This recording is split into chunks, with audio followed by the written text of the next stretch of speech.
couch and sat down on Hall's lap, throwing her arms around him. The last couple of weeks had been extremely busy for both of them, but now she had finally caught up on the last bit of work for one of her clients, and Hall had finished up one of his cases. They could finally have some alone time. She put her lips on his and made a sound with her mouth that indicated she was happy. I feel like it's been forever since we've been alone. Hall grinned. It hasn't been that long. Maybe for you. For me, it's felt like forever. I was thinking we could just watch a movie, snuggle under a blanket, and... Charlotte stopped when they heard a knock on the door. They looked at each other, surprised. Are we expecting someone? Not that I'm aware of, Hall answered. It's probably someone selling something. If we don't answer, they'll go away. Hall wasn't as quick to assume the knocker's profession. Plus, he didn't like surprises, and someone knocking on their door qualified as a surprise he didn't like, especially with some of the surprises they'd encountered in their brief time together. I should go see who it is, Hall said. No, don't do that, Charlotte. Charlotte sighed, knowing full well that her boyfriend was going to go answer the door. Wouldn't it be better if... Oh, go ahead, answer the door. It may be a potential client. For whom? Me? Us? Whomever. Potential clients call first. Maybe this one doesn't. The knocking got a little louder. Hall gave his girlfriend a look, prompting her to get off his lap and stand up. Fine, go ahead. Hall stood up and put his thumb on her chin, planting a kiss on her lips. We can pick this up later. Hopefully we can pick it up in a few minutes if this person is just selling something. Hall laughed to himself, then went over to the door and opened it. There was a woman standing there, and right away Hall could tell she was having problems. It was written all over her face. She had that look in her eye that spelled out she needed help. Plus, she had no literature in her hands, and she was holding nothing to indicate she was selling something. The woman appeared to be in her early 20s, had long blonde hair, and was wearing a blue sundress and had a good figure. Can I help you? Are you Brandon Hall? That's me. The private detective? Hall smiled. Me again. Something I can help you with? The woman nervously scratched the side of her face. Yeah, I think so. I guess, can I talk to you about something? Sure. Hall stepped aside and held his arm out to invite her in. Come on in, and let's talk about it. Thanks. The woman stepped inside the apartment and immediately noticed Charlotte standing there with her arms crossed. Charlotte noticed her, too, and raised her eyebrows at the sight of the attractive woman in their apartment. Each of the women smiled at each other, though it didn't appear to be genuine on either of their parts. Please, Hall said. Sit down. As the woman sat, Hall motioned to his girlfriend with his mouth and his thumbs that it was for him. Charlotte rolled her eyes and turned around for a second in disappointment, her body language clearly indicating she was unhappy, knowing her quiet, romantic evening with her boyfriend was about to go up in smoke. Hall's prospective client sat down, though she looked anxious.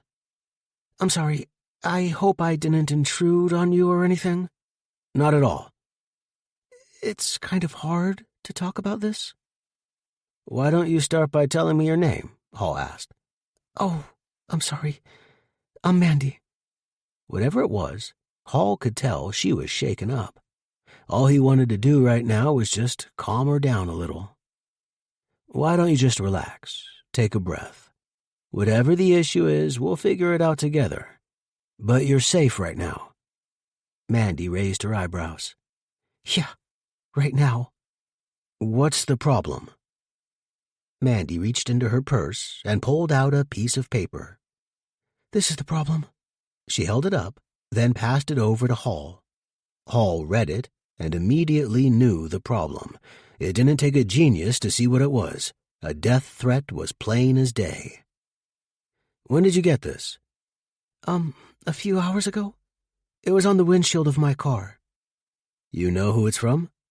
Mandy shook her head. No. Handwriting doesn't look familiar. She shook her head again. Not that I know of. Charlotte's irritated posture slowly faded away as she listened to the woman's problem. She went into the kitchen and made some drinks for everyone. Have you gotten anything like this before? Hall asked. Mandy nodded. Yes. This is the second one I've gotten. Before that, I got a few creepy letters. Creepy?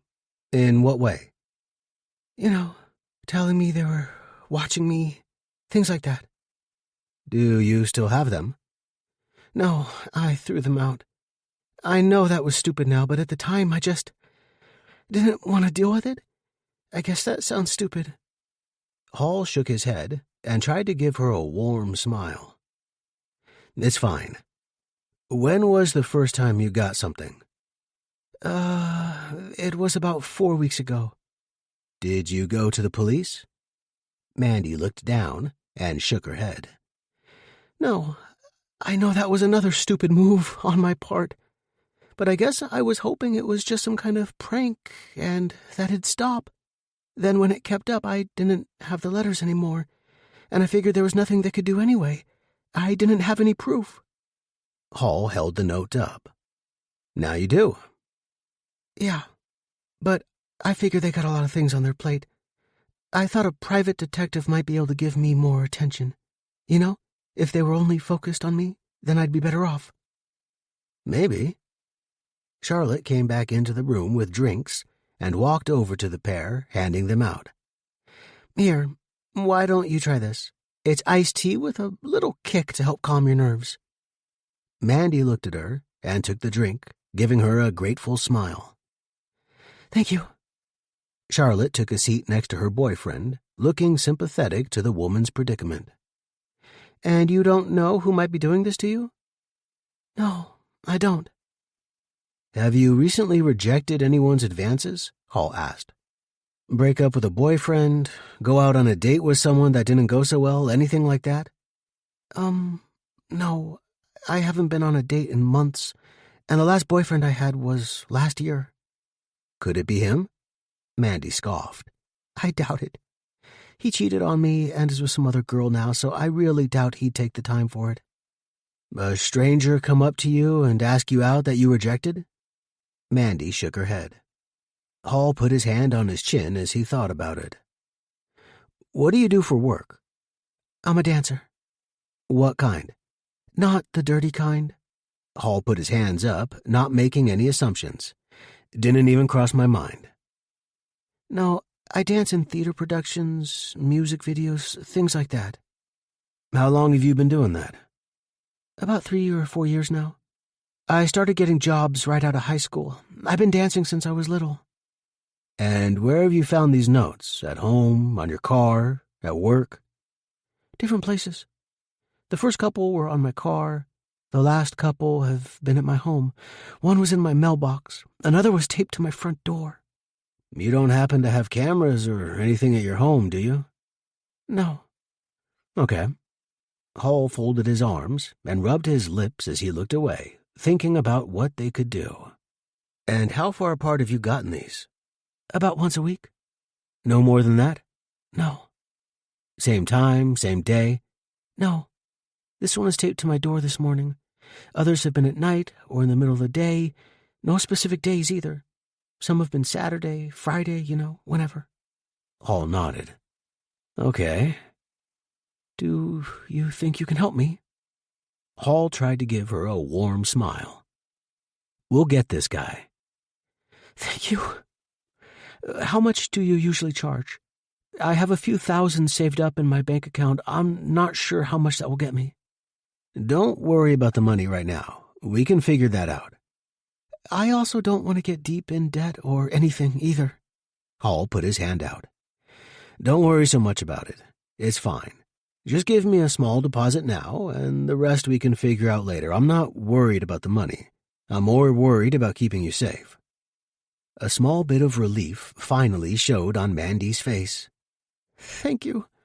I don't know why this is happening. It's happening because you're pretty, and the world can be a scary place out there sometimes. But don't worry, we'll get to the bottom of this. I promise. 2. As soon as Mandy left, Hall got straight to business with Charlotte's help. She immediately pulled up all the background info she could find on Mandy. "This is what I hate about getting cases late at night," Charlotte said. "What's that?" "Because now you'll be up all night working on it." Hall laughed. "Don't forget, you were the one who got me into this. I was quite content trying to start a trucking business." "But would you have been happier?" Hall shrugged. "I don't know. Maybe." "You wouldn't." "How do you know?" "Because helping people is what you were made to do. It's who you are." Hall gave her a grin. "I just wish they'd come around a little sooner." Cases come when cases come. Hall didn't really care about the time. He just cared that the cases came in. "We should probably check with Bradham in the morning, see if they have anything on her." Charlotte was already typing her name in. "I can tell you right now, she doesn't have a criminal record."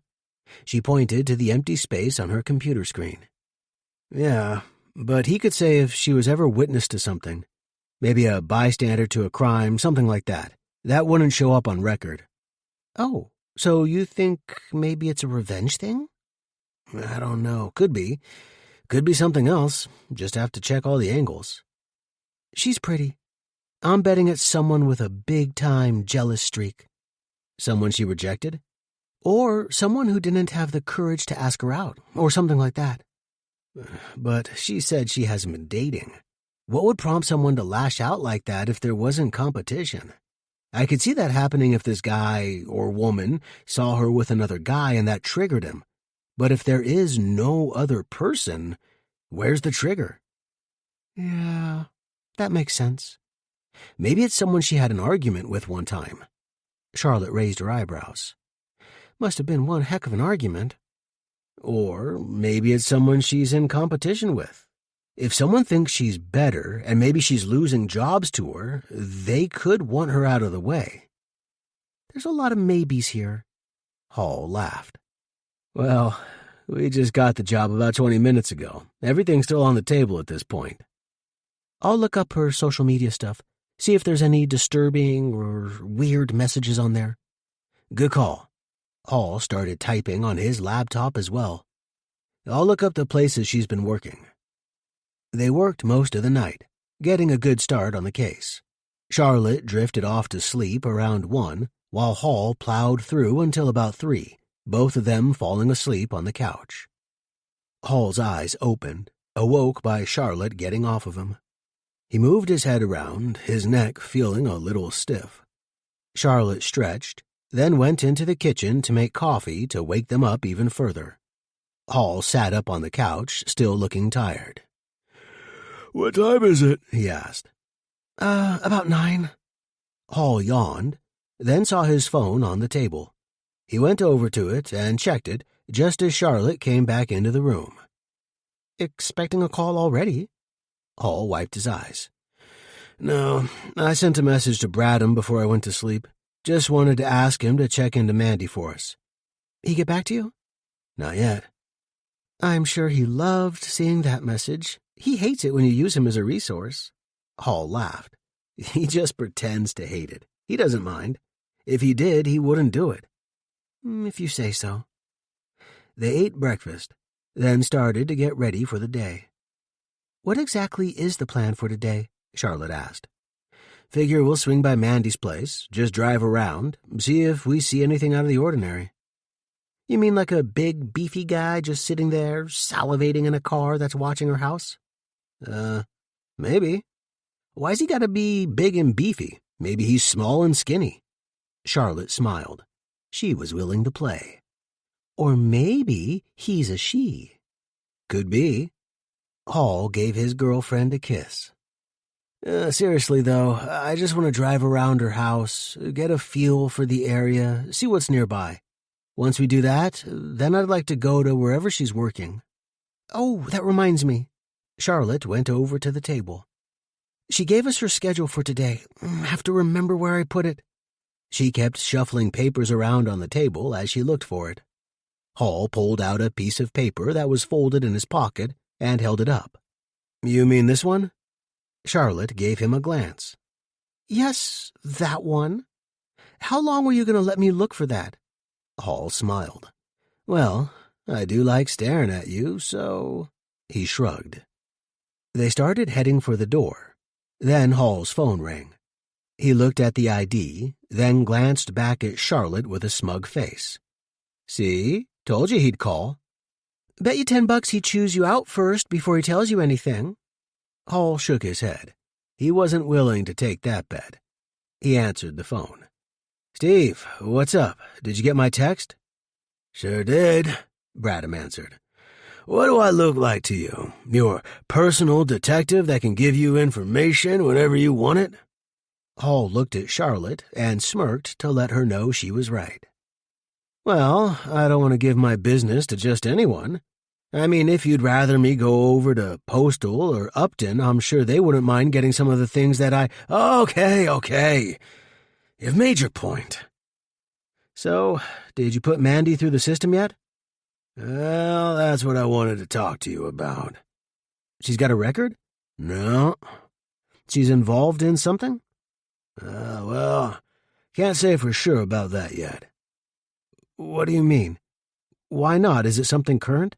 "Yeah, you could say that." "What is it?" "She's dead, Brandon."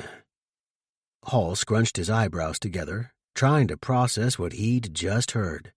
He was sure Bradham wasn't correct. There must have been a mistake. It must have been a different Mandy he was looking up. "What?"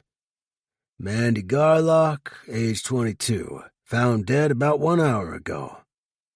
"It must be someone else," Hall said.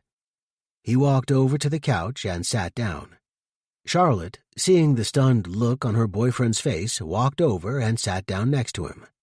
She leaned over to try to hear the conversation, but she could only get bits and pieces. As Hall and Bradham were talking, the detective repeated Mandy's name and address just to make sure they were talking about the same person. There was no mistake. "I can't believe it. She was just here last night talking to us." "Well, what time was that?" Bradham asked. "I don't know, 7, 8, maybe 9, something like that. She asked us to look in on this thing for her." "What thing?" "She said she'd been getting threats. I still have one of the letters she gave us." "I'm going to need to take a look at that." "Okay, I can bring it over to you." "I'm at the scene now. If you can bring it over, I'd appreciate it." "Yeah, I'll bring it over." "Seems like you might have been one of the last people to see her alive then." "Yeah, maybe." "So what happened?" "Well, we're still gathering details. We haven't been on the scene that long. Looks like her throat was cut, though." Hall lowered his head and put the back of his hand up against his forehead. "I shouldn't have let her walk out of here." Now don't start doing that. Was last night the first time you met her?" "Yeah." "Then how are you supposed to know something like this was going to happen?" "I have a note that proves it." Hall immediately started thinking of what he should have done differently. Called the police, kept Mandy there with them while they figured out what was going on, went with her back to her place. Any of those would have been better than just letting her walk out the door with no protection.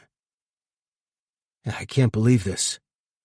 "Now, I know you're already beating yourself up over this," Bradham said, "but just take a few steps back and calm down. You can't predict something like this would happen with someone you just met." "Yeah. Then why do I feel like I should have?" Bradham sighed. "Because you're a good person, and you feel like you can save everyone you come in contact with. But this is the real world, Brandon. It doesn't always work like that." "I know. I gotta get back to things here. I'm at her place. You got the address, right?" "Yeah, I got it." "Okay. Bring me that letter as quick as you can, huh? I should be here a while." "Yeah, I'll be there soon." "Sounds good." Hall slowly lowered his hand, letting the phone drop into his lap. He stared straight ahead. He still couldn't believe it. Judging from their conversation, Charlotte thought she had a pretty good idea what had happened, but she needed to be sure. Brandon, what's happened? Hall turned his head to look at her. Mandy's dead. What? How? He shook his head, making a face as he got a visual that wasn't pleasant. Bradham said her throat was cut. Oh my God. Why did I let her leave last night without coming up a plan to protect her? Charlotte put her hand on the back of his head and started to rub it. It's not your fault. But if I had done something last night, maybe she'd still be alive. She didn't ask for any protection last night either, so she obviously didn't think this was an imminent threat. Hall looked over and saw the death threat she'd received on his table. He pointed to it. That says differently. I know you're going to think you could have prevented this somehow no matter what anyone says, but try not to let it eat at you. She came to us for help, and we didn't help. We didn't get the chance. But we still can. We can find the person who did this. Hall looked at her and nodded. Yeah, and we will. 3. Bradham came out of the house when he was alerted that his visitors had arrived. He walked about halfway to where the yellow tape was and motioned to the officer to let them through. Hall and Charlotte ducked under the tape and walked over to him. "How's it looking in there?" Hall asked. Bradham briefly looked back at the house. It's not a pretty sight. You definitely don't want to be in there." "Any clues yet?" "Not so far. You got the letter?" Hall took it out of his pocket and handed it over. Bradham had gloves on so as not to get his fingerprints on it. He read it, then read it again, then read it a third time. He turned it over and looked at the other side, but there was no writing on it. "Disturbing," Bradham said, "but nothing that indicates who this slob is." "Unless there's fingerprints," Charlotte said. "Yeah. I assume you two are going to have yours on it." "Sorry." "Well, it's better to have this than not. Maybe forensics can pick up something on it." Bradham then motioned to another detective. "Grab a bag." "Have you learned anything yet?" Hall asked. "Slim picking so far. None of the neighbors saw or heard anything. None of them have seen anything strange, and nobody hanging around the neighborhood. And they say they haven't seen Mandy with any guys lately, so right now we're batting 0. Somebody's got to know something. Somebody usually does, just a matter of finding them." "We will. I'm on the case, too." "Brandon, we've got this. We don't really need—" "Are you really going to reject having some extra help on this?" Bradham stared at him. He could see this meant something to Hall. He wasn't going to be the one to tell him to butt out of it. He nodded. "Just don't hold anything back on me. If you find out something, I want to know about it." Hall agreed. "Right away." The other detective brought a clear plastic bag over to Bradham, who put the note inside and closed it, then handed it off. "So what can you tell me about this girl?" Bradham asked. Hall shrugged. "Nothing, really. Just met her last night. Said she wasn't dating anyone, didn't know of any enemies, didn't know who was behind these letters." "Letters? What do you mean, letters?" "She'd apparently received several of them. The first few she threw out thinking it was some prank or something." "She contact us at any point?" "Said she didn't. Didn't think there was anything you guys would do." Bradham sighed as he rubbed the top of his head. "Such a shame." "Any clues in there?" "Nothing obvious. Maybe we'll pick up a fingerprint on a wall or something, but nothing that stands out right now. What was she going to have you guys do?" "Just watch over her, I guess. Follow her, sit outside the house, things like that. I was actually going to start following her today, see if I could pick up somebody dropping off another note or something." "Yeah, things escalate quickly in this business. If only she'd contacted us. Maybe we wouldn't be able to keep a car on her house at all times, but maybe there was something we could have done, something we could have found. Like I told Brandon, Charlotte said. We can't help Mandy now, but we can help to prevent this from happening to somebody else. Bradham nodded. All right. You guys got anything else from me? Both Hall and Charlotte shook their heads. No, they said in unison. Okay, I better get back in there then. We'll start on our end, Hall said. All right, get on it. But like I said, if you find anything, I want to know about it, and I'm not kidding. Don't be keeping things from me for yourself to investigate. I'll give you anything that seems important. They went their separate ways, with Bradham going back to the crime scene, while Hall and Charlotte headed back to their car. Once inside their vehicle, they figured out their next move. Where to next? Charlotte asked. Hall thought for a few seconds. I don't know. I guess the first thing is to talk to her employer. She doesn't have one. She's a freelancer. She works different jobs. Well, who was that person that she listed last night on that paper we asked about? Her agent. Charlotte dug inside her purse for the paper Mandy filled out with her pertinent information. She found it and started looking at it. Yeah, her agent. She helps book her jobs and auditions and things. Oh. Well, I guess she's the first person to talk to then.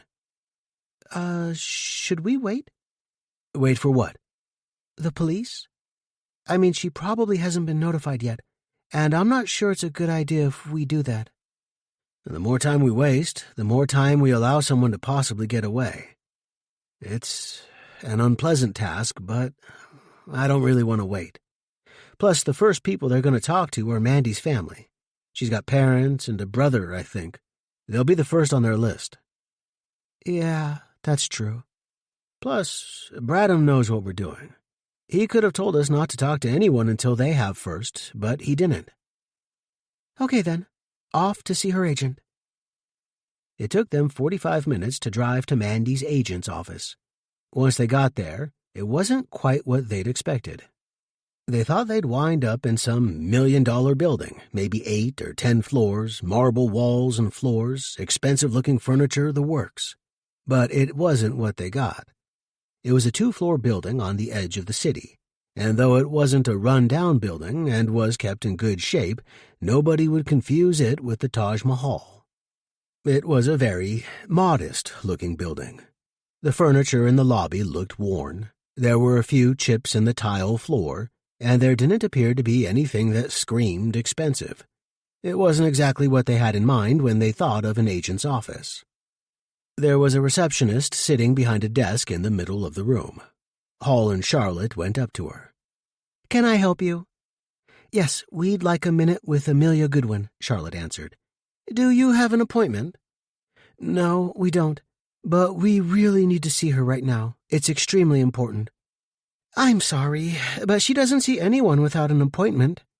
But this is... If you'd like to schedule something, I can put you in for... The receptionist looked at her appointment book.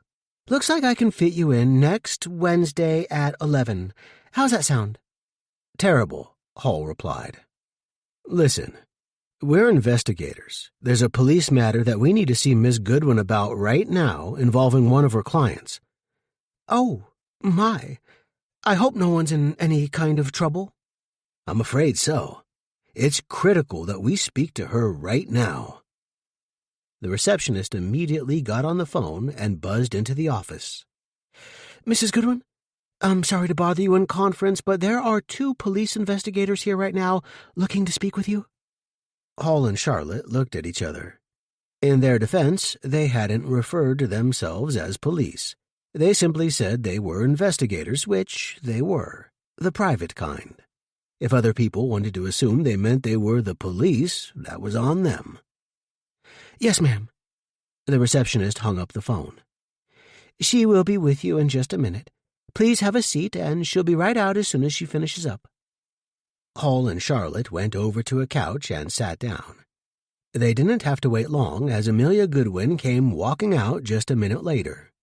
She was rather tall, probably standing at 5'8" or 9, and was thin, wearing a tan dress that went down to her knees with matching heels. She was 52 years old, but she was often mistaken for a woman 10 or 12 years younger. She had aged well. Goodwin instantly spotted her two visitors sitting on the couch and walked over to them. "Are you the two police officers?" Hall and Charlotte both stood up at the same time. Well, we'd like to talk to you in private, please," Hall said. "Certainly. Follow me to my office."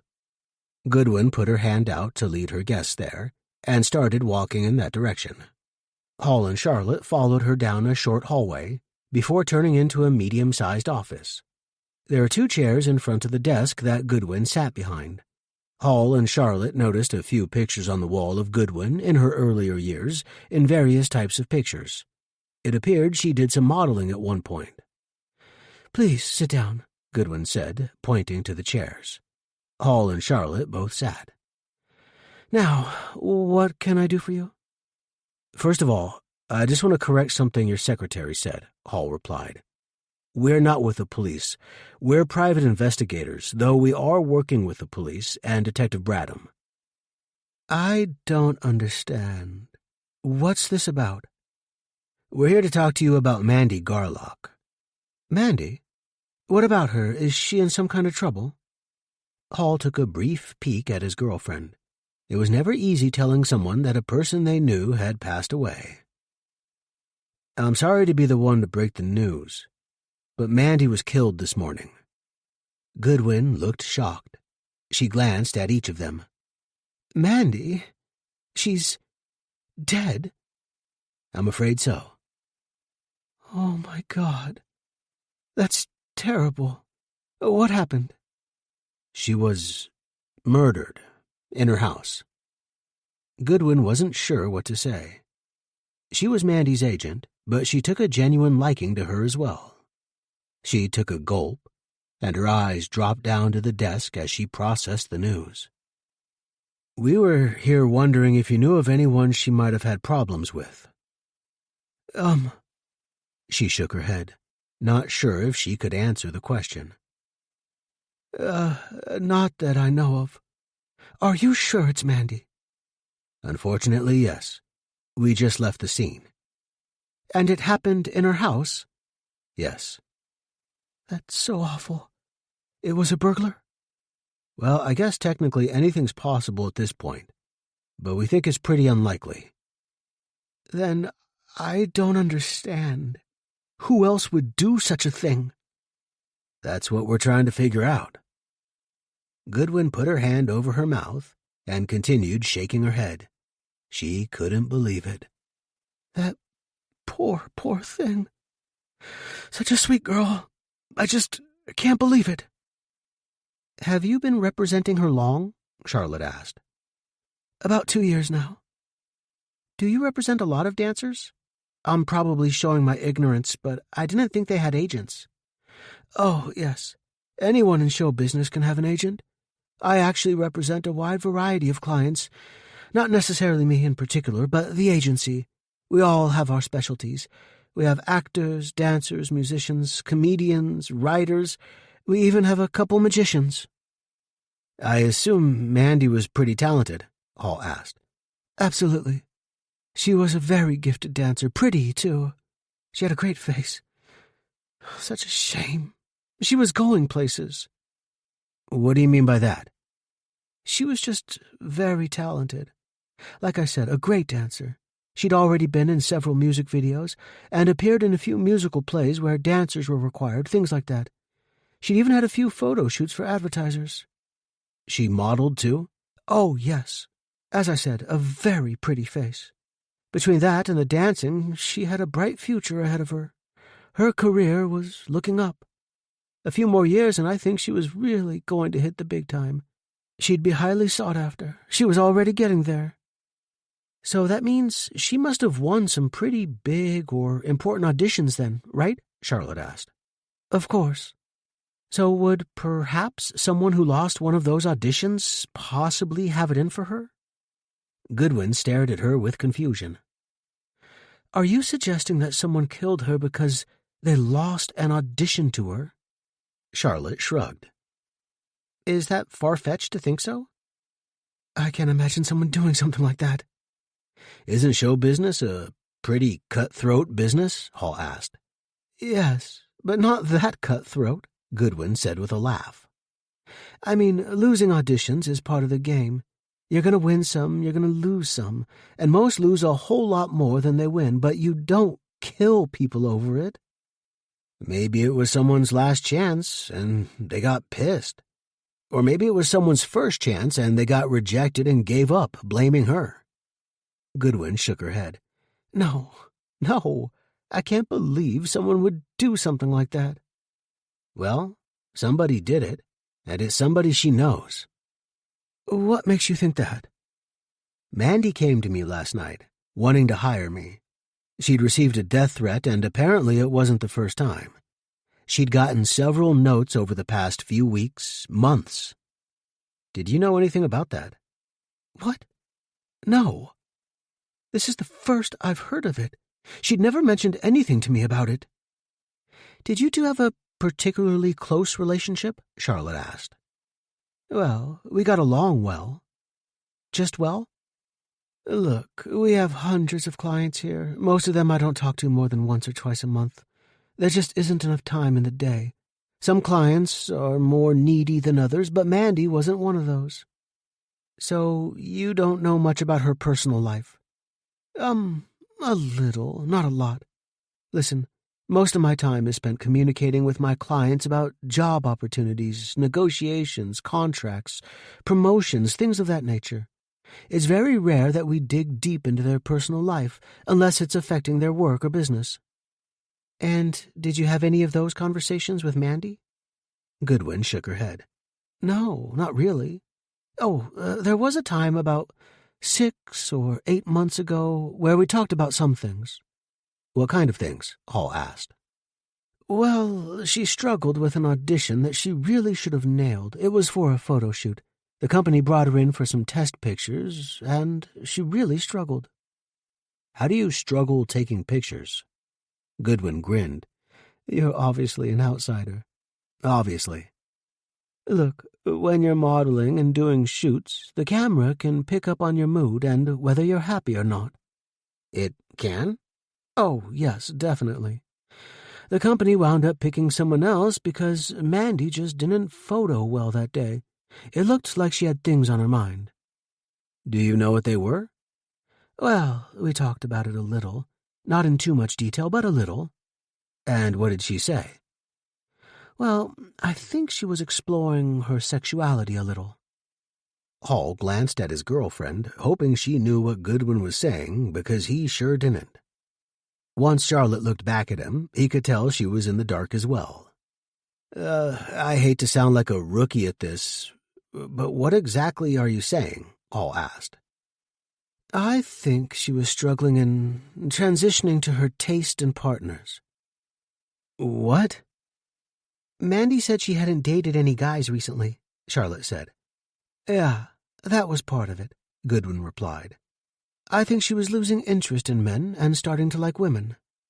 Hall and Charlotte looked at each other again. So you're saying she started exploring her sexuality? Well, I'm not sure. Lesbian, bi, I don't know. Why would she struggle with that? Hall asked. I mean, we're not exactly living in 1950 here. It's becoming a pretty accepted thing, isn't it? Well, I think she comes from a pretty strict family with that sort of thing. From what I gathered, her parents wouldn't have been too accepting of it. So they didn't know? Not to my knowledge. That was one of the things she was struggling with, I believe. How to tell them, when to tell them, if to tell them, that sort of thing. I know she had a boyfriend last year, I think. Yes, I believe he cheated on her, and that really hurt her. I'm not sure if she dated another guy after that.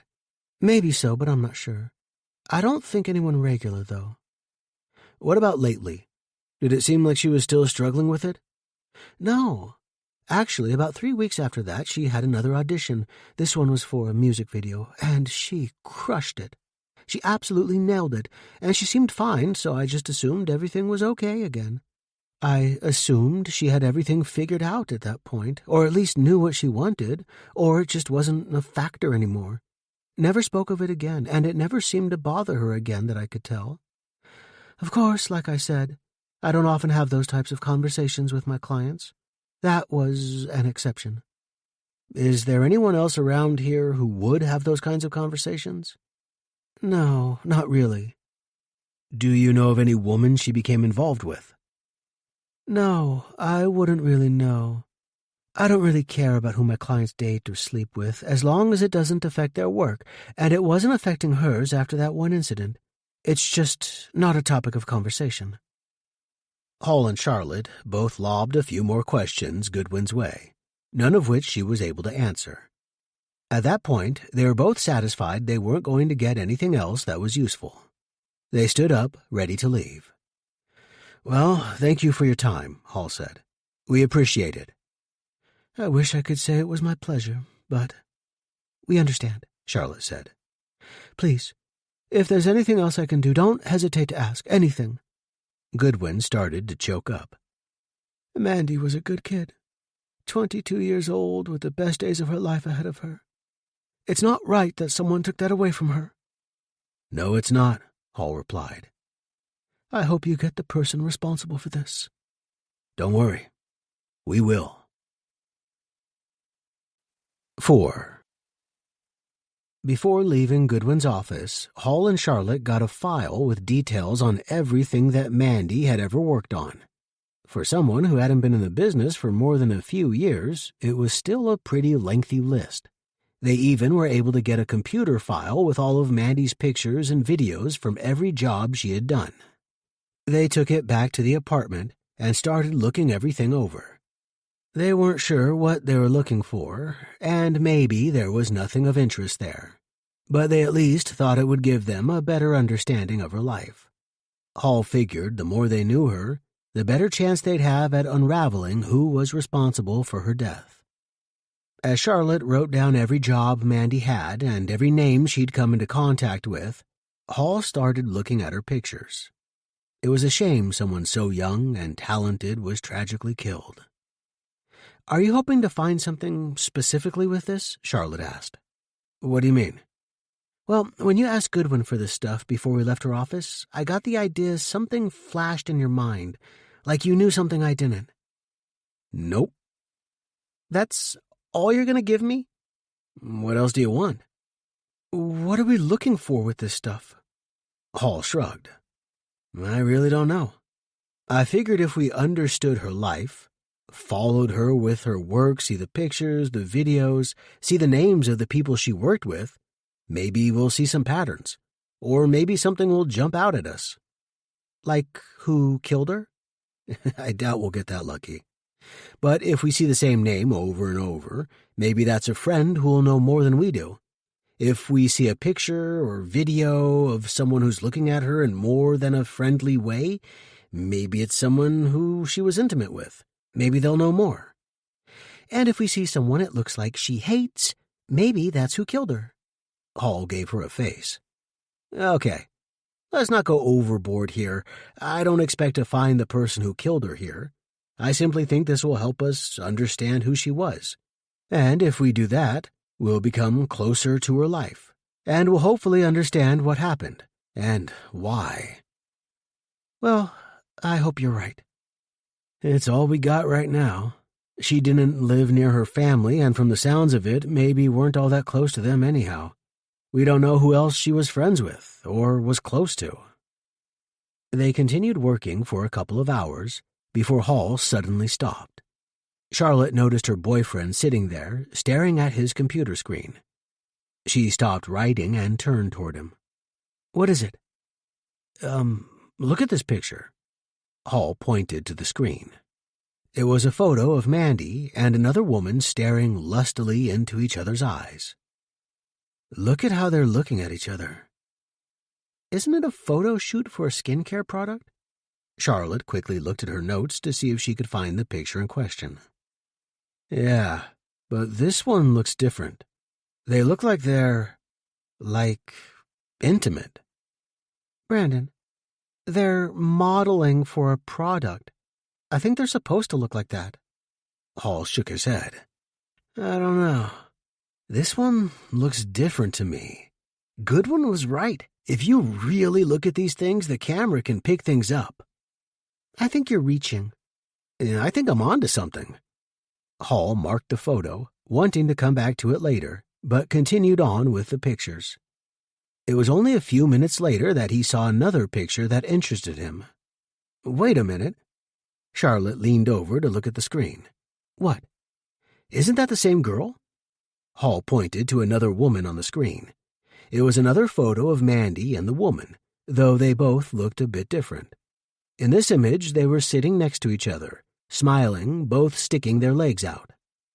So? Hall looked at his girlfriend and shook his head. She obviously hadn't taken what Goodwin said to heart. But he did. He was letting the camera paint the picture. Charlotte went back to what she was doing, and Hall kept scrolling through the pictures. It wasn't long before he saw the same two women in another photo. This time, it was a bit racier. They were both in lingerie, lying on a bed, hugging each other. Uh-huh. Hall gave Charlotte a smug look, then moved the laptop toward her. What do you think about that? It's for lingerie. Obviously, but it's the same two women. Maybe they just photograph well together. Or maybe there's more than meets the eye here. Hall quickly set aside the 3 photos together, then looked at the dates. Look at these dates. 9 months ago. Isn't that right before Goodwin said she struggled with an audition?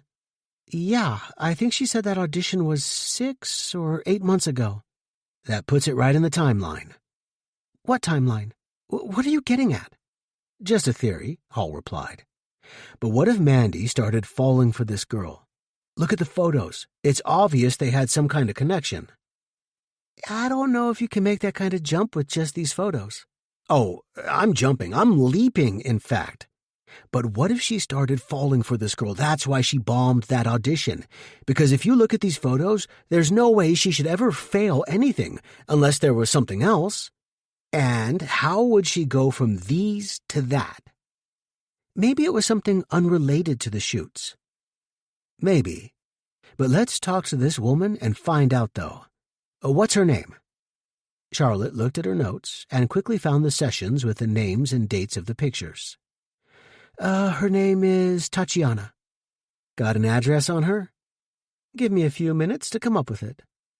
Charlotte immediately went to work on finding Tatiana's information, typing her name into the computer. A few minutes later, she had it. Got it. How far away is she? 25 minutes. They left the apartment and headed for Tatiana's place. She lived in an upscale apartment. Nobody was let in without being invited. After hitting a little traffic, they arrived there 35 minutes later. They walked into the lobby. Thank God. Hall looked at her strangely, not sure if he missed something. What? You know me and my phobias with yucky apartment complexes. Are you going to tell me you got a problem with this one, too? No, I'm relieved. We actually get to go to one where I don't have to fear for my life? She clapped her hands together excitedly. Hall looked at her as if she were strange. It's just an apartment. Yeah, but it's so nice from the outside. I can't wait to see what it's like inside. Probably like an apartment. Couch, some walls, a floor, a kitchen, probably a bedroom or 2. Okay, I got it. It's just nice to... Oh, forget it. Just let me have this one, okay?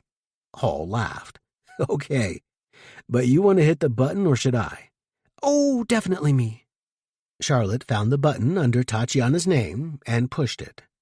A few seconds later, a woman's voice came through the speaker. Yes?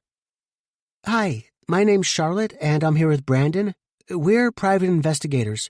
We wanted to talk to you about Mandy Garlock. What about her? Hall and Charlotte looked at each other. Guess she hasn't heard, Hall said. Heard what? Tatiana asked. Hall cleared his throat. Mandy is dead. What? She was clearly surprised, or was doing a very good acting job. What do you mean she's dead? That can't be true. I'm afraid it is. Can we talk to you about it? Yeah. Just hold on. I'll let you in." They then heard a buzzer over the front door sound and went inside, then took the elevator up to the 3rd floor. By the time they got to Tatiana's apartment, the door was already open. She was there waiting for them. "You're the private investigators?" Hall nodded. "That's us." "Mandy's really dead? Are you sure?" "I'm afraid so." A painful expression came over Tatiana's face, like she was really struck with grief. "I can't believe it. What happened?" "It's probably better if we spared you the gruesome details." "Gruesome? It was that bad?" "She was in her home and had her throat cut." "Oh my God." Tatiana quickly retreated back into her apartment, sitting down on one of her leather chairs. Hall and Charlotte followed her in, closing the door behind them. They walked over to Tatiana and sat down across from her. "We're sorry to be the ones to tell you," Charlotte said. "Were you close?" Hall asked. Tatiana took a few deep breaths, then wiped some tears from her eyes. No, not really. I mean, kind of. I don't know. It was sort of complicated." "Anything you can tell us would be a really big help." Tatiana sniffled and wiped her nose. "If you're private investigators, why are you working on this? Shouldn't this be a police thing?" "They are working on it, but we are too." "Why?" She looked confused. "I don't understand. How can you get paid if you don't have a client? That's how you work, right?" "In most cases. Mandy actually came to us the night before she was killed. She'd gotten some death threats and some crazy letters. She wanted us to find out who was responsible, so she did hire us. Now it's too late to help her, but it's not too late to find out who did this. I feel like I owe it to her. I don't care about getting paid on this, but I will find out who did this." Tatiana smiled. "That's really nice of you." "So, when was the last time you talked to her?"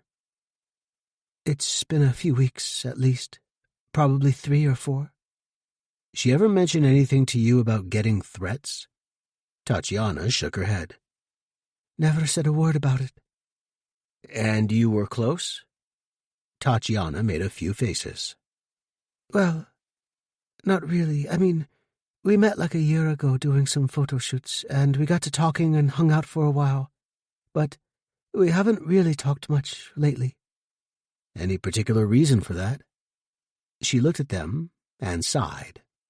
It was obvious there was a reason, though Tatiana didn't look particularly enthusiastic about spitting it out. She was 29 years old, light brown hair, tall, thin, good figure, the kind you would expect a model to have. Unlike Mandy, she was strictly a model, though she hoped to expand into acting as well. She'd gotten a few roles as stand-ins, but she didn't really count them as acting jobs. "You and her had something together, didn't you?" Charlotte asked. Though she was still silent, Tatiana nodded. She looked genuinely upset. She may have been looking for an acting break, but Hall didn't think this was it. He'd never been around an actor before, but she didn't look to him like someone who was faking being upset. "Did you two break up or something?" Hall asked. I mean, it's a little more complicated than that." "We're all ears." Tatiana took a deep breath. "Like I said, we met, did a few jobs together, hung out. Then we started doing other things. I'm bi, and when we first met, Mandy was just straight. I wasn't trying to seduce her or anything, but one night, I don't know, things just sort of happened." "Was she not okay with that?" "She was confused at first, which is totally normal. She'd only ever been with guys before, and I think it knocked her for a loop at first, you know?" "Was it just a one-time thing?" She shook her head. "No, that's the thing. I think she really liked it too. We slept together a bunch of times, and for a while it was good. I think she was really nervous about her family finding out, though. From what she told me, her parents were really strict about that sort of thing, really old school. So, did you guys break up, have an argument about it? What? It was nothing like that. Like I said, it was really good for a while, and it was good for what it was. What does that mean exactly? I'm 29. Mandy was 22. We come from different backgrounds. We're at different stages of our lives. It just wasn't something that was going to work long term. 7 years isn't really that much of a gap. Maybe. But I'm not exactly one who wants to settle down with one person, at least not yet. And Mandy was? Charlotte asked. Yeah. She wanted the whole one-person relationship thing. And that's cool if that's what you're into. But I wasn't. I like seeing different people and not being held down by anything. So you broke it off? There wasn't an argument or ultimatum or anything like that. I mean, she knew how I felt about that stuff when we met. Maybe she hoped to change her mind. Tatiana shrugged. Maybe. But we didn't have any arguments about it or anything. So why'd you break it off? Hall asked. Well, we didn't really. There was nothing to break off. We were still friends, still talked to each other, still hung out when we had time. We even slept together about 6, maybe 8 weeks ago. Why haven't you talked lately? Well, it's only been a few weeks, and there was nothing strange about it, really. We were both super busy with things, and sometimes that's just how it goes. We both had a bunch of jobs lined up. Since you guys were intimate, did Mandy ever talk of someone she had problems with? An enemy in the business, maybe an old boyfriend, anything like that? Tatiana shook her head. No one that I know of. Mandy was such a sweet kid. You meet some rude and nasty people in this business sometimes, but she wasn't one of those. She was really nice to everybody. Maybe someone who had a crush on her? Someone she rejected? Someone who wanted more of a relationship with her? She thought about it for a minute and shook her head, unable to think of anything of interest. No one that comes to mind. She never... Oh, wait. There was this one guy. Who? I don't know his name. She didn't tell me. I'm not sure if she even knew. What did she say about him? Just that this guy made a move on her and she didn't like it. And she thought he was kind of creepy. When was it? It was about... I want to say 2 months ago, maybe. 2 or 3, something like that. I know it wasn't that recent, so probably around there. Did she say where this happened? It was at one of the jobs she was on. Which one? I don't really know. We didn't really get into it that much. She just mentioned it to me. We complained for a few minutes about how some guys act, and that was pretty much it. We moved on. Believe me, a pretty girl in this business will get hounded, harassed, and ogled by most guys she comes across. It happens to all of us. Except maybe one of those guys took it too far in this case. They talked for a few more minutes, but weren't able to get any more pieces of information that would help the investigation. Hall and Charlotte left the apartment and went back to their car. What now? Charlotte asked. We need to find out who that guy is that they talked about. How are we going to do that? She doesn't even know what job it was. Well, we've got it narrowed down to 2 or 3 months ago, so we can talk to everyone involved in every job she was on in that time frame. That literally could be hundreds or even thousands of people. Yeah, well, good thing we got Bradham on our side. I'll let him know, see if he can help run it down. But we don't even know if this is going to lead anywhere. It could have just been some guy hoping to get lucky for a night. Or it could have been the guy who killed her. Either way, if we talk to enough people who knew her, someone might have something for us. This is going to be so much work. Hall smiled. That's why we get paid the big bucks. 5. Hall and Charlotte went back to their apartment and wrote down all the jobs Mandy had been on in the past 5 months, and there'd been quite a few. Their intention was to check in on each of them, talk to everyone that was involved, and start picking their brains, see if they could start painting a picture for them. One of them had to know something. Mandy seemed like the type of woman who was well-liked, and if that was the case, people should be eager to help them. As soon as they got some addresses, they started visiting some of these places. There were some photography studios, casting offices, and a couple of theaters. Most of the studios and offices were not very big, and some didn't have a lot of employees, so it wouldn't take too long to talk to those people. Their first place was a photography studio that Mandy seemed to visit multiple times in the last few months. Hall and Charlotte walked into the small two-room building. It was the reception area. There was a woman behind a desk, young-looking, probably in her mid-20s, and pretty. There were a few chairs lined up next to each other against the walls. "Can I help you?" the woman asked. "Are you two shooting together?" Hall glanced at Charlotte. No, we're not here for that. We're here about Mandy Garlock." "Mandy? What about her?" "You know her?" "Of course. Mandy's here about once a month for shoots." "So you know her pretty well, then?" The woman shrugged. "We don't hang out or anything, but we talk a bit when she's here. Why? What's this about? Is Mandy in some kind of trouble?" "We're trying to figure out who might be harassing her," Hall said. "You know anything about that?" "Harassing her? No. She's never mentioned anything about it. Who would do that to her?"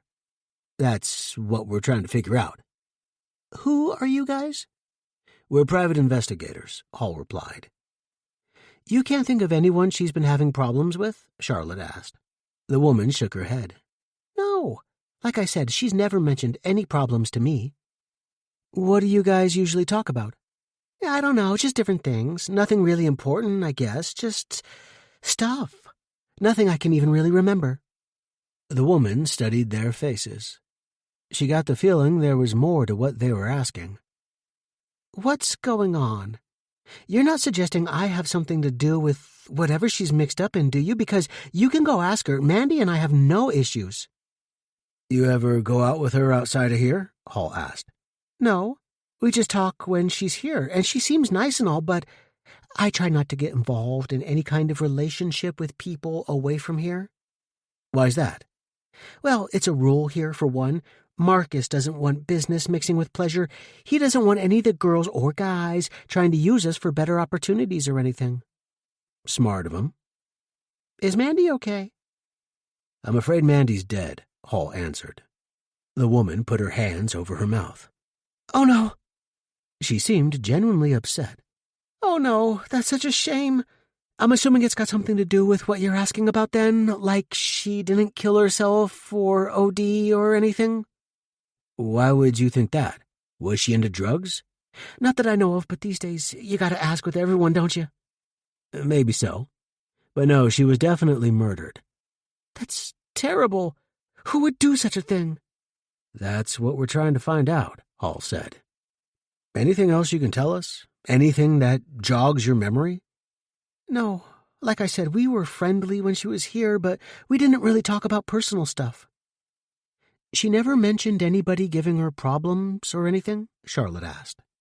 "Not to me. Well, maybe she mentioned something to Marcus." "Could you get him?" "Well, he's in the middle of a shoot, and he hates to be disturbed." "This is a murder we're talking about." The woman nodded and buzzed into her boss. "Marcus." "What is it?" Marcus answered, somewhat perturbed. "I'm still working." "You need to come out here." Marcus stormed into the room, looking like he was about to chew someone's head off. He barely even looked at the two visitors. "What is it?" The secretary just put her arm up towards their guests. "They have questions." "What questions? Who are you? What do you want?" "We're here to talk about Mandy Garlock." "What about her?" "She's dead, Marcus," the secretary said. Marcus glared at her for a moment, hardly believing it. "Dead?" His eyes then returned to Hall. "Mandy's dead?" "I'm afraid so." Marcus's shoulders slumped, and he backed away until he hit one of the chairs against the wall and sat down. He put his head in his hands. No, no, no. Can you tell us about any issues she may have been having? Issues? He shook his head. No issues that I know of. What happened? Someone broke into her house and killed her. Marcus sighed. I can't believe it. Who? Why? Who would want to kill Mandy? That's what we're trying to determine. Any enemies that you know of? Charlotte asked. Anybody she confided into you that she was having problems with? No, I can't imagine it was someone she knew. Why is that? Because everybody loved Mandy.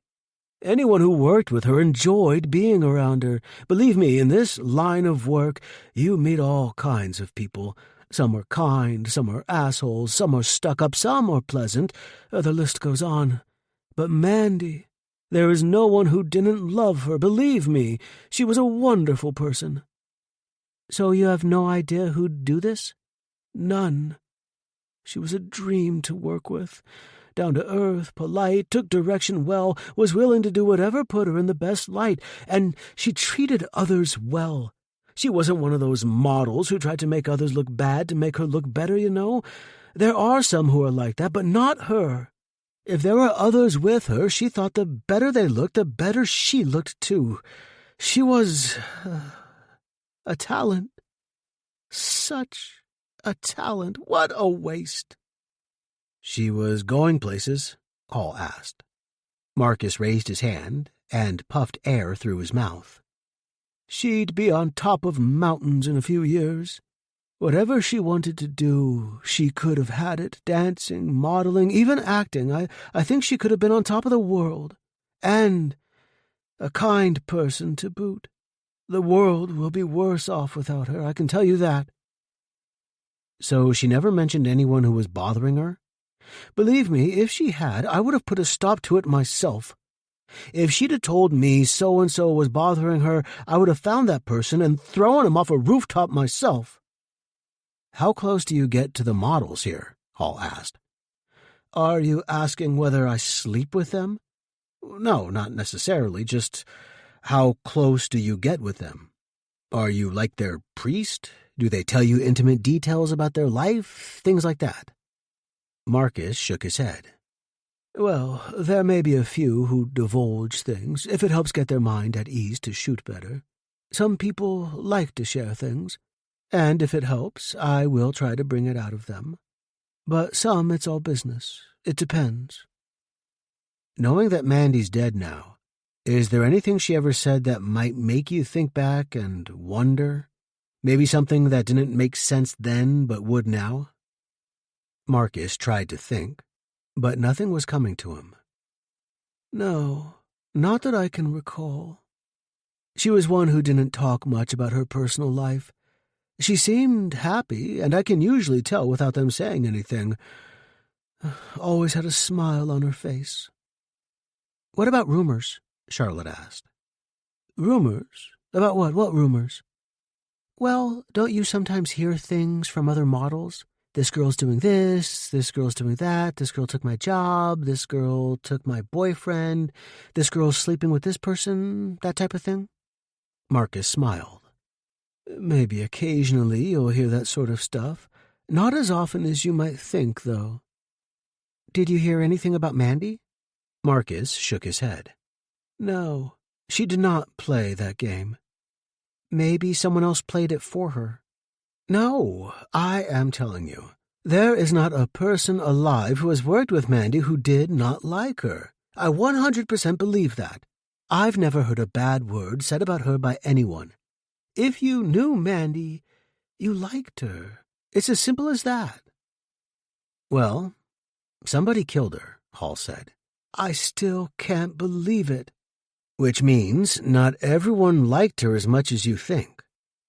A stranger, a burglar, someone who randomly broke into her house. It had to be. It couldn't be anything other than that. Most people are killed by someone they know, Hall said, and usually it's someone very close. Are you aware of anyone she was seeing lately? Boyfriend, girlfriend? No, as far as I know, she wasn't seeing anyone. There was someone last year, a man, but they broke it off. I'm not aware of anyone since then. Hall and Charlotte asked more questions over the next several minutes, but didn't get anything different from what they'd already been told. The opinion was the same. Mandy was well liked by everyone as far as they knew.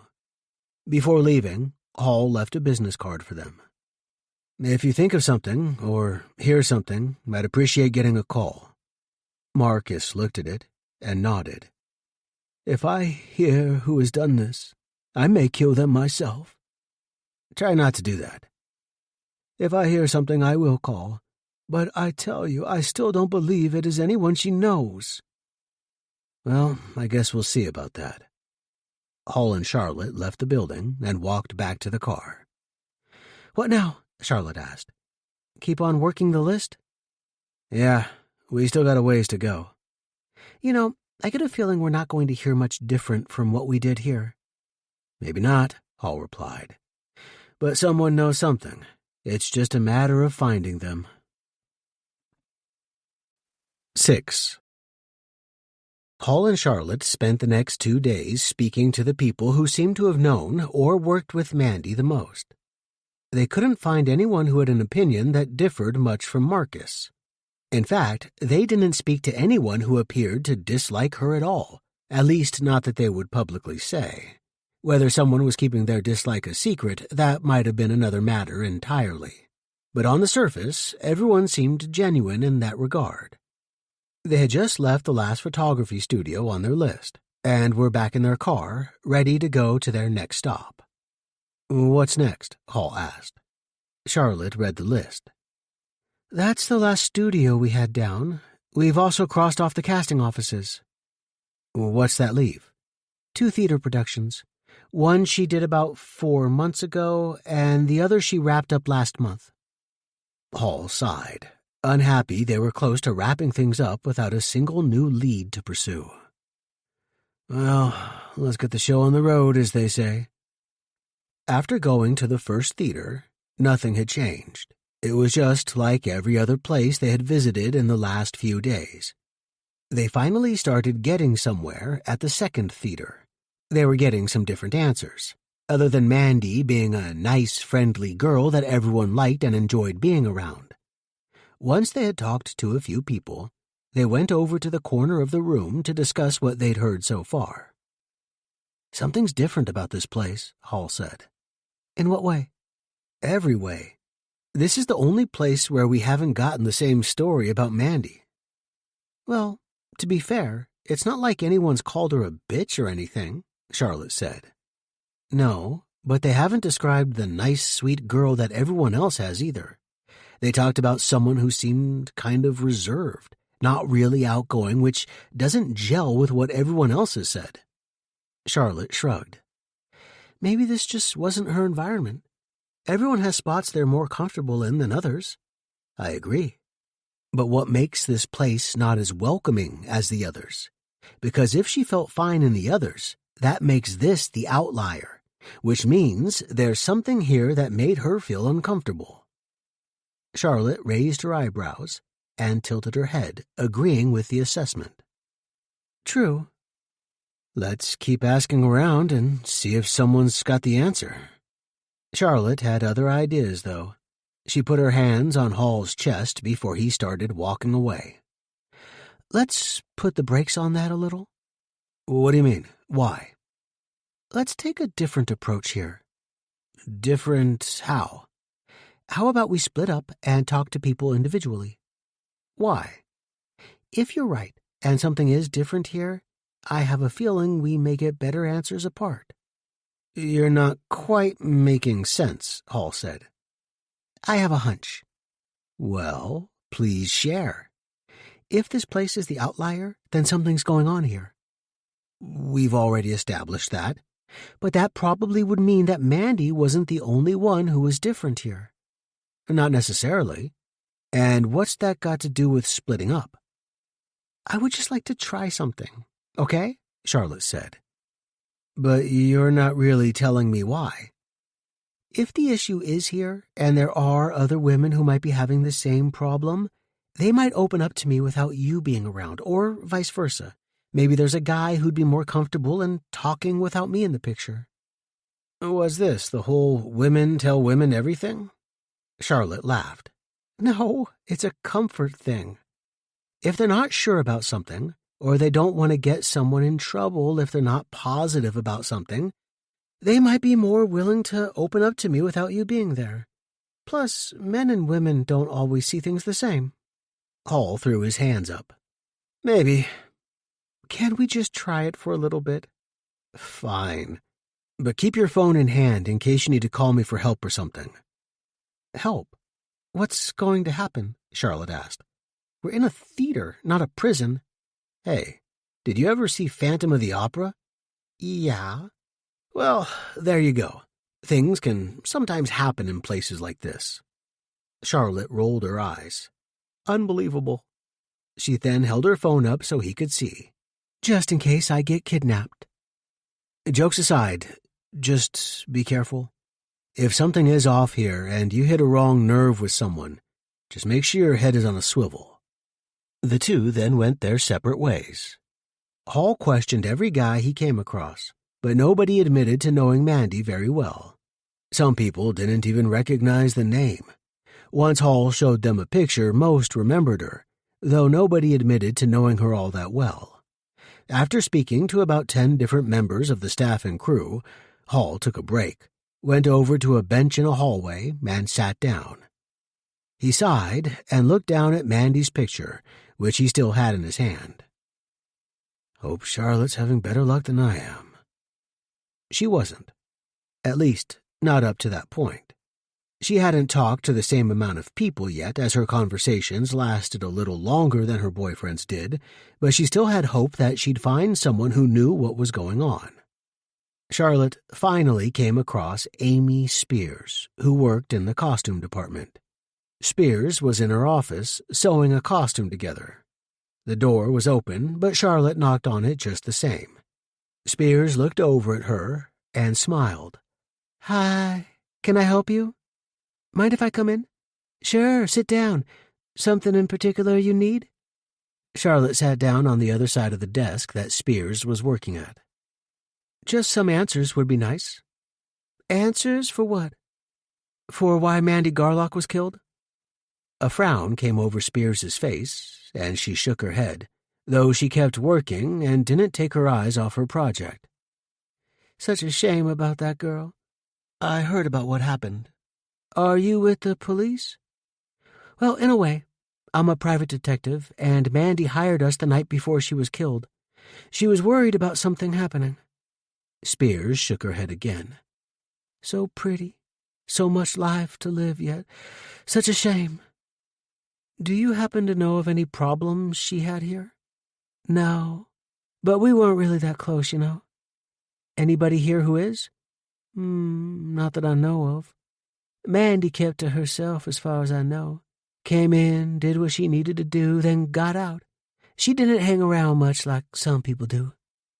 Why is that? Spears shrugged. Beats me. Maybe you can help me. I don't know how. I told you I didn't really know her very well. Seemed nice enough, but we really only talked about her costumes and all. What was her role here? Charlotte asked. We had a play that involved some dancing. It wasn't a speaking part for her, wasn't a main role, just kind of in the background. How'd she do? Spears finally took her eyes off her work and looked at Charlotte's face. Fantastic. She was an incredible dancer, so smooth and fluid. You could tell she'd put a lot of work in to get where she was. So gifted. Okay, so maybe you didn't know her very well, but you still might be able to help. Spears went back to focusing on her work. I don't know how. We've already checked every other place that Mandy had spent any time in or worked at. Photography studios, casting offices, people she worked with, everything. Everyone describes her the same way. Except for here. This has been the only place where people describe her as hard to get to know or standoffish, reserved, not outgoing or overly friendly. Every other place we've been describes her as the opposite. So that indicates maybe she had a problem here, don't you think? Spears puffed her lip out. Maybe. Can you think of anything, even if it's insignificant? I don't know what it'd be. I didn't know her well. How long have you been here? Oh, going on 10 years now. Yeah, 10 years and about 3 months. So you know everyone who works in this building pretty well, Charlotte asked. I don't know. Moderately, maybe. People come and go on their way to bigger and better things. Maybe you've heard some girls talking? Maybe there's someone who works here that they keep their distance from? Or someone everyone thinks is a creep? You know the kind I mean. The kind where the girls warn each other to stay away from that certain someone. Is there anyone here like that? Someone who might have placed the wrong kind of attention on Mandy? Spears stopped working for a moment, though she didn't take her eyes off it. Her reaction, though, made Charlotte think that maybe she'd hit a nerve. After her brief pause, Spears went back to work. So, is there someone here like that? Charlotte asked. I don't know of anyone who gave Mandy that kind of attention. I asked if there was someone here who the girls had to maybe go the other way if they saw him, or make sure they weren't alone with him, or made sure they had a partner when they walked out to the car, something like that. Spears shook her head. I don't know. I just try to stay in my lane. Charlotte leaned forward, making sure Spears could see her even if she wasn't looking directly at her. Amy, Mandy is dead. We need to find out who did that, and if it's someone here, then we need to make sure that it doesn't happen to someone else. Would you want someone here to wind up with the same fate? How would you feel if someone else got murdered, but you could have stopped it if you just gave us a name? Spears finally stopped working and looked at Charlotte. Because I don't know if he's the one. I'd only be speculating, and I don't want to get someone in trouble if they didn't do it. But what if they did? Look, I'm not here to get anyone in trouble, but if you know something, you need to tell me. I promise they'll never know where I got the information, and if we look into him and we determine that he's not responsible, then we'll move on like nothing ever happened. You promise that you'll leave my name out of it? Absolutely. I don't want to testify in court or anything like that. Just tell me what you know. I won't tell anyone where the information came from. Spears took a deep breath. Okay. The only person round here who's got a bit of a reputation is Thad Reddington. Who's that? He works on the stage crew, lighting. And what exactly is his reputation? Charlotte asked. You know the kind. Girls get creeped out 'cause they find him staring at them a lot. Always comes on to them, asking them to come over to his apartment. Things like that. Always strikes out, but keeps on trying. And did he try that on Mandy? Well, I don't know for sure that he did, but I wouldn't be surprised. He's done it to just about every woman that has stepped foot in this building. If you're between 18 and 50, he's probably tried to hit on you. He's just one of those guys you feel uncomfortable about even being in his presence. Is he here today? I don't know. I don't run into him every day. I'm quite busy with my own role. How long's Reddington worked here? Oh, about a year, I think. Must be close to it anyway. Do you know anything about him, other than what you know about him here? Spears gave her a face. Really? He's a guy I avoid conversations with. I'm sure there are others who work more closely with him than I do. I'm just telling you what the prevailing opinion is of him. And I thank you for that. Remember, it didn't come from me. Charlotte smiled at her. Not a word. Anything else you can tell me? Anyone else with a similar reputation? Not that I know of. Tad's the biggest one. Okay, I'll go check this out. Thank you. Charlotte left and immediately called Hall to see where he was. Still sitting on the bench, it only took her a few minutes to make her way over to him. As Hall watched her approach, he could see in her face that she had something newsworthy. She had that glow, that slight smile, a confidence in her walk, everything that pointed to the fact that she knew something that he didn't. "You're looking proud of yourself," Hall said as his girlfriend got closer. "What do you mean?" Hall motioned with his arm. "Look at you. You look like you've got a secret nobody else knows." Charlotte smiled widely, then sat down next to her boyfriend. "Well, I don't like to brag." "Wait, let me guess. But you will in this case." She laughed. "Maybe just a little." "No use in waiting. Go ahead and throw it on me." "Thad Reddington. He's got a reputation as being somewhat of a creep." Hall lowered his head, looking confused. "Reddington. Doesn't sound familiar." "He wasn't on our list. He works in the lighting department." "So what makes him a person of interest?" "He's just one of those creepy guys who tries to hit on everyone."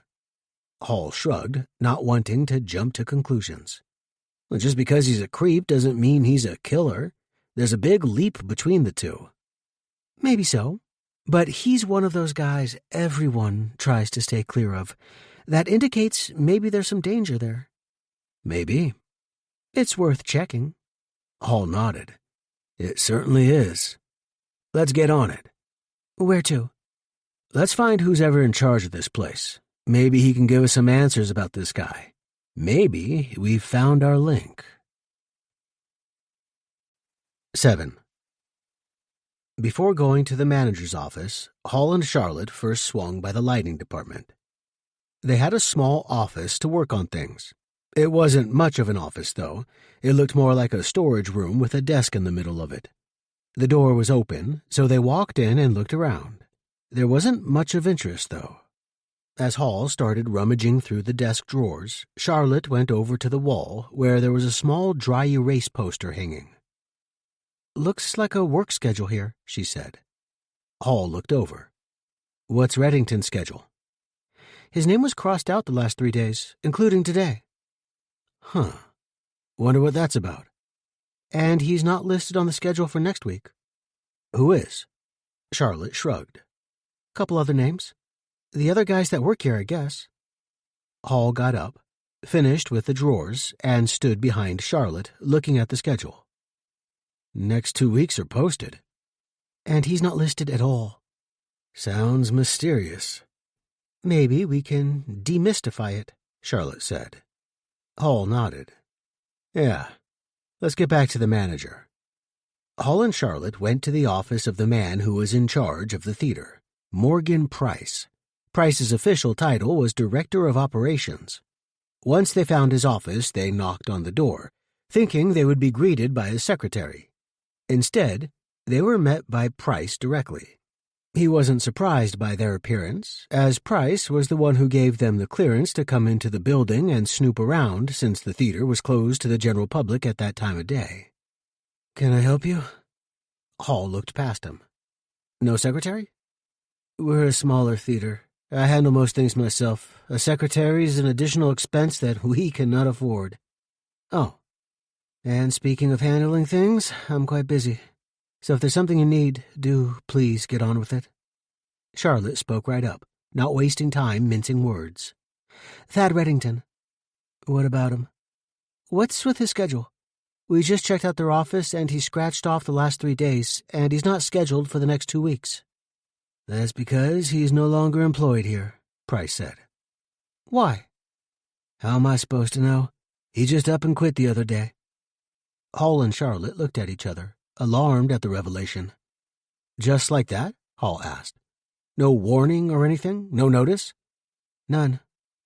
"What did he say when he quit?" "He didn't say anything because he never contacted us. He just up and left." "Isn't that unusual?" Hall said. "In this business, it's hard to say what's unusual." "He just stopped showing up?" Charlotte asked. "That's it." "Well, how do you know he's not coming back?" "Look, if you want a job and you're sick, you call out. Or if there's an emergency, you say when you'll be back, but when you just don't show up for a few days and there's no contact, It's an assumption that you just didn't want the job anymore." "What if he comes back?" Hall asked. "Believe me, he won't." "How do you know?" "Because he wasn't that popular to begin with, for one. Secondly, he was probably going to be fired soon anyway." "Why? Bad work habits?" "His work habits were fine," Price answered. "It was his other habits that were the problem." "Which were?" "Well, if you've talked to people in this building already, I'm sure you already got the story on him. I've had a bunch of complaints recently about him." "From women?" Price nodded. "Yes, and believe me, that's a hassle I don't want or need. I got enough problems around here without someone eventually throwing a sexual harassment claim out there." "Well, why did you let it happen?" Charlotte asked. "I didn't let anything happen. I am one person in charge of this place. There's a lot to do, a lot going on, and a complaint here or there is going to happen. It always does. But lately, it has been happening more frequently. So I was at the end with him." "Exactly how many people have complained?" Last week was complaint number 6. Charlotte raised her eyebrows. 6? And it took you this long before you figured out you should can the guy? And you didn't even do that. He left first. "It's hard to find good help." Charlotte huffed, her face growing red with anger. "Really? You've got 6 women complaining, and probably a lot more than that who haven't said anything, and all you're worried about is finding good help?" Hall put his hand on Charlotte's arm to calm her down before she got too heated. "Was Mandy one of the people who complained?" "No," Price replied. "How long has this been going on?" Charlotte asked. "The first complaint was about 6 months ago." Charlotte huffed again. 6 months, and you did nothing. You're the manager here." "First off, I'm not the manager. I'm the director of operations." "Same thing. And I talked to him numerous times about it." "Wow, it really seemed to work well." "Any idea where Reddington's gone?" Hall asked. Price shook his head. "No, and I don't want to know. As far away from here, the better. We're going to need his home address." "I don't think I can give you that." Hall raised his eyebrows. "Why not?" "It's against the law to just give you personal information about people like that, isn't it?" Hall threw his arms up. "Perhaps you'd like it better if I come back here with Detective Bradham of the police? I can call him right now to get a search warrant. Then we can turn this whole place upside down to look for any clues he might have left behind. Or maybe he's still hiding in the building somewhere. Might take a long time before we clear out of here. Could be days." Price made a disgusted face, then turned around. Follow me. Ridiculous." They walked into his office, where Price went over to a filing cabinet and started going through it. A few seconds later, he had Reddington's file in hand. He gave it to them. "Here, take it. I don't want it." "Do what you want with it." Hall started looking it over. "Wait, no. Can I get in trouble with this?" "How about we just copy it?" Hall replied. Charlotte saw one of those all-in-one machines and grabbed the file and went over to it. Price kept a close watch on her as he and Hall kept discussing the situation. "Do you really think that Reddington's the one who did this to Mandy?" Hall shrugged. "I don't know. Too soon to say. He's a candidate, I guess. It could be it turns out he had nothing to do with it. Or maybe he really is the guy. I find it hard to believe he did, but I guess anyone is really capable of anything once you get down to it. Usually. We'll know more once we catch up with him. I don't know which I'm hoping for. That you find him and he did it, giving the whole thing some closure, or for his sake that he didn't do it. I just hope for the truth to be revealed, wherever that takes us." As Charlotte finished copying everything, she happened to glance down at Price's desk. There were a bunch of papers and files all over it, looking pretty messy, actually. But there was a picture there, underneath it all, that caught Charlotte's eye. She couldn't see the whole picture with the mess on top, but the part of it that she did see looked familiar. It was part of a woman's head, but the hair was the giveaway. Charlotte reached down, and started moving things around until the picture was clearly visible. It was a picture of Mandy. Charlotte picked up the photo. "What's this?" Price looked over at her. "Oh, it's, when you called earlier asking to come over, I guess I started reminiscing. I took her photo out of the drawer and I don't know what. I guess I was saddened by what will never be now. Everyone says she was talented." "Oh, yes, very. She was, special. Very special." "Did you ever hang out with her outside of here?" Hall asked. "Me? No. I'm much too busy here to be interacting with people on a social level. Plus, I try to avoid all that. Conflict of interest and all. Don't want to give the appearance of favoritism." "Good idea." Price noticed Charlotte seemed to be done with the copies. "Well, if that's all, I really do need to be getting back to work. We have a production starting this week." "Is that a production that Mandy was going to be involved with?" Charlotte asked. No, she wasn't involved." "Thanks for the time," Hall said. "Appreciating you letting us come and for helping." "Of course. Happy hunting." Hall and Charlotte left the office. On their way out of the theater, they looked at Reddington's address. "How far away is that?" Hall asked. "About 20 minutes. Let's hope he's home." "If he's not, that won't look good for him." 8. Hall and Charlotte were sitting outside the residence listed for Thad Reddington for about 5 minutes. It was an apartment complex, and Reddington had a third-floor unit in the 5-floor building. "It doesn't look very inviting." Hall rolled his eyes. "Again with the apartment thing?" "I'm just saying." "What is it with you and apartments? We live in one, you know." "It's not apartments.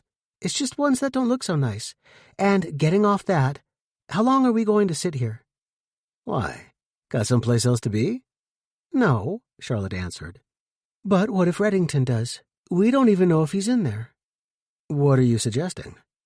"I don't know. Go in there and break a door down or something." "Really?" "Brandon, do you really think we should sit out here for 10 hours without knowing if the guy's even in there?" She made a good point, but Hall wasn't planning on spending a lot of time out there anyway. He was just trying to think up a good plan in his mind. But there was really nothing else to do but to go up to Reddington's place and knock on the door to see if he was there. "All right, you stay here," Hall said, getting ready to exit the car. "What? "Stay here." What are you doing?" "I'm gonna go up there and see if he's home." "And what do you expect me to do?" Nothing. That's why I said stay here." "Why?" Hall's shoulders slumped, knowing he was in the middle of the 3rd degree. "Because the guy might be dangerous." "And leave me here in the car? Is that it?"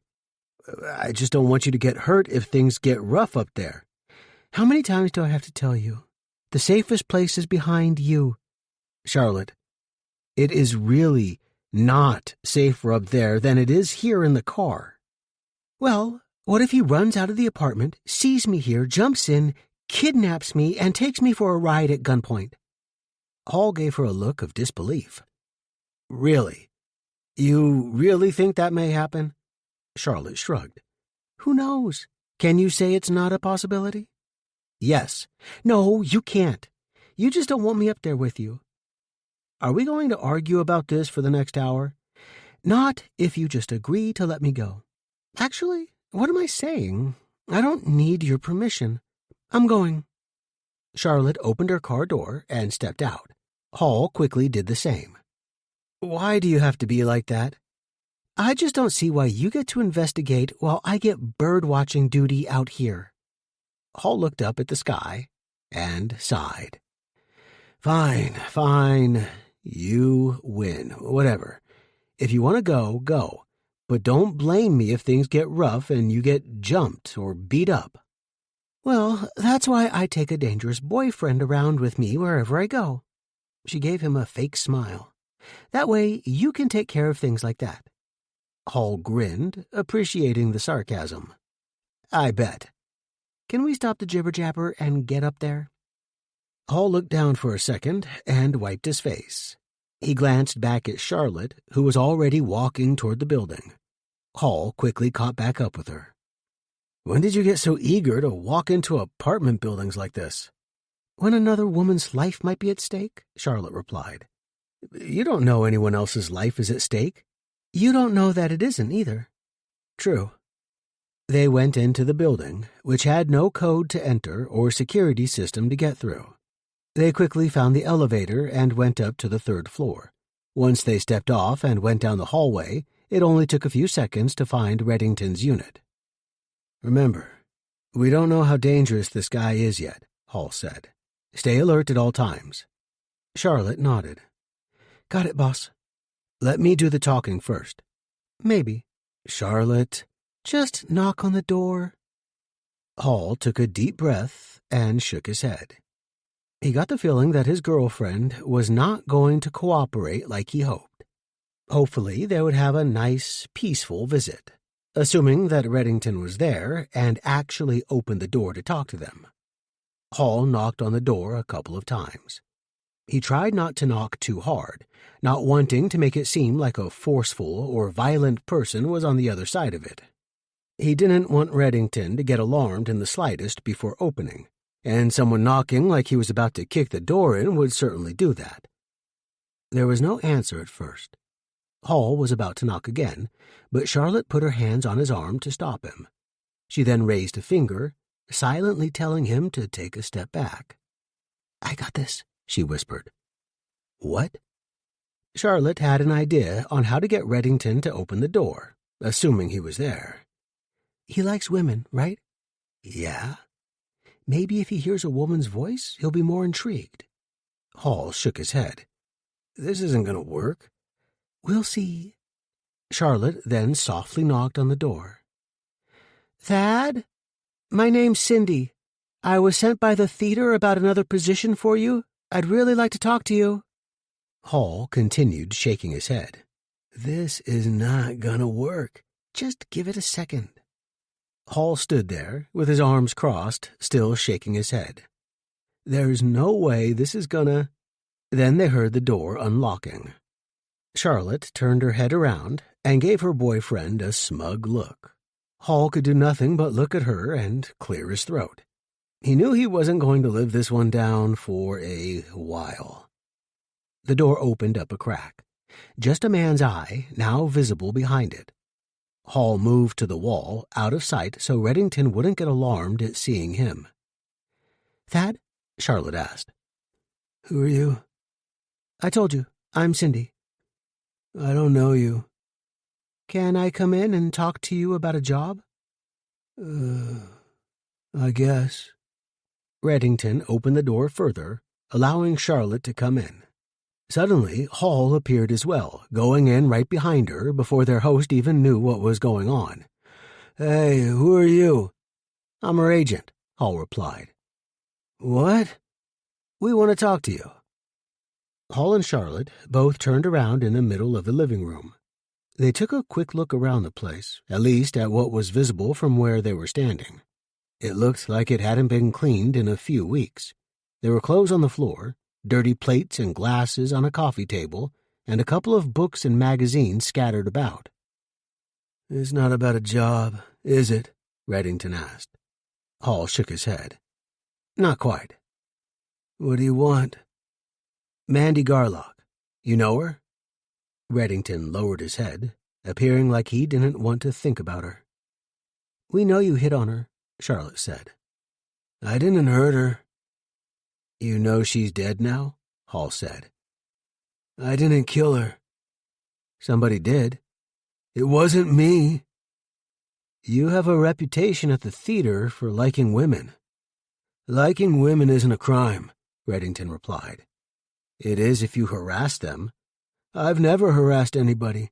If I like someone, I ask them out. That's it." "So why'd you quit the theater so suddenly?" Charlotte asked. "Because when I heard about Mandy, I thought people were going to come around and accuse me." "Would they have a reason to do that?" "No, but—" Reddington took a deep breath. "I know there are people there who think I'm like, I don't know, But I'm not. I've never hurt anyone. Price talked to you numerous times about your behavior, Hall said. You've got more of a history than you think you do. It's not my fault if the girls get nervous. Why do you make them nervous? I don't know. I think you do. I'm not talking any more about it, Reddington said. Are you arresting me? We're not the police, Dad. But we are investigating Mandy's death, and right now, the finger's pointing at you. You need to convince us that you didn't do it. Reddington took a gulp, trying to figure out how he could get out of this situation. He knew with his reputation that he was going to be the scapegoat for this. Just wait. I have something. What? Hall asked. I have something that can clear me. The night Mandy was murdered, I have an alibi. Oh, great. What is it? It's better if I show you. Just wait here a second. As Reddington disappeared into a bedroom, Hall kept his eyes wide open. What do you think it is? Charlotte asked. I don't know. Just be prepared to duck. Why? What if he comes out with a gun? Hall said. Charlotte's eyes opened wide. You don't really think that, do you? I sure hope not. But just in case he does, be ready to jump over that couch. Oh, jeez. You're the one who wanted to come. Well, why are you letting him disappear into a bedroom where he can do that? Hall shrugged. What do you want me to do? It's his apartment. It's not like I can arrest him or prevent him from going where he wants. Reddington came back out of the bedroom. Luckily, there was no gun in either of his hands. Both Hall and Charlotte breathed a sigh of relief upon seeing that. Reddington did have a piece of paper in his hand, though. I've got this, Reddington said, walking over to them. He passed it to Hall, who eagerly looked it over. Hall looked at it, then flipped it over. Is this written in invisible ink? It's blank. There's nothing on it. Look closer. Hall brought the paper closer to his face, which allowed Reddington to reach down to the table beside them and pick up a porcelain plate. He hit Hall with it across the back of his head, sending Hall spiraling to the ground. Brandon! Charlotte shouted. Reddington quickly grabbed Charlotte before she was able to retaliate and threw her against the wall. She hit it hard, also sending her to the ground. With both of them out of commission for the moment, Reddington grabbed his keys off the table and ran out the door. Hall and Charlotte were down for a few minutes, though Hall had gotten the worst of it. Charlotte was the first one back on her feet, well, knees, really. She crawled along the floor until she reached her boyfriend. Are you okay? She put her hands around his head. He had a red speck of blood on the back of his hair. Hall moaned and groaned for a few seconds, but eventually was able to sit up on his knees, though he still held the back of his head. What the hell did he hit me with? Charlotte looked down at the floor. Looks like a plate. Oh, man. Feels like he hit me with a brick. Might as well have been. That thing struck you pretty hard. Hall tried to get up, but Charlotte made sure he stayed on the ground. Just stay put for a minute. Reddington's gone. Let's just make sure you're okay first before we do anything. Hall slowly shook his head. I really walked into this one. Charlotte stretched her back out. Hall noticed her grimace. You okay? Yeah, I didn't get it as bad as you. What happened? He threw me into the wall. I'm fine, though, just a couple bumps. Well, I did warn you.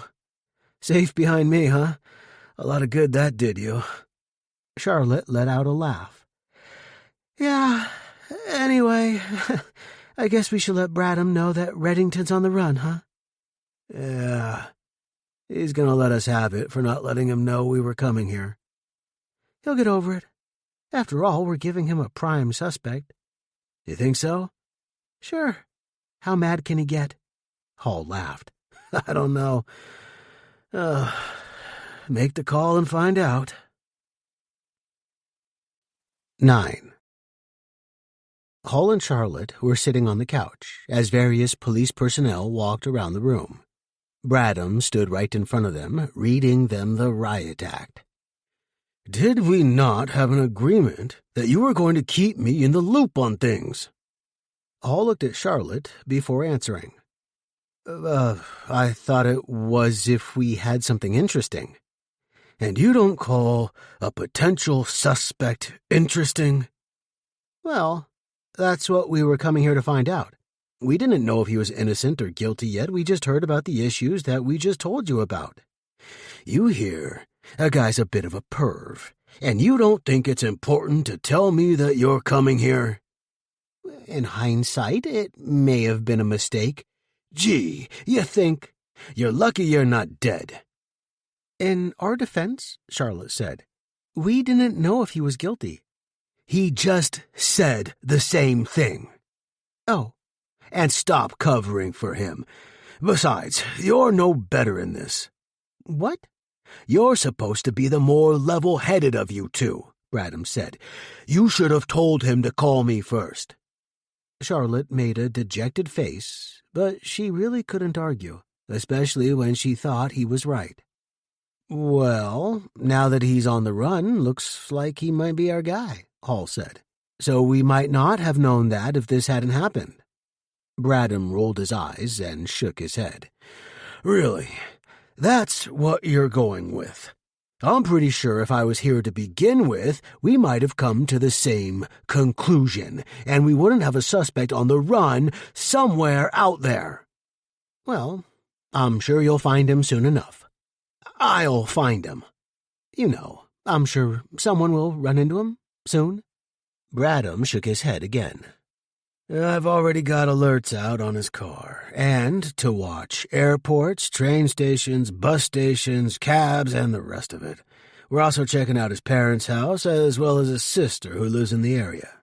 "See, maybe we'll get lucky, and he'll turn up at one of those spots," Hall said. "I don't need your optimism." "Did we not have an agreement to tell me anything you find out?" Hall shrugged.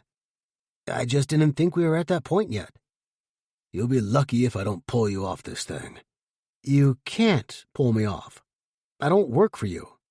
"No, but I can sure make your life miserable for a while." "In what way?" "Public nuisance. Obstruction." Hall stood up. "Obstruction?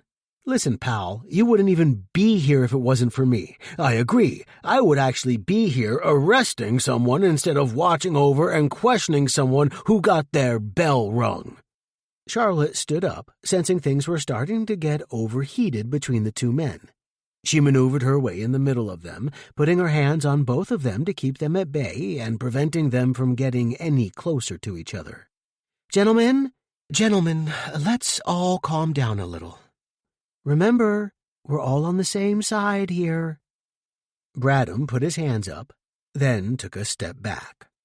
"Okay, but if I can't trust you out there, Brandon, then I can't be letting you in on these things." "And I still don't need your permission," Hall replied. "Oh, remember that the next time you ask me to look into something for you. Or you need a record, or a plate, or a history, or anything like that." Guys, Charlotte said. "Let's keep a cool head and not say anything stupid that either of you will regret." "I won't regret anything." "Steve." Bradham backed up a few more steps. Okay. I'm done." Charlotte glanced at each of them. "If we look at this logically, calmly, and with a level head, I'm sure we can all agree that this wasn't handled in the best way possible." You can say that again." "We probably should have informed you about Reddington's reputation before we attempted to talk to him, and we probably should have waited until you got here." Bradham stuck his arms out. "I agree." "We can also probably agree that pushing us to the side on this is probably not helpful either. After all, we were the ones who found this information." "Yeah, we would have gotten to it eventually." Hall rolled his eyes, but remained silent. "Steve," Charlotte said. Okay, Bradham said. "You guys did good work on getting this information, and, Well, that's it. You did a good job in getting it. Everything else was bungled. Cheap shots are not going to help. Bradham took a deep breath. Fine. You're right. But I don't want to be finding out about this stuff after it happens. Absolutely. We'll do a better job at keeping you informed. That's all I ask. You need anything else from us? I don't think so. Good, Charlotte replied. We'll be going then. Charlotte grabbed Hall's hand and quickly led him out of the room. Well, aren't we getting all chummy? Hall said. Stop that. You know as well as I do that getting into a pissing match with him was not going to do either of you any good. Maybe. Besides, all that matters now is finding Reddington. I don't think we need to worry about that anymore, Hall said. The police will pick him up soon enough. But what if they don't? Hall shrugged. Then it's not really our problem. Really? It's not our problem? By now, they were at the bottom of the stairwell. Hall stopped, realizing how that came out. I didn't mean it like that. Of course we'll keep digging into it. Besides, what if Reddington really didn't do it? What? They started walking again as Charlotte made her point. What if he's not the one who killed her? Well, if he didn't, he's not really off to a strong start. Running makes you look guilty. So he's not the sharpest tool in the shed. Doesn't make him guilty. Sure doesn't make him innocent either. By now they had reached their car, though they weren't getting in, as Charlotte just stood in front of the hood, thinking about something. What is it? Hall said. It's something that Reddington said. What? I don't recall him saying anything of interest. He said he had an alibi the night she was murdered. Hall shrugged. So? What's interesting about that? Mandy was murdered in the morning, not at night. Hall didn't seem swayed. Slip of the tongue. But if he was actually trying to provide an alibi, wouldn't he have said the morning she was murdered? But he wasn't actually trying to provide an alibi. It was just something he said to catch us off guard. Maybe. I think you're trying to find something that isn't there. You don't think there's a chance he actually didn't do it? A chance? Hall said. Sure. But if he didn't do it, who did? He sure seems to be the most likely suspect at the moment. I don't know. Are you really going to tell me you have doubts about this guy? I mean, don't tell me you think his reputation is misguided or something. Of course not. He's obviously a creep. But we both know there's a line between being a creep and being a killer. A fine line. But still a line. And I'm not sure he'd cross it. A lot of supposing for someone we only talked with for a minute and who took us both out along the way. I just want to make sure he's really the guy and that nobody else gets hurt. Hall nodded. Well, let's see if we can run him down then. I thought you said to let the police handle it. No. They have the transit places and his family covered. But what if he doesn't go there? Where else would he go? Charlotte asked. Beats me. Let's start doing some digging and find out. Between the police covering their end, and if we start with this angle, sooner or later, one of us will find him. Yeah. But let's try to make that sooner, huh? Hall agreed. The sooner the better. 10. With the police covering the likeliest spots that Reddington would reemerge, Hall and Charlotte started taking a different path. In the interest of saving time and hopefully finding Reddington as soon as possible, they split up again. This time, though, Charlotte stayed at home, trying to find out as much as she could on the computer. She dug into his social media accounts as well as whatever other public information she could find. Hall, though, went back to the theater that Reddington was formerly employed at. He wanted to find out more information about Reddington if he could. Places he went, people he hung out with, anything that would make finding the fugitive easier. Upon getting there, Hall was once again met by the Director of Operations, Morgan Price. They talked in Price's office. I'm surprised to see you here again so soon, Price said. What else can we help you with? Well, Thad Reddington is now on the run, so I was hoping you or anyone else here would be able to tell us where he might be, places he might go, people he knows, anything like that. Price looked disgusted. So he really is guilty then? Hall shrugged. I don't know. Innocent people usually don't run. Price shook his head. All of this is so tragic. As far as your other questions, I'm afraid I really can't help you. I don't know of anywhere else that he went other than here. Any time I've ever talked to him was work-related. As far as other people he hung out with, I don't know of anyone here that saw him outside of here. I'm afraid I can't really help you. That's okay. How about the other people he worked with? Usually the people you work side by side with know you the best. Well, you're obviously welcome to go down to the lighting department and check in. I'm not sure how well you'll do, though. Thad pretty much kept to himself most of the time. Hall smirked and threw his hands up. Worth a shot, right? Maybe I'll get lucky. Of course. And if there's anything else I can do, please, don't hesitate to contact me again. Thanks. Hall left Price's office and walked down to the small room they actually called a lighting department office. Of course, Hall assumed most of their work was done outside of that room anyway. This time, though, there was actually someone else sitting at the desk when he got there. It was a man with a baseball hat on, trying to wire a string of lights together. He looked up at Hall as he stood at the door. You new here? Oh, no, Hall replied. I'm a private investigator. Really? Sounds like a cool job. It has its moments, I suppose. I was wondering if you could help me with Thad Reddington. Thad? What'd he do? I'm not sure yet. Maybe nothing, just having trouble locating him. I'm assuming you've tried his apartment? Hall laughed. Yeah, he left there in a bit of a hurry. So he is in trouble? Maybe. I was being honest in the I'm not sure part. You know where else he would go? Not sure. I know he's got parents and a sister in the area. As far as friends that he might stay with, I don't know about that. He never mentioned anything about people he hung out with, places he'd go? The man stopped working and thought for a second. No, can't say that I ever recall him mentioning anyone that he was friends with. I do remember him sometimes saying he was going to a bar after work. You remember what one? Trying to think. Maybe it was... what's the name of that place? Shots? Yeah, that's the name, Shots. It's a little place, but I remember him talking it up a lot. He go there often? Hall asked. Yeah, I think he went every week. Any specific day? Nah, I wouldn't know about that. Then the man laughed. Thad used to say how much he liked the place. Said there were a lot of good-looking women there. Ever go there with him?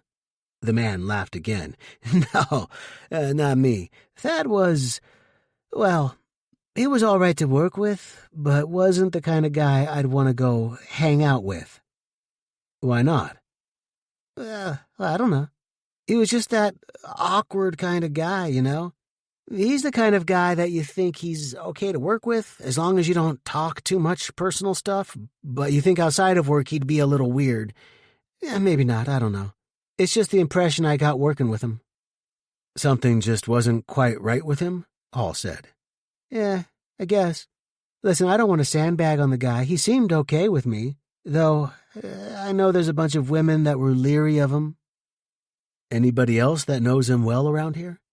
No, I don't think so. Like I said, women were cautious around him, and he wasn't the type of guy other guys want to be around much either. Okay. Well, thanks for the help.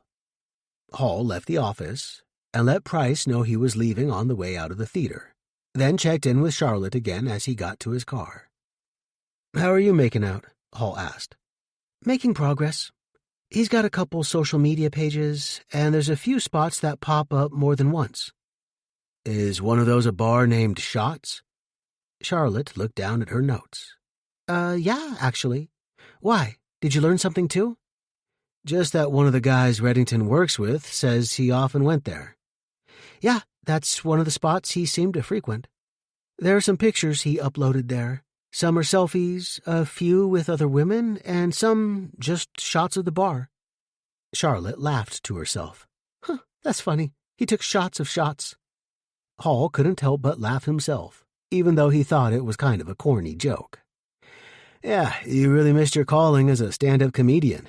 You're just mad because you didn't think of it. Yeah, you got me. Anyway, there's about 4 or 5 places that Reddington seemed to visit a lot. Maybe he had them in rotation or something. Yeah, a lot of people do that. They mix it up so they're not in the same place all the time. Charlotte kept looking at her computer screen as she talked. Huh, this is interesting. What? I'm seeing the same days pop up on these pictures. Looks like every Monday, Friday, and Saturday. No other days? Not that I'm seeing. It's those same days every week. Wonder why that is. Maybe it's just his thing, Hall answered. Maybe he's just a weekend guy. Mondays aren't the weekend. Maybe he considers it a long weekend. Now you're just being ridiculous. Anyway, I'm on my way back now. We'll go over the list a bit, then figure out where to go next. Okay, I'll make some lunch for us. Feel like a turkey and cheese sandwich? I can practically taste it now, Hall replied. Hall drove straight back to the apartment, and by the time he got there, Charlotte was waiting for him. Here's your food, she said, a smile on her face, handing him a plate. And a kiss. I definitely like the second one more. You better. They kissed for another minute, then sat down to eat their lunch. After they were done, they looked at the list that Charlotte had compiled. There were 5 addresses on it. They were all bars that Reddington seemed to frequent. Any of these look more promising than the others? Hall asked. Charlotte shook her head. Not that I could tell. He seemed to use them all, but not one more than another. And he didn't go to a specific place on a specific day, like Bar A on Monday, Bar B on Friday, and so on? No, there were some pictures from the same bar, but on different days. So if he's got some type of schedule, I couldn't figure out what it was. Hall nodded as he read the list. Guess we'll just have to hit them all. What about shots? What about it? Well, considering the guy at his job knew he liked to go there, maybe that was his favorite. Maybe we should check that out first. Hall shrugged, not really having a strong opinion either way. He was fine with it. Yeah, okay. Maybe we'll get lucky on the first shot. Hall laughed again, realizing his last word. It's too easy to make puns with this place. Take a shot, make a shot, first shot, all that shots. I guess it's memorable. And I suppose that's the idea, isn't it? Yeah, I suppose so. Let's just hope that it becomes memorable for us, as in finding Reddington quickly. 11. After eating their lunch, Hall and Charlotte went over to Shots to start poking around, hoping that someone knew Reddington and could tell them more about him than they already knew. They weren't exactly holding their breath, though. A guy like Reddington didn't seem like he made friends all that quickly. Then again, that might work to their advantage. Sometimes in places like this, people were hesitant to speak out against anyone. But if Reddington didn't have many friends, and his reputation with women was warranted, that might have annoyed a few people that worked or visited there, making them more agreeable to talking about him. Once they walked in, they took a quick look around the place, just to make sure Reddington wasn't already there somewhere. It was a long shot, but the only shots that never panned out were the ones you didn't make. After they had walked through the place, they figured to go up to some employees to see if they knew anything. No long shots at Shots tonight, Hall said. You're really enjoying this, aren't you? Hall laughed. A little. Definitely more than I should. It's just so easy. How about we stop worrying about shots and... She stopped herself. See, you're about to do it too, weren't you? No. Yes, you were. No, I wasn't. I think you were. Hall looked up at the lights. It was a little darker in there than he would have liked. It definitely wasn't one of those bright, cheery types of places. Must be trying to cut down on their electric bill. Does it seem kind of dark in here to you? Charlotte looked up as well. Yeah, a little bit. Definitely darker than it seems in the pictures. Maybe because it's daylight? Maybe they turn more lights on at night. Could be.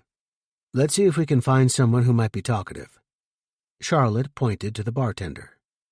Nobody knows more than the bartender. Everyone talks to him. Well, I'm not sure about that.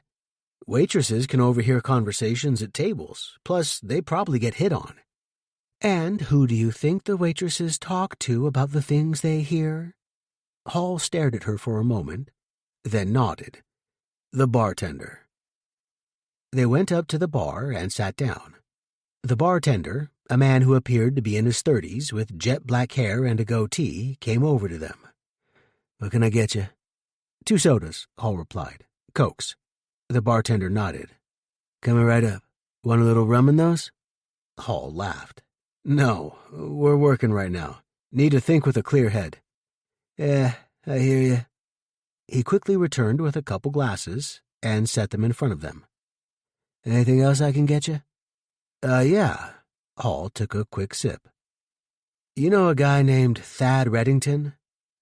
The bartender tapped his fingers on the bar, giving it some thought. Nah, I don't think so. Why, friend of yours? Hall shrugged. Not exactly. We're looking for him. The bartender looked the 2 of them over. You guys cops? Wouldn't matter if we were. Not really. Look, here's the straight story. We're PIs. We're looking for this guy. 1 girl is already dead, and there may be more in danger. We're not sure if Reddington's the one who did it, but we need to find him. And he's on the run, which makes him suspicious. So we're trying to find out everything we can about this guy. There could be other lives at stake.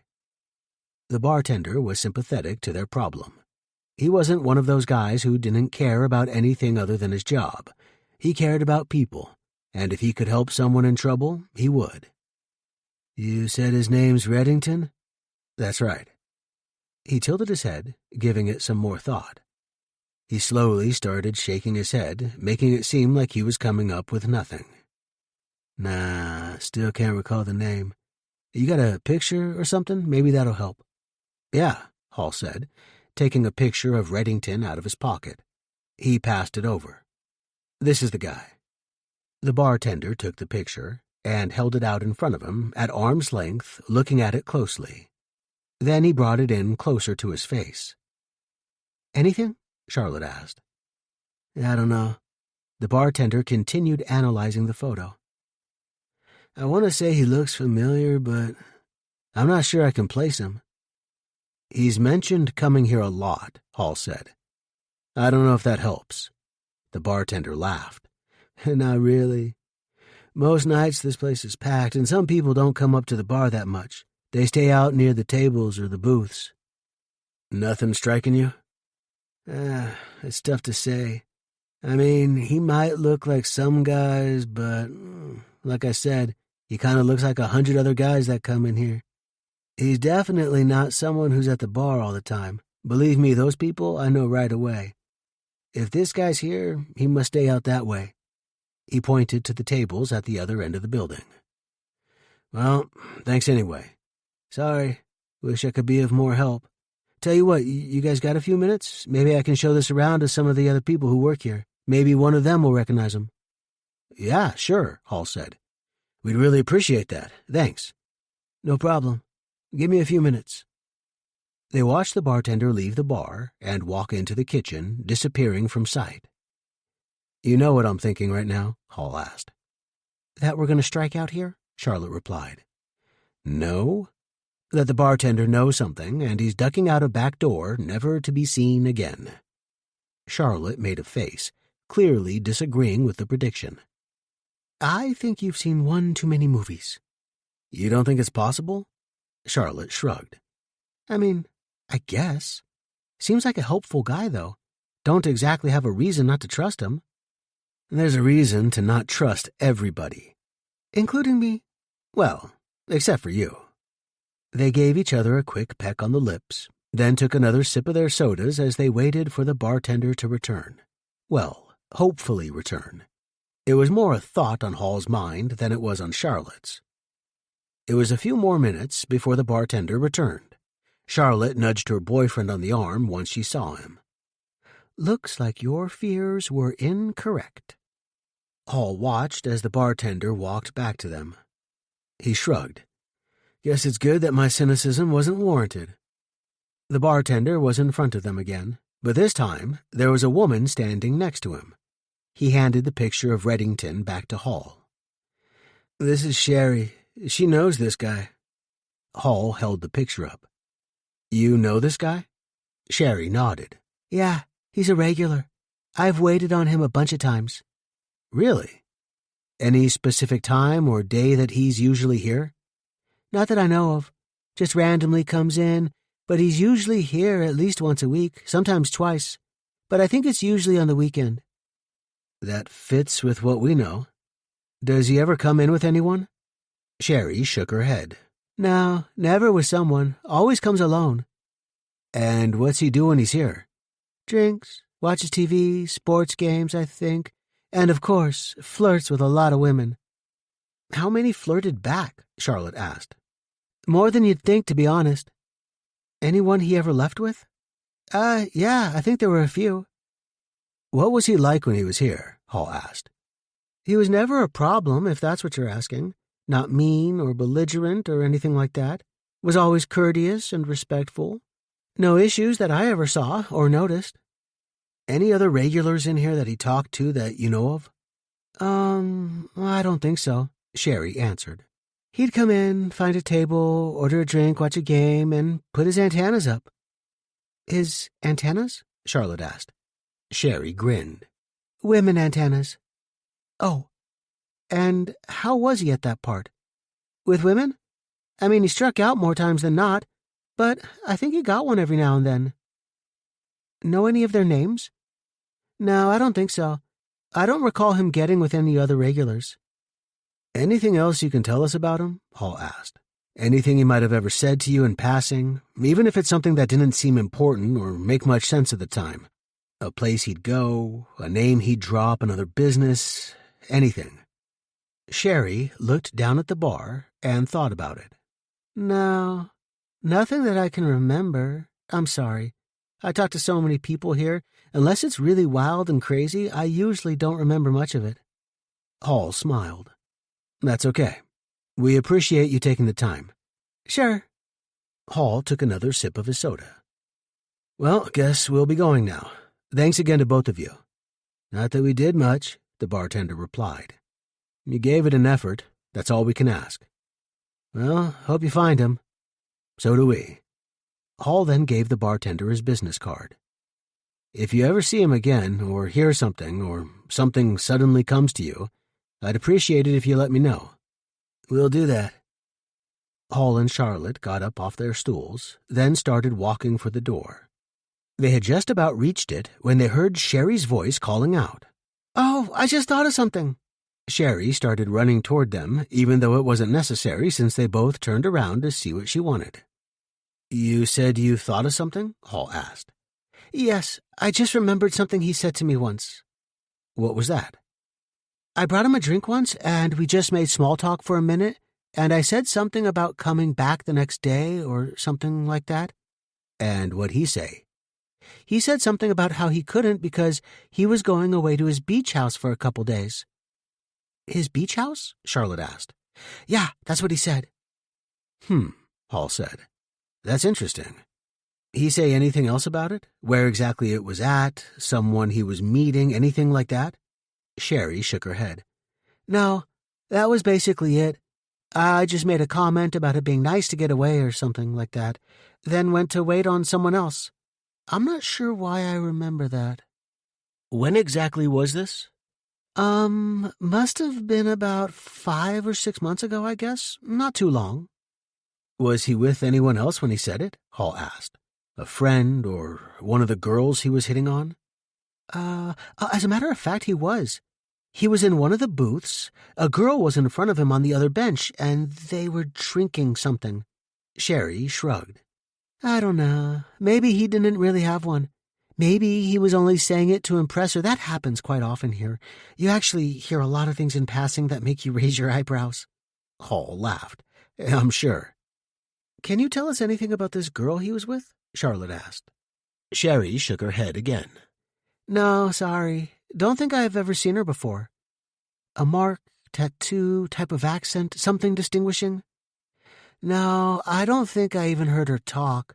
He did the ordering for both of them. She was smiling, though. Looked like she was having a good time with him.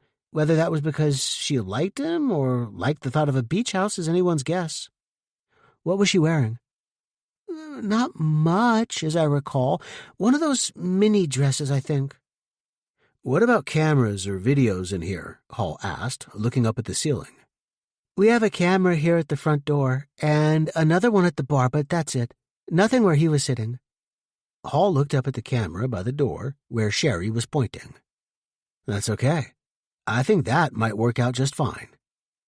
Who can we see about taking a look at the footage? Charlotte said. You'd have to see the manager, Sherry replied. I'll warn you, though, he's usually not receptive to things like that. Hall grinned. Well, we have a way of being persuasive. 12. Sherry led Hall and Charlotte back to the bar, and then went to get the manager of the establishment. While they were waiting, they chewed the fat with the bartender a little more. He's not a bad guy, but he can be a little testy at times. We're just trying to prevent some bad things from happening, Hall said. Sherry came back out, the manager right behind her. Good luck, the bartender said. He then went to wash some glasses. Hall tried to size the manager up as he walked toward him. He was a bigger guy, over 6 feet, and was plus 200 and some pounds. He had a short haircut and a scowl on his face. Hall was already getting some bad vibes. He knew some managers of businesses probably braced themselves for something bad when they were called, and this guy seemed to be one of them. Charlotte leaned over closer to her boyfriend. Looks like someone woke up on the wrong side of the bed this morning, Hall whispered back. Maybe he's just a big teddy bear that gives off that vibe. Maybe inside he's really just a big old softy. Charlotte snickered. Good luck with that theory. A few seconds later, and the manager was standing in front of them, though behind the bar. Sherry said you guys needed something? Hall spoke right up. Yes, we're working with the police on a case, and the person we're looking for is a regular in here.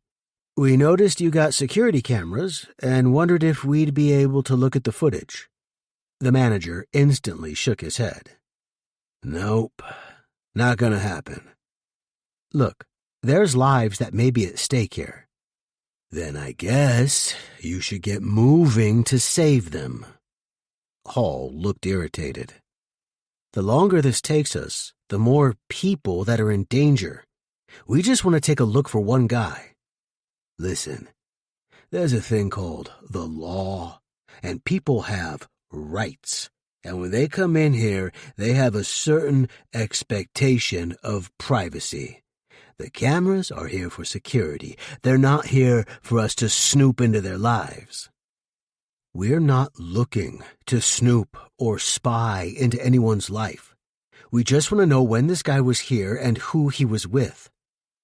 The manager was silent for a second, giving them the opinion that maybe he was mulling it over. He wasn't. I feel for you. I do. But I'm still not letting anyone look at our cameras. Can you answer a question? The manager shrugged. Depends. What is it? Can you tell us how far back your footage goes? We keep it for a year. Good, Hall replied. Thanks. So can we take a look at it? We only need to go back 6 months or so. Nope. You would seriously let someone get hurt or killed over this? Look. Saving people is your work. Managing this business is mine. Our priorities don't mesh. I thought saving someone's life was everyone's priority, Charlotte said. You guys are cops? Well, not really, Hall said. We're actually private investigators. But the police know we're here. We're on the payroll at the moment. Well, good.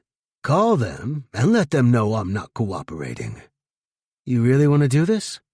It's called protecting my customers' rights. It's called being a douchebag, Charlotte said. You seem like you got that in spades.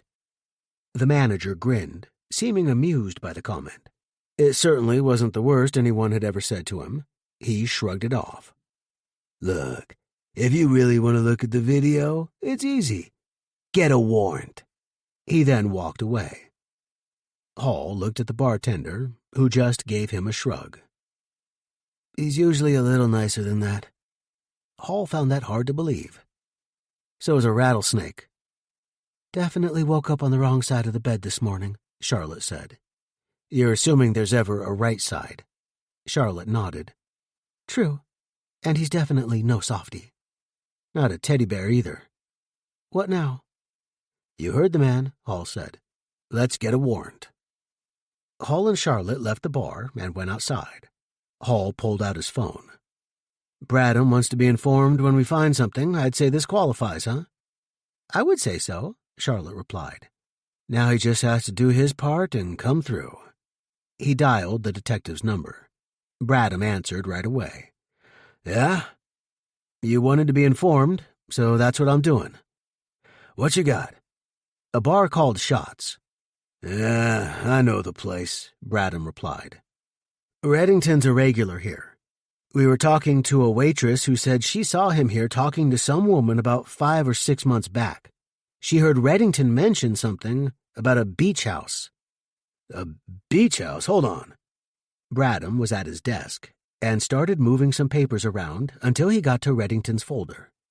There we go. He started reading the file they had on their suspect. A beach house, huh? Nothing here that suggests he's got one. I know. Could it be in his parents' name? Not according to my records.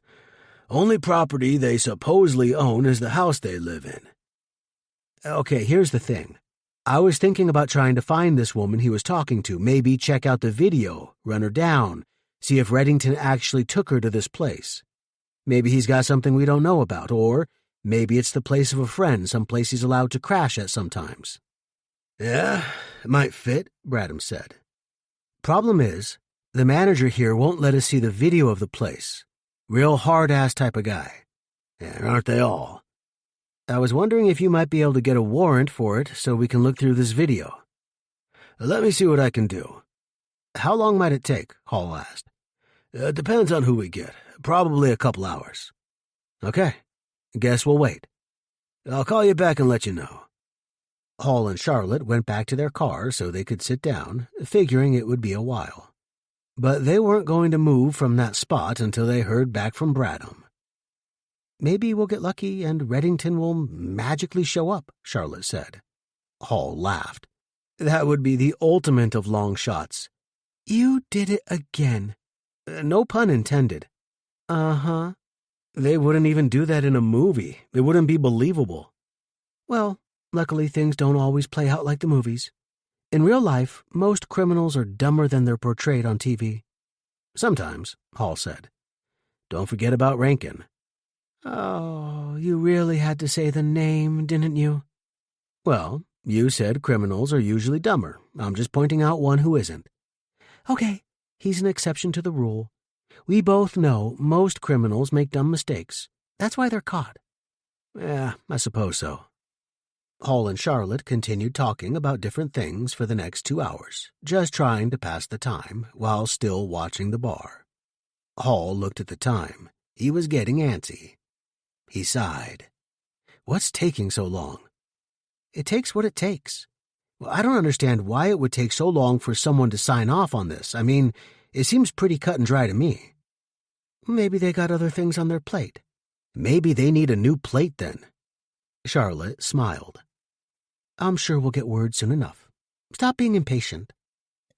I'm not being impatient. I'm just being anxious. Still amounts to the same thing, basically. Their conversation was interrupted by the ringing of Hall's phone. He eagerly picked it up, seeing that it was Bradham calling. Hey, tell me you got it. We do, Bradham replied. I'm on my way to you now. Are you still there? Sure am. Sitting in the parking lot watching the place. Good. We've already left, so we should be there in about 10 minutes. I'll meet you by the door. Hall hung up, then immediately let his girlfriend know. 10 minutes. See, I told you it would be soon. Hall rolled his eyes. Yeah, let's go wait by the door. Hall and Charlotte got out of their car and went over to the front of the bar, standing just to the side of it as they waited for their police friends. They didn't even wait the full 10 minutes. They saw 2 unmarked police cars roll up exactly 7 minutes later. 2 detectives got out of the second car, while Bradham got out of the first. Figuring we need backup? Hall asked. Bradham glanced at the other detectives. We never serve warrants alone, no matter how mundane they may appear. Can I do it? Can you do what? Serve the warrant, Hall replied. No, you can't serve it. I really want to, though. This guy is such a prick. I really want to be the one to give it to him. It has to be given by a law enforcement officer. You're just making that up. I'm not. You just don't want me to do it. It's the rules, Bradham said. You're lying. Charlotte snapped her fingers. Can we get on with this, please? When did he become so argumentative? Bradham asked. Is he like this at home now, too? Charlotte shrugged. Hey, Hall said. Charlotte flashed him a smile. Can we do this now? Bradham asked. Lead the way, sir, Hall said. Just go up to the bar and they'll get the creep. Bradham led the group inside and went up to the bar as Hall suggested. He flashed his badge to the bartender. Can you get the manager for me, please? Sure, the bartender replied. He left to fetch the manager. It was only a minute or two later when the manager came back out. He saw the contingent of people there, recognizing Hall and Charlotte, and assumed the 3 new people were police officers. A small grin came over his face, realizing that they took him up on his offer to get a warrant. Yeah, the manager said. Detective Bradham. He turned to introduce the others. These are, well, doesn't matter. I'm sure you know why we're here. The man shrugged. I guess. Bradham pulled out the warrant from his pocket. He was about to hand it over, then turned his head and looked at Hall, who was at his side, though a couple of steps back. He handed it over to him. Here, you do it. Hall grinned. Thanks. He then forcefully put the warrant across the manager's chest. Here, you've been served. The manager took it and opened it. What's this for? Copies of all your video surveillance for the past year, Bradham answered. The manager quickly read it, then threw his arms up. He couldn't resist any more. Follow me. He led them to the office, where there were a couple of monitors against the wall. The manager sat down in front of a computer and brought up a bunch of files. There it is. Each file is a different day. He got up, then one of the other detectives took his place. He started copying all the files onto a portable hard drive that he brought with him. The detective looked back at the others. This is going to take a bit. Bradham leaned his back against the wall and folded his arms as he waited. This is the part of the job I hate the most. What's that? Charlotte asked. Waiting. Doesn't matter where it is, waiting for warrants, waiting for stakeouts, waiting on suspects, waiting in general, just sitting around and waiting bores me to death. Not much else you can do, I guess. Yeah. If you think about it, though, how much more could we get done if we didn't spend so much time waiting for things? After a little while, the detective finally finished copying all the video files to his drive. Looks like that's a wrap. Bradham unpeeled himself from the wall and walked out of the room with the others following close behind. Hall made sure he was the last one out of the room. As he left, he turned around for a parting shot at the manager. Thanks so much for your help. You've been very cooperative. The manager grinned as Hall walked out of sight. Hall waved at the bartender as they passed, then met up with the others as they milled around outside. So what's the play now? Charlotte asked. First off, this is good work by you two, Bradham answered. Hall feigned a look of surprise. He glanced at his girlfriend. Wait a minute. Did you hear that? What? She replied. Did he just compliment us on a job well done? Charlotte smiled. Yeah, I think he did. Who would have thunk it? Okay, listen. Don't let it go to your head, the detective said. This is a good lead, and thank you for bringing me in on it. On time, in this instance. Hall slightly bowed. We only aim to please. Bradham let out a laugh. Yeah, right. Should we get out a tape recorder so we can play this moment back again at a future point in time? No use now. I'm not saying it again on record. Figures. Seriously, what's the next step? Charlotte asked.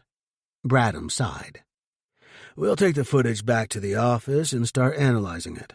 That's gonna take some time, though. Time we might not have, Hall said. Bradham shrugged. It is what it is. I know.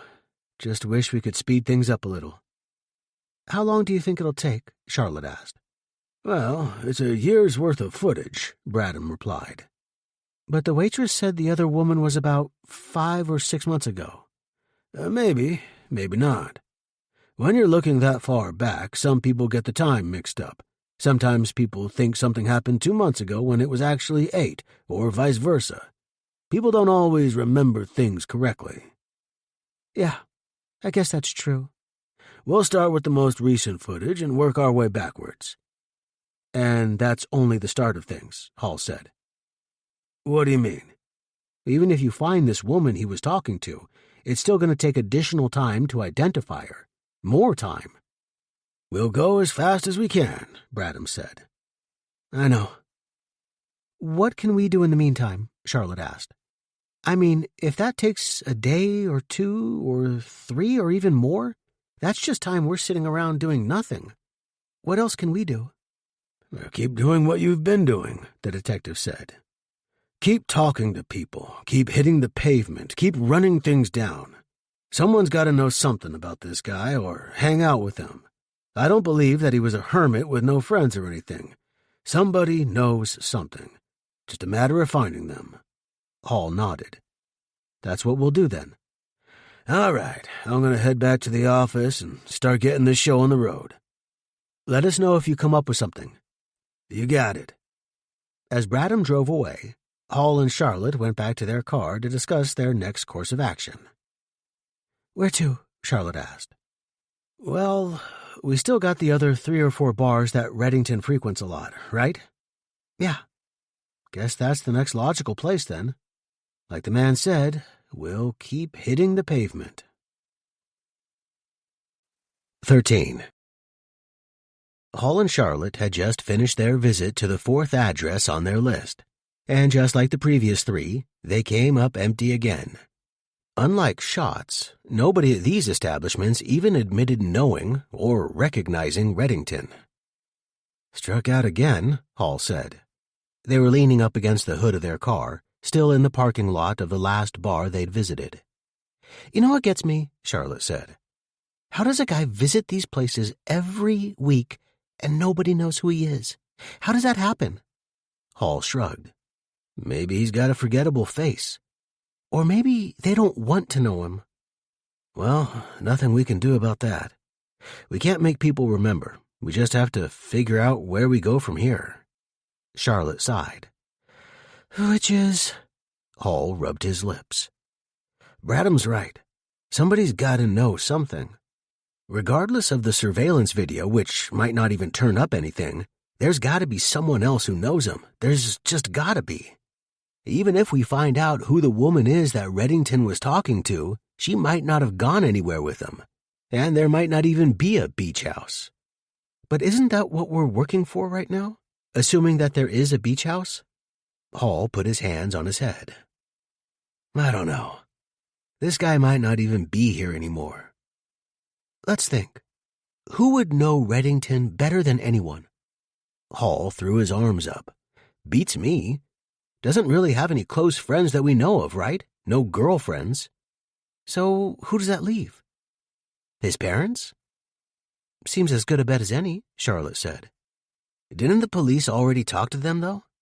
Brandon, do you really think they're going to tell the police everything they know, knowing full well that they're looking for their son and possibly putting him in jail? So, what makes you think they'll talk to us? Aren't we trying to do the same thing? Are we? I thought we were looking for the truth and what happened, wherever that takes us. And we don't have proof that Reddington did this, just suspicions. So, maybe if we tell them we're the only hope their son has right now, maybe they'll talk to us. Charlotte nodded. Worth a shot. They drove over to Reddington's parents' house. On the way, in the spirit of their newfound cooperation and sharing of information, Hall called Bradham to let him know their plans. "Hey, just wanted to let you know we're on the way to talk to Reddington's parents." "Why?" Bradham replied. "We already talked to them. They don't know anything." "We think we might have a different approach." "Think they know more than they're saying?" "I don't know. Maybe, maybe not. I just think it's worth a try. I know you've got a car watching their place, so I just wanted to let you know in advance so you don't get a report about us being there." Bradham laughed. "Oh, it's like a whole new side of you that I've never seen before." "Yeah, well, I'm not sure how used to it you should get, but for now, I'm playing nice." "Okay. I'll send a message to the stakeout team there so they know that you're coming." "Thanks. And let me know if you get anything when you're done. You know, since we're playing so nice these days." "I will," Hall replied. "Hey, how's the video surveillance from the bar going?" It's taken a while, like we figured. We've picked Reddington up a few times entering and leaving the building, but not with anyone up to this point. And since the cameras are only pointed at the bar and the entrance, we can't tell who he talked to, if anyone, in those instances. We just have to hope we can find one with him leaving with someone, and then backtrack to when that person came in to get a shot of their face." "Any other leads besides Reddington?" "Nope. He's it for the moment. No hits from the house, nothing from her phone records, no other person of interest right now. So we better hope we nail it on the head with this guy, 'cause if this isn't it, I think we might be screwed." Hall hung up, then let Charlotte know the police still didn't have anything from the video footage. "Still batting 0 so far." "Well, even bad hitters get a bloop single every now and then, right?" "Are you saying we're bad?" Charlotte smiled. "It's just a metaphor." They drove over to the Reddingtons, parking in front of their house along the curb. It was a nice house in the suburbs. As soon as Hall got out, he located the stakeout team parked down the street. He gave them a little wave. Hall and Charlotte then walked up to the house. They knocked on the door, though they didn't get an answer. They looked back at the driveway, seeing 2 cars parked in it. "I assume they're home," Hall said. "They might be hesitant to open the door these days." "Yeah, maybe." Hall then looked to the side of the door and noticed one of those video doorbells. He pushed it. A second later, they heard a woman's voice speaking through it. "Yes? Can I help you?" "We're private investigators, ma'am," Hall answered. "We're not interested in talking. Please leave." "We're here to help." "I really don't believe that." "Please, if you think your son might be innocent of what the police suspect him of, and you want to clear him, you want to talk to us. We might be the only people who can help him right now." "How? How can you help?"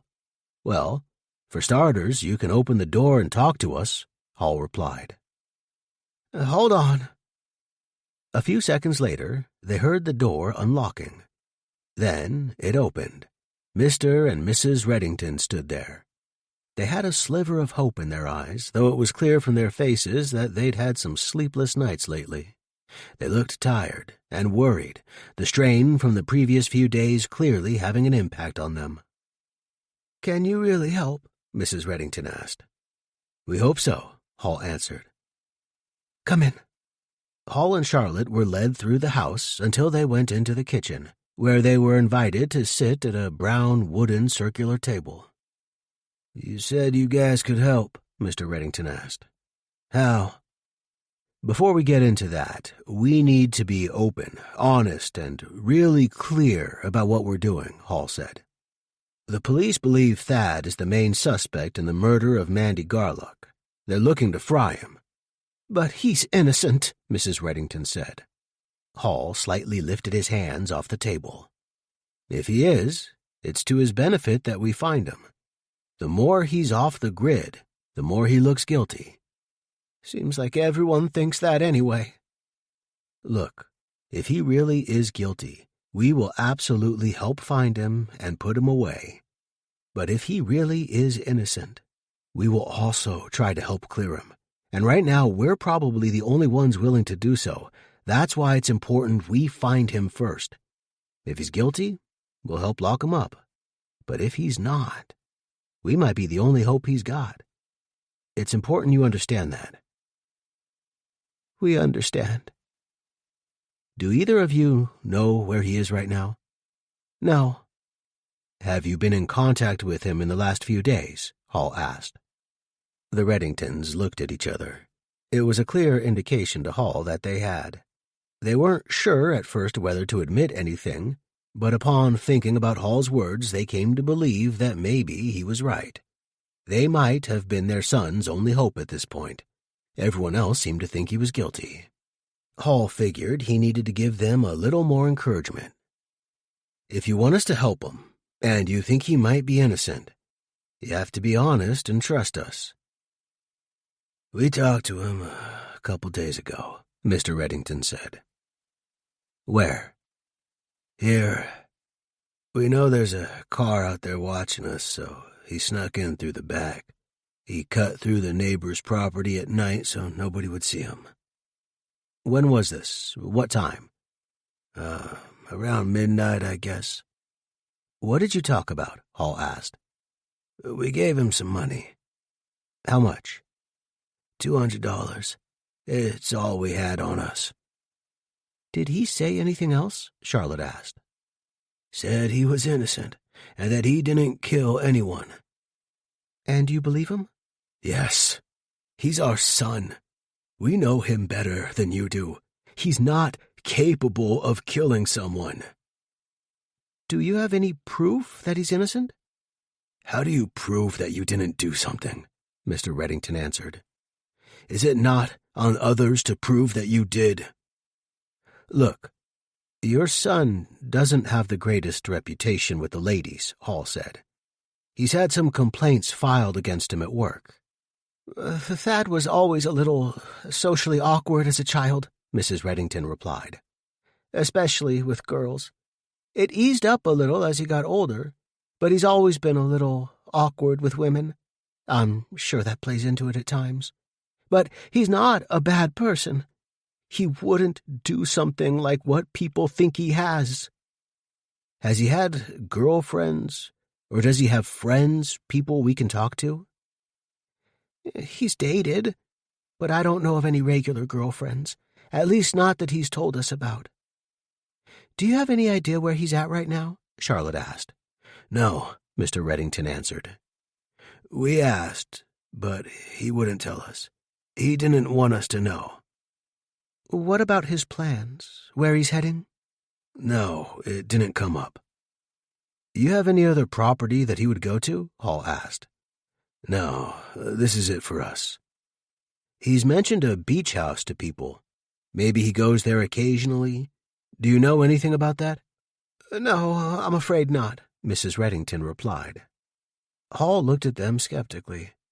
He wasn't sure he believed them. She didn't exactly say it with much conviction. He thought the Reddingtons were still hesitant to open up to them. If you know of where he might be, or has gone, it's to his benefit that you tell us, Hall said. If we can prove that he was there at one of these places when the murder took place, that gives him an alibi and gets him off the hook. You might think you're protecting him by not telling us, but you're only making it worse for him. If you really think he's innocent, help us prove it. But we can't do that if you don't tell us everything you know. The Reddingtons looked at each other again. Then the wife nodded to the husband. apparently both coming around to Hall's way of thinking. They had to trust that he was right, and they knew they didn't seem to have many other options. "There is a beach house that Thad goes to sometimes," Mr. Reddington said. "It belongs to a friend of ours. He's been in Thad's life since he was a child. We used to go there sometimes for a weekend. Thad loved it there." And he has free access to this place? The owner travels frequently for business, but like I said, he's been in Thad's life since he was a child. He's like an uncle to him.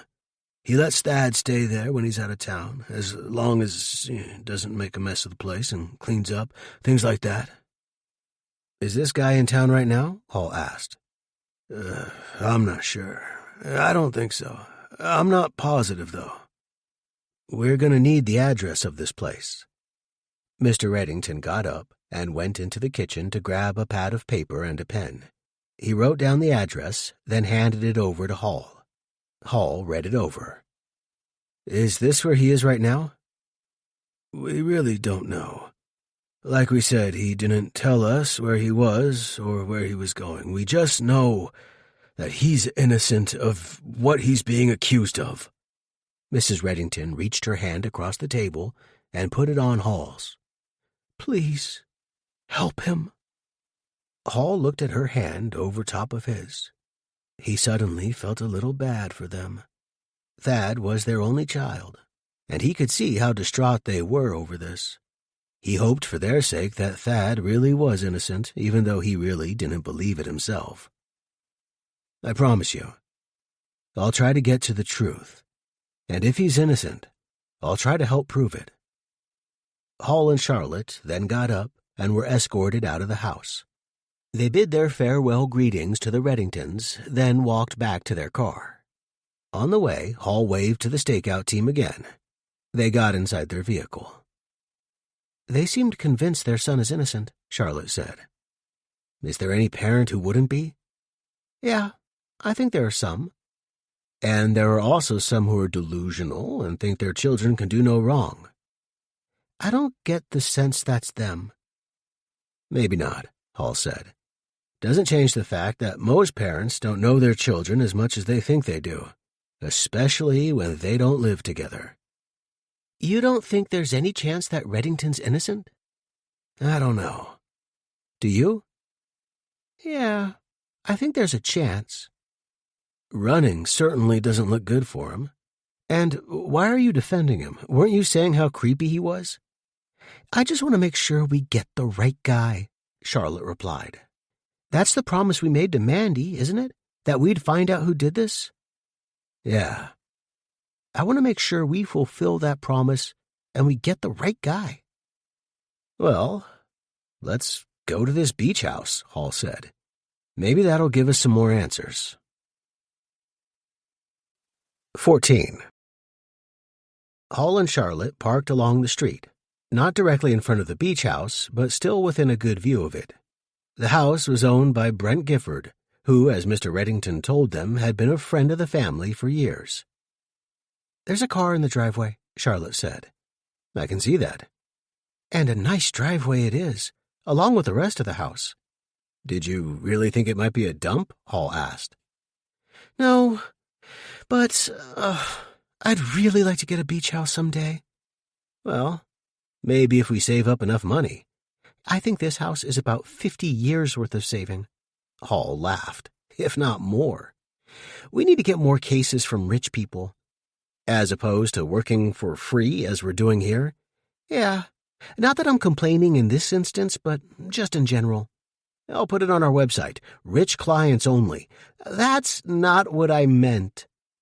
Hall's laughter slowly faded. "Let's concentrate on what we're doing here first, then worry about affording a beach house later." "Is that Gifford's car?" "I don't know. We didn't check his vehicle information out before coming here." "What are we going to do? Sit here and watch for a while?" "Well, there's that. Or we could knock on the door, tell him what we want, and ask if we can search the place. Or we could call Bradham and ask him to get another search warrant." I go with option 3, Charlotte said. Why? Sitting and waiting could be a lot of waiting. And option 2, he's probably not going to let us in and search. If he turns us away and Thad is there, now he's got additional time to either get away or come up with a plan to lose us. And he'll know we know about the house. Plus, that's a big house. There's only 2 of us. We could be searching one room and Thad sneaks out from another and we wouldn't know the difference. Hall nodded, agreeing that the third option was probably their best bet. And if we get Bradham, he'll have enough men to cover everything. And it'll take them by surprise if he's in there. Right. Hall took a deep breath before getting his phone out. Option 3 it is. He dialed Bradham's number again, letting him know what was going on. So, there's a car there? Bradham asked. There is. Can you see the license plate so I can run it? Not from this vantage point. I don't want to get any closer and let whoever's inside know I'm here. No, that's a good call. Stay put for now. Hold on, let me put in Gifford's information, see if I can find out what kind of car he's got registered. It only took a minute. Looks like he's got a brand new black BMW sedan. Sound familiar? Hall took another look at the car in the driveway. Yeah, that looks like it's it. So he's home. Well, maybe. I mean, if he's out of state on business, he could have taken a shuttle to the airport or a cab or, 50 other means of transportation. Yeah, that's true. So what do you think? Hall asked. Can you get a warrant to search this place? For a suspected killer, we should be able to get one. Should I get out my pillow and blanket while we wait? Bradham snickered. Shouldn't take that long for this. Video surveillance isn't as high on the totem pole as looking for a suspected murderer. Priorities first. I'll run it over right now. Good deal. The detective called Hall back 30 minutes later. Looks like we're good to go. I'm on my way over there now with the team. How long you figure it'll take you? Give us about 20 minutes. Any activity there? No, Hall said. Looking quiet so far. No sign of anything. We're on the way. What if nobody's here? We'll search anyway. The warrant's still good whether someone's there or not. Hall hung up the phone, then slouched in his seat, putting his hand on his face, resting his elbow on the center console. Sitting and waiting is such a big part of this job. Seems like 80% of the job is just sitting and watching and waiting. Unfortunately, I guess it kind of comes with the territory, Charlotte replied. Seems so. It's annoying, though. Well, nobody ever likes 100% of their job completely, right? You don't think? No. Even if you love your job, there still might be tiny things here or there that you don't enjoy. I suppose. It would be nice, though, if the waiting percentage wasn't such a big part of this one. Gotta take the good with the bad. Hall continued lamenting over his lack of enthusiasm about waiting, right up until they saw what looked like a parade of police vehicles pass them. As soon as the first few went by, Hall and Charlotte got out of their car and started walking toward the house. They saw Bradham emerge from the dozen or so uniformed police officers that had arrived. There were also several detectives. "Think you got enough people?" Hall asked. "Nope," Bradham replied with a smile. "Ask for more. Any activity here?" "Haven't seen a thing. No movement at all." "Well, let's see about that." Bradham walked to the door, the other officers and detectives behind him, and then Hall and Charlotte behind them. Nobody knew yet whether anyone was at home. Bradham was the one who knocked, though he wouldn't have been surprised if no one answered. Nobody answered on the first try, so Bradham knocked again. This time, though, they heard someone coming. Then the door opened, revealing Brent Gifford standing there. He looked a little alarmed at seeing the large police presence outside of his house. "Is there a problem?" Bradham handed him the warrant. "We've got a warrant to search this house." "What? What for?" "Looking for Thad Reddington. Is he here?" The detective motioned to the others behind him to start going in. "Thad," Gifford stepped aside as the officers filed into his house one by one. "Why are you looking for him?" "Murder investigation." "Murder? That's ridiculous. Thad's not involved in any murder." "Well, that's yet to be decided. Anyway, is he here?" "No, he's not. This is outrageous, searching my home without reason." "We've got a reason. We've also got a warrant." They walked a little further into the house, with Bradham staying by Gifford's side just to make sure he stayed out of the way while the rest of the officers checked around the house. Hall and Charlotte joined the pair. "What exactly does this warrant pertain to?" Gifford asked. "I already told you," Bradham answered. "Just looking for Thad Reddington." "Well, he's not here." "You don't mind if we satisfy our own curiosity in that respect, do you?"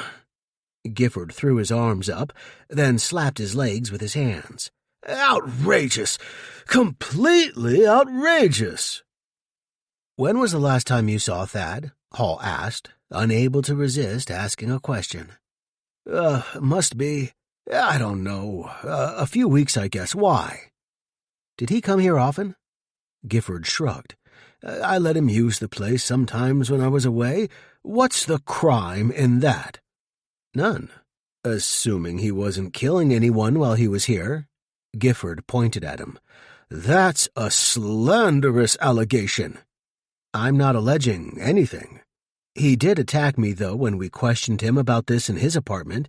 Then he took off, and we haven't seen him since." "Oh, I don't know anything about that." "He has some trouble with the ladies, we hear." Gifford grimaced.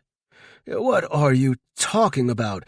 He doesn't have any trouble. He's told me he's brought a bunch of women back here." "And you're okay with that?" Charlotte asked. "Why not? If it helps a young guy like that impress a girl, have at it. It's fine with me." "Generous of you." "I've known the kid all his life. He's a good kid. He wouldn't hurt anyone." "Know the names of any of these women that he's brought back?" Hall asked. "No, he never said, and I don't need to know." "Know where he is right now?" Gifford shook his head. "Nope." "You better not be harboring a fugitive or withholding information," Bradham said. "I'm not withholding anything. I have no idea where Thad is. Haven't talked to him in over a week." Gifford let out a sigh, then looked around as various people went in and out of rooms. "How long is this going to take, anyway?" "Won't be long." "You know any other places he might go, or places he likes?" "I have no idea, and even if I did, I wouldn't tell you. Whatever you're accusing him of, I know he didn't do it. He's innocent. I know it. If I had $1 for every time someone told me they were innocent, I'd have retired 10 years ago. I'd be on my yacht right now, ready to bring it back into the dock, which is attached to my beach house." "Amusing as it might be, I know it's true in this case." Bradham laughed. "Yeah, isn't it always?" They tried to get bits and pieces of information out of Gifford about Reddington, but he didn't divulge anything new or interesting. He just kept spewing out how innocent he knew Reddington was, over and over again. After a few minutes, the officers and detectives started coming back, finishing with their part of the search. They all reported coming up empty. "See?" Reddington said. "I told you he wasn't here." "Well, let's just wait for everyone else to get back, huh?" Bradham replied. Slowly but surely, the rest of the team came back as well, all reporting the same thing. Reddington wasn't there. There was disappointment among the team, but it wasn't necessarily a surprise. It just meant they had to keep on digging. "Looks like we're done here," Bradham said. "Spoken not a moment too soon," Gifford replied. "Well, thanks for the time and cooperation." Bradham went outside to join the rest of the team. The others took off, leaving the detective alone with Hall and Charlotte. "Thought we had something here," Charlotte said. We still might, Braddon replied. Just because he wasn't here now doesn't mean he wasn't here before, or won't be later. We'll keep on hitting the pavement. Guess we'll be doing the same. Not that we have much choice. Braddon walked back to his car, while Hall and Charlotte walked back to theirs. Just before the detective got in, he received a call on his phone. It was from another detective in the squad. Yeah? We've got him.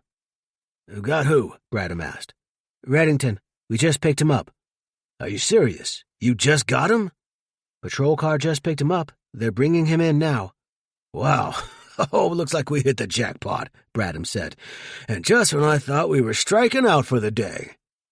What do you want to do with him when he gets here? Put him in an interview room. I'm on my way. You got it. Braddon hung up, then turned around and waved his hands in the air to get the others' attention. Hey! Judging by the smile on his face, Hall assumed it was good news for a change. What do you look so happy about?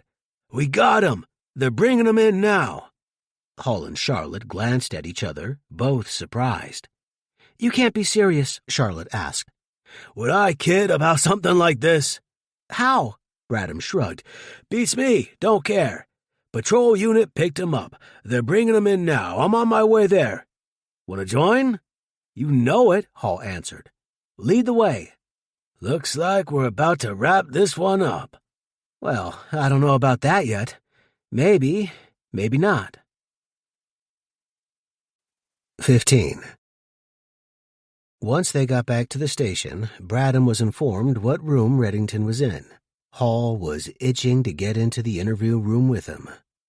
Can I go in with you? Hall asked. No, absolutely not. Why?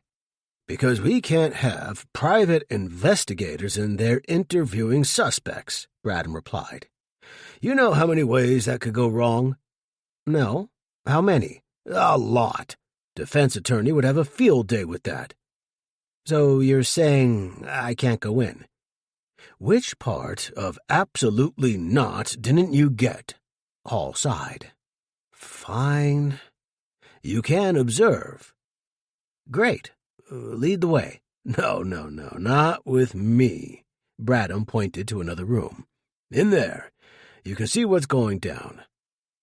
Guess there's no button to buzz in with a question? Braddon smiled. There is, but you're not getting near it. Thanks. Hey, no problem. Braddon slapped him on the arm. Enjoy the show. Yeah. Hall and Charlotte went inside the observation room, where there were two other detectives already sitting there. Since they already knew the detectives, they gave a quick greeting, then sat down next to them and watched through the one-way mirror. It wasn't much of an interview, though. No matter how many questions Braddon threw at his suspect or how many different ways he phrased it, Reddington didn't cop out to anything. He flat out denied it all. Braddon tried every technique he knew, but it was no use. Reddington wouldn't admit to a thing. After close to an hour, Braddon took a break. He left the room, then rejoined the others in the observation room. Well, what'd you guys think? Braddon asked no one in particular. The other detectives gave their opinions first. Neither had anything positive to report. Braddon looked at Hall. What about you? Hall threw his hands up. I don't know. Sure seems like he's going to be tough to crack. Braddon wasn't dismayed yet, though. Might take a while, but he'll break eventually. He's not the type that can hold out forever. The door opened, and another detective came through. Yeah, well, that forever might come sooner than we thought. He wants an attorney. Says he's not talking anymore until he gets one. Braddon hung his head and sighed. He rubbed the back of his head. He was hoping to get a little more time before Reddington pulled the attorney card. And that's not all, the third detective said. You got more bad news for me? Braddon asked. He does, a woman said, barging into the room. Braddon instantly closed his eyes for a second. He was already well acquainted with a woman who worked as a deputy district attorney. Braddon opened his eyes, ready for the rest of it. Which is what? Unless you get something when his lawyer arrives, you don't have enough to charge him. You barely have enough to hold him. What are you talking about? We've got plenty on him. He's our top suspect. Based on what? The text messages or phone calls between him and the victim? Or the fact that they were seen together outside of work? Or the fact that he's admitted anything? Oh, wait. You don't have any of that. What exactly is the evidence that you've got? Well, he then pointed at Hall. We've got him assaulting them when they went to talk to him. She turned around to look at them. Okay, so you've got him on assault charges. That's it. No offense, but just because he hit a couple of private investigators and ran doesn't make him guilty of murder. Hall smiled. None taken. And good luck trying to use that as evidence. Everything about this guy screams he's guilty, Bradham said. And he might be, the deputy DA said. But you don't have him yet. You're going to need to build a better case or get him to confess. And I don't think that second option is happening, so that means you need a better case, which means more evidence. You need to find it. We'll get there. And not for nothing. Just because he hit a couple of people and ran from his apartment doesn't make him guilty of murder. It just means he might be scared. It happens. We still got time to flip him, Bradham said. You've got 48 hours to charge him with something. If not, you have to let him go. We've got him on at least assault and battery. That's something. But that's not what you're looking for. The deputy DA left the room. Bradham shook his head as he looked at the others. No, not what we're looking for. She's right, though, one of the detectives said. We don't have anything on him. We were banking on a confession. Well, then, we'll just have to get one. Bradham started to leave, but the other stopped him. He's already lawyered up. Bradham threw his arms up in frustration. Come on. We're not going to get him, are we? Charlotte asked. We'll get him. Might not be right away, but we'll get him. We've still got him on the A and B, a detective said. Bradham put his hands on his hips. That's not even half of what we're looking for, though. It'll get him off the street for a while, and will give us more time to build a case on the murder charge. Bradham nodded. Charge him on the A and B for now. We'll keep digging for the rest. How long would that charge put him away for? Charlotte asked. Probably a year. That's it? Bradham shrugged. Simple assault is usually 6 months. The battery will get him another 6. If the DA really pushes it, maybe he gets 2. And then probably gets off early with good behavior, Hall said. All part of the deal.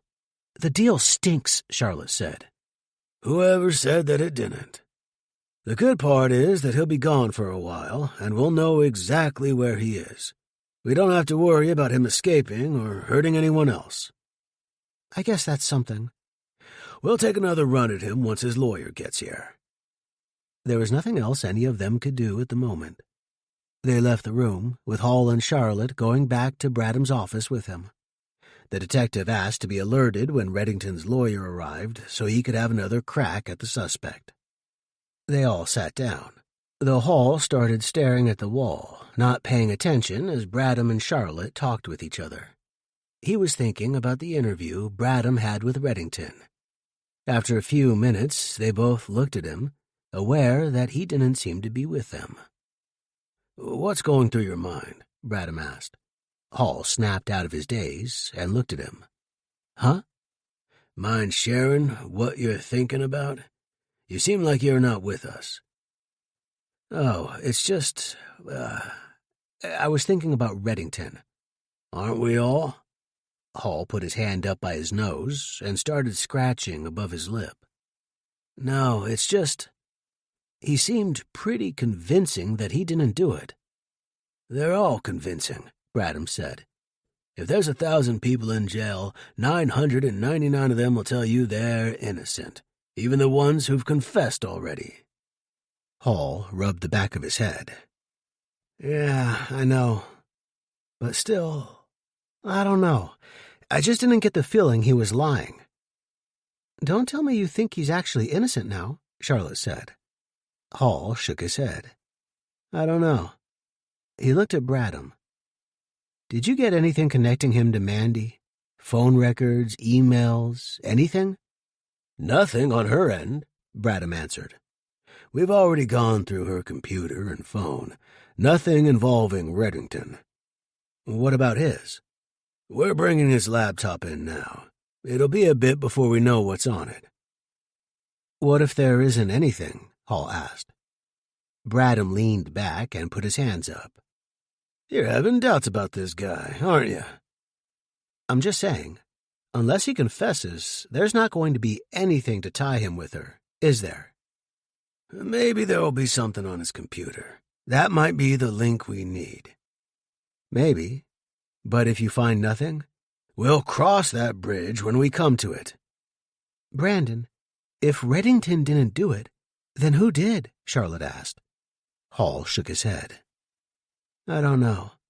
I'm not saying he didn't do it. But what if he didn't? Whoever did is getting away with it, and he's out there free as a bird. What's gotten into you? Bradham asked. You were pretty sure he did it before. What changed? I don't know. Maybe it's like the DA said. What if he was just scared? We came to his apartment asking questions, and he panicked. We've got no evidence linking him to Mandy yet. Maybe that's because there isn't any. Nobody at that theater can definitely say that he was harassing Mandy. They just assume he did, because everyone else was leery of him. But that's not evidence either. Brandon, this is the guy. I've been doing this a long time, and I can smell a guilty person when I see them. I kind of doubt that. Maybe not, but I'm telling you, all my years of experience is telling me that this guy is guilty.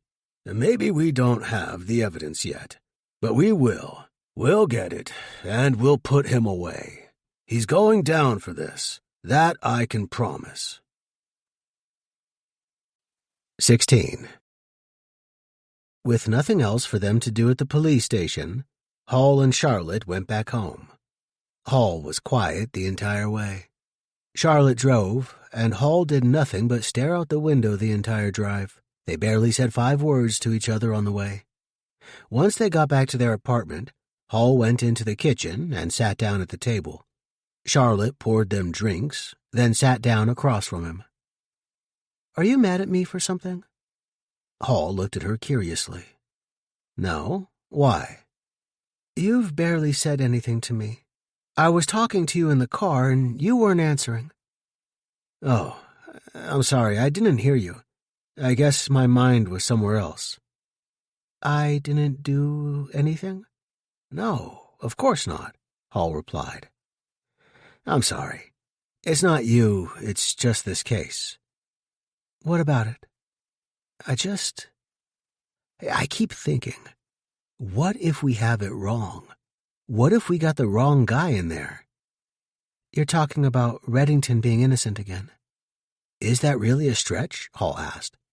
There is no evidence suggesting he's guilty. All that we have is him taking us out and running. People who aren't guilty don't run. That's not true, though. If you're scared, if you panic, if you think people are going to accuse you, you might. What's this about? Really? I don't know. I just watched that interview with Bradham, and he didn't look or sound like someone who was guilty. I mean, think about it. If he was scared enough to run, do you really think he'd be smart enough to get away with it now by saying he's innocent? I don't get what you're saying. If he's cool enough to keep repeating he's innocent now, wouldn't he have been cool enough to stay in his apartment and ask questions? I guess. Right? So he panicked and ran. He's not good under pressure. But he's good enough to lie under pressure now and say he's innocent? If he's a guy who panics, and we know he is, wouldn't he panic under an interview and admit he's guilty? I think you're reading too much into it. Maybe, Hall said. It's just how I read it, though. If you're right, and Reddington didn't do it, then who did? Her ex-boyfriend? Her ex-girlfriend? Hall shook his head. No, I don't think so. By all accounts, Mandy was different at that theater. The theater that Reddington worked at. Hall shrugged. Yeah, but I still get the feeling that theater holds the key. Whatever happened there is why she was killed. Where Reddington worked. Yes, where Reddington worked. Doesn't that just kind of drive home the point that it's him? I'm not saying it's not him. I'm just saying I'm not sure that it is. Are we going back to the theater? Charlotte asked. Hall smiled and nodded. We're going back to the theater. Why? We've already learned everything we can from there. Hall looked out the window that was behind Charlotte. Maybe she was right. Going there one more time probably wouldn't have a different result. But they had to try something else. He kept thinking. Let's get the names of everyone she worked with, Hall said. The actors, other dancers, whoever was on stage with her. We haven't talked to them yet. So far, we've just talked to the people who worked at the theater all the time. Do you really think that's going to give us a different result? I don't know. Maybe. That could be dozens of people. Then hopefully one of them will be able to tell us something interesting, including the name of whoever killed Mandy. Hall called Morgan Price to see if he could get the names and addresses of the people who worked with Mandy on her last productions. It was too long of a list to give over the phone, but Price said he'd print it out and give it to him if he came right over. So they drove there immediately. Price met Hall and Charlotte at the door when they got there, then led them back to his office. Price sat down behind his desk. He already had the list printed and on his desk, waiting for them. He handed it over. It was several pages. This is a pretty healthy list, Hall said. Yes, well, it's all the actors who'd been on stage with her over the past year. We've had a few elaborate productions. Thanks. This should keep us pretty busy for a while. If you don't mind me asking, what do you need them for? Price asked. I thought you were after Thad Reddington. Yeah, we were. We found him, actually. The police actually found him, Charlotte said. Technically. Anyway, he has been found and taken in. Price still looked a tad confused. So, what do you need to talk to everyone else for? Because we're not sure he did it. What? Reddington is claiming he's innocent, Charlotte said. Price started laughing. Well, doesn't everybody? That seems to be the prevailing opinion. We just want to be thorough, Hall said. We need more evidence to convict him, so maybe one of these other people will help us get there. I see. Well, if there's anything else I can do, just let me know. Hall and Price shook hands, both of them getting up. Price led his guest over to the door. Charlotte got up as well, and as she turned, something caught her eye. It was the bookshelf. There were several of those big 5-shelf ones lined up next to each other against the wall. She went over to them. She noticed something sticking out between a couple of books. Hall and Price were still talking by the door, neither noticing her actions. She took a quick look over at them to make sure Price didn't see her sneaking around.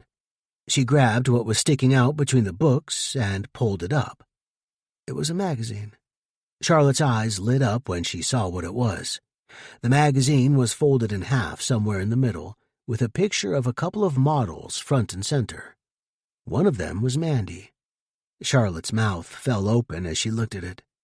She then looked back at Hall and Price, who still weren't paying her any mind. Suddenly, Price turned his head and saw her.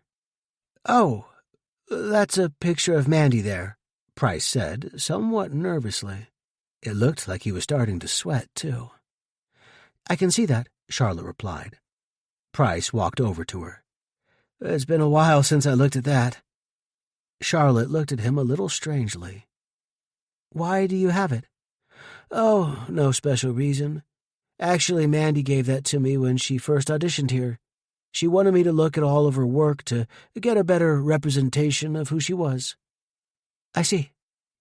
I still have some of the other things she gave me somewhere around here. Price waved nonchalantly at the bookcase. I'd actually forgotten about that. Didn't realize I still had it. Oh, well, it was right there between a couple books. Yes, I rarely have the time to dig into the bookcases anymore, Price said with a laugh. I forget most of what's even in there. He gently took the magazine out of her hand and closed it, then put it back on the bookshelf. Well, if that'll be all, I have quite a bit of work to do yet. Hall held up the papers he had with the names on it. Yeah, we do too. Thanks again. Price smiled and nodded as his two guests walked out of his office. Hall and Charlotte were quiet as they walked back to their car, neither saying a word. They both had the same thing on their mind, though. Are we going to talk about that? Charlotte asked, reaching the car door on the passenger side. What? The fact that he had a magazine opened up to Mandy's picture just lying there? Well, it really wasn't just lying there, Hall said. Exactly. He was hiding it between a couple books. Was he really hiding it? The last time we were here, he had a picture of Mandy on his desk. Doesn't that strike you as a little odd? Want me to be honest? Most of these theater and entertainment people seem a little odd to me. Don't tell me he's just reminiscing. Well, if the magazine was buried in the bookcase, doesn't that mean he wasn't actively looking at it? The fact that it was already open on Mandy's page indicates that he was. So, are you going to tell me that you think he was stalking her? Charlotte shrugged. You said it. But just because he's got a couple of pictures of her doesn't necessarily mean anything in and of itself. He could just miss her. Why would he? They weren't close, right? Mandy kept a distance between her and everyone while she was here. And don't tell me you actually believe she sent him a magazine with her in it to show her stuff. I mean, that's just ridiculous. Nobody would do that. That's what resumes and videos and things like that are for. Okay, maybe that was a little much and over the top, but he's also been very helpful so far. So far, we've been looking at other people, not him. He might not be so helpful when he's the suspect we're looking at. Hall looked down at the pavement for a moment. Even if you're right, you're the one who initially thought Reddington was guilty. I was the one who thought? Where were you? Okay, so we both thought. But you're still on the Reddington train while I'm looking for jumping-off points. If you're getting fuzzy about this guy, does that mean you're having doubts about Reddington now? Maybe, Charlotte replied. Not definite, but maybe. Even if we shift our focus to Price, we're still going to have the same trouble with him that we did with Reddington. No proof. Having a couple pictures in his office isn't proof of anything. He could easily explain that away. Charlotte sighed and shook her head. Then we've got to get it somehow. Assuming there's something to get. I have a feeling about this, Brandon. Something's telling me that something's not right. Hall tilted his head and looked sideways at her. Something's not right? Just the way Price moved and talked in there, like he was hiding something. I don't know. Maybe you're right. But if we're going to prove it, we need to find evidence. Let's talk to the other dancers on that list first. If anyone would know what's going on, they would. She'd confide in them first. Hall agreed, and they both got in their car. As they drove, they started formulating their plan on who'd they talk to first. The other dancers were at the top of the list for the moment. Hey, what if Price got nervous back there and decides to take off? Hall looked at his girlfriend and shook his head. Won't happen. He'll look guilty if he does that. So, if he's guilty, what would he care? Because if there's no evidence left behind, and so far there's not, why would he? There's no reason to. And if there was, he'd probably be in jail already. He knows that. What if he just panics like Reddington did? I don't think that'll happen, Hall answered. Why not? We've met him and talked to him several times now, right? Yeah? Does he seem like someone who panics to you? No, he doesn't. He doesn't. I don't think he seems like the kind of guy who will panic unless there's a reason for it, and we don't have one yet. Maybe after we talk to some of these other dancers, we will. Hall nodded. Yeah, maybe we will. 17. Hall and Charlotte were back in their car. They weren't having much luck so far. Hall put the list on the steering wheel, then crossed a name off it. Well, that's one more down.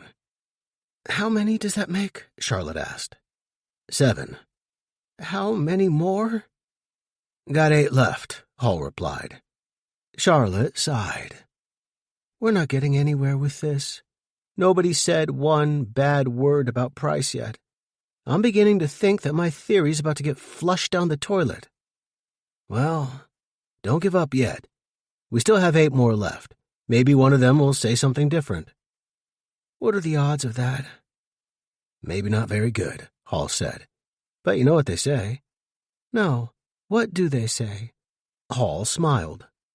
It only takes one. Charlotte rolled her eyes, though she appreciated that he was trying to keep a positive mindset.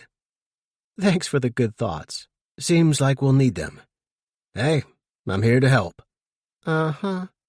Anyway, who's next on the list? Hall checked it. Looks like Molly Soroka. Maybe we should skip her and go right to the end. Why? Well, doesn't it always seem like whenever you need something, it's always the last place you check or the last person you have to talk to? Usually. So maybe if we just skip the rest and go to the end of the line, we'll get there faster. Hall laughed. I'm not sure it works like that. Doesn't it make sense, though? I guess. In some weird, twisted way. But what if we skip to the end, then have to work our way back to the middle, then the end is actually the middle? I think you're trying to confuse me. Well, if someone in the middle actually has the info, then we skip them and talk to them at the end. We actually would have talked to them in the middle, which renders your theory completely useless. Charlotte still had a small, confused look on her face. I guess I see what you're saying, somehow. Hall laughed. He was done playing with her. Let's just stick to the next name on the list and go down, see what happens. Charlotte sighed. Okay, but if we do make it to the end, and it's the last person that tells us something useful like I'm predicting, you're gonna owe me something. Such as? I don't know. Fancy dinner? I'll take that bet. They drove to the house of Molly Soroka. She was another of the dancers who worked on the same productions as Mandy. Soroka lived in the suburbs, a modest ranch-style house. It was the picture-perfect view of suburbia. 2 cars in the driveway, nice neighborhood, lush green grass, and the sound of children playing nearby. Hall parked by the curb. Then he and his girlfriend got out and walked to the house. They could hear children playing inside. Hall knocked. The door opened only a few seconds later. A man stood there in his 30s, looking like he'd already had a hard day. Though, as any parent would tell you, every day's a hard day. Help you guys? We're looking for Molly Soroka, Hall answered. The man was chewing gum. He looked the 2 strangers over carefully. Who are you, and what do you want with her? We're just private investigators, looking for help with something. Such as? We'd like to discuss that with her if we can. I'm her husband. What's this about? Hall could see they weren't going to get any farther unless they got through the husband first. It's about a woman who was murdered. Your wife knew her. We're just trying to get additional pieces of evidence we can use. You think Molly was mixed up in whatever that is? Hall put his hand up. No, not at all. We have other suspects in mind. We're hoping that maybe Molly can help us get the people we think it is. I don't think she can tell you anything. But how do you know unless we talk to her? Look, a woman was murdered, Charlotte said. Maybe Molly can help bring the killer to justice. Maybe she can't. It's possible that the same person who did it worked with Molly at the same theater. Do you really want to kill her running loose where your wife works? At the theater? You can't be serious. Unfortunately, we are. A second later, a woman appeared behind the man. It was Molly. Is this about Mandy? Hall nodded. Yes. Molly put her hand on her husband's shoulder. Go take care of the kids for a few minutes. I'll talk to them. Her husband kissed her on the side of the head, then disappeared back into the house. Molly stepped out onto the porch, closing the door behind her. You mind if we talk out here? I've got 2 small kids in there. I don't really want them overhearing this. Whatever works for you. They sat down on the porch furniture. I'm not sure what I can tell you, though. I didn't really know Mandy that well. We didn't hang out. You know, she was a pretty single girl, and I'm here, married with 2 kids. That's okay. You can still help us by telling about the environment at the theater. The environment? Was it a nice place to work? Hostile? Toxic? What? Oh. I mean, it's okay. Not the best I've worked at. Certainly not the worst either. Did Mandy ever talk to you about what was bothering her? Charlotte asked. No. The times we've talked were almost always about the production we were in. No personal stuff. Like I said, we didn't have much in common outside of that. What do you know of Thad Reddington? Thad? Again, not much. I know of his reputation, that's pretty much it. Did he ever try to hit on you? Molly laughed. No. He must have got the memo that I was taken. I mean, I've heard about it, and I know he hits on most of the girls, but I wasn't one of them. I think he only went after single girls, but I don't know. Never really talked to him. Did you ever see Mandy talking to him? Hall asked. No, not that I can recall. Did you ever see or hear Mandy arguing with anyone else? Molly shook her head as she thought about it. Nothing was coming to her. No, we mostly just hung out backstage or on stage, and you're mostly concerned about just doing what you need to do out there and not screwing up. Wish I could be more helpful. She seemed nice. It's awful what happened. It is. Anything else you can think of that might have seemed off or not right? I don't think so. Well, thanks for the time. Hall and Charlotte got up, ready to leave. Before they got off the porch, though, Molly remembered something. Wait, there was this one thing. What? Hall asked. I don't know if it's important or not. Just throw it out there. Never know what might help. Well, one night, it was after a show and we were walking to our cars. Yeah? I saw Mandy walking to hers, and Morgan Price was with her. It looked like everything was fine. I wasn't paying much attention to them. But then, just before I got in my car, I looked back at them, and it looked like they were arguing or having a fight. Could you hear anything? No, I was too far away. But you could just tell they were arguing. You know, their heads were moving, their bodies were rocking, and they kept putting their hands up the way people do when they're fighting with someone. Did it get physical? No, just verbal. How long did it last? Charlotte asked. Just a minute or 2. Then Mandy got in her car and drove off. Did you ever ask her about it? No, it wasn't my business. Besides, I only saw her a couple times after that. The production was over that week, I think. How long ago was this? Month or 2, I guess. Not that long ago. Did you ever see Price arguing with anyone else? Hall asked. Molly snickered. No, not really arguing. Then what? Listen, Morgan's got a bit of a reputation, too. Really? What kind of reputation? Women. He likes them in all shapes and sizes. Hall and Charlotte glanced at each other, surprised to hear it. You're sure? Molly quickly looked over at the door to make sure her husband wasn't listening. Yeah. He even tried making a move on me once. I shut him down pretty quick, but a lot of the girls say he's made a move on them, too. Your husband know?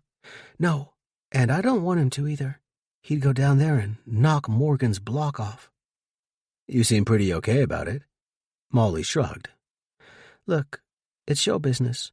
If you're in it, regardless of what level you're at, you're going to have people coming on to you. It's just how it is. Did Price get lucky with any of the other girls? Charlotte asked. Oh, yeah, I know for sure he did. Look, there are some girls, and guys too, who will sleep with anything that moves if they think it'll help them advance their careers, get a bigger part, get a good word in, that sort of thing. We're not exactly deep in Hollywood here, Hall said. Doesn't matter. We're close enough. You don't play that game. Nah, I love my husband and family, and I'm content with where I'm at. Fame and fortune don't really interest me that much. Well, maybe the fortune part. As long as I'm working and I have a regular income, I'm good with smaller parts and stuff. Has there ever been any complaints about Price? Charlotte asked. With the attention he put on some people? I wouldn't know. I mean, nothing that I've ever heard about. Would you happen to know if Mandy and Price were involved at some point? I really don't know. Now that I'm thinking of it, though, there was another thing. What? One time we were in rehearsal, and a bunch of the dancers were there, including Mandy, and Morgan came in. He stood right next to Mandy as he was talking, but she wouldn't even look at him. I remember her face because I was right next to her. It was like she was disgusted or something. She had her head down, then she kind of moved away from him. Did they talk to each other? Hall asked. No, it was just the look she gave. I couldn't forget it. It's that look people give when there's something nearby that disgusts them. Is there anything else you remember? Molly thought about it for a few more moments. No, I don't think so. I think I told you all I know, which isn't much. You've actually been really helpful, Hall said. We appreciate your time. Sure. Still don't know who killed Mandy yet? Not exactly, but we're working on it. I feel like we're getting closer all the time. Hall and Charlotte went back to their car. Once inside, Hall crossed Molly's name off the list. What now? Charlotte asked. Now, I'm trying to figure out what I want for dinner. Excuse me? I believe we had a fancy dinner bet going on. No, we didn't. Pretty sure we did. The bet was that you owed me a fancy dinner, not the other way around. Oh, is that how it works? Charlotte shrugged. It was what you agreed to. You never said anything about you getting dinner. Hall shook his head. Amazing how this works. Charlotte smiled, then leaned over and kissed him. But maybe I'll give you one anyway. You've been a good boy. Hall laughed. Gee, thanks. Should we go talk to Price again? Hall thought for a second. No, not just yet. Let's talk to the rest of the names on this list first. Why? We finally got something on Price that seems fishy. So let's go talk to him about it. Not yet. We need to try to confirm this with someone else. Confirm it? How do we know that Molly isn't some psycho, or that she doesn't have an axe to grind against him, or that she secretly wants to take his job or something? Really? Do you really think any of that? Of course not, Hall replied. But, I mean, we have to take it into consideration, don't we? I suppose. Besides, Price isn't going anywhere yet. We've got time. Let's see if we can get someone else to say something similar, then maybe we've got something. And if we do get someone else to confirm Molly's story about him? Then we pay Price a visit, Hall said.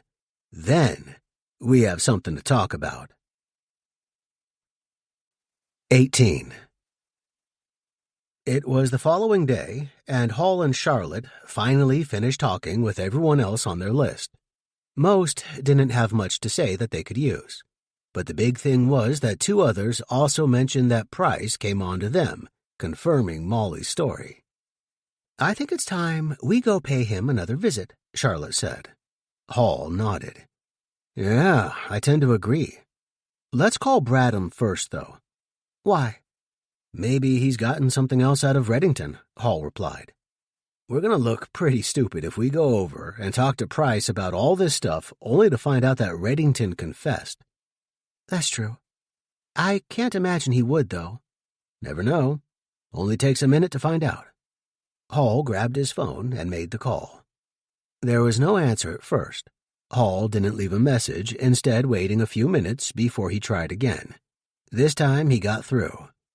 Bradham sighed as he answered, giving away that he wasn't having the best of days. Yeah. Hey, just wondering how you were making out with Reddington. Get him to cough it up yet? Nah, it's still slow going. He's not admitting to anything. Still saying he didn't do it. You believe him? Hall asked. Bradham took a second to answer. I don't know. The deputy DA was right. We need evidence, and we don't have it. Not yet. We've checked through Reddington's apartment, his computer, his phone. There's nothing we can tell that he's ever contacted Mandy. Just means he might have been really careful. Not really. This thing's gonna get shot to hell. We don't have enough, and even if we put this on trial, his attorney would tear it to pieces. We tore through his computer. There's nothing to prove that he ever sent her notes or anything. It's a blank slate. Well, maybe we can fill that slate with something else. What do you mean? We're following up on a new lead, Hall said. Like what? Doesn't involve Reddington. What's that mean? That maybe we don't have the right guy in here? I'm saying that it's possible. Who are you looking at? Morgan Price. Price? Is that... what's his name? The theater manager. Bradham snapped his fingers. That's right. What are you on him for? I've got word that he paid a little extra attention to the lady sometimes. We've already been down that road, and it's leading to nothing at the moment. Yeah, but this time, Price was seen arguing with Mandy in the parking lot one time. Not only that, but Charlotte noticed a magazine that Mandy did a shoot for in Price's office. It was in his bookshelf in between some books, and the magazine was already on Mandy's page. And the one time we were there, he had Mandy's picture on his desk under a pile of papers and folders. Sounds interesting. Maybe we got something there. You think he was infatuated with her? I don't know. I definitely think it's possible. Maybe he hit on Mandy, she rebuffed him, and he got mad about it. We're on the way to talk to him now. Definitely sounds interesting.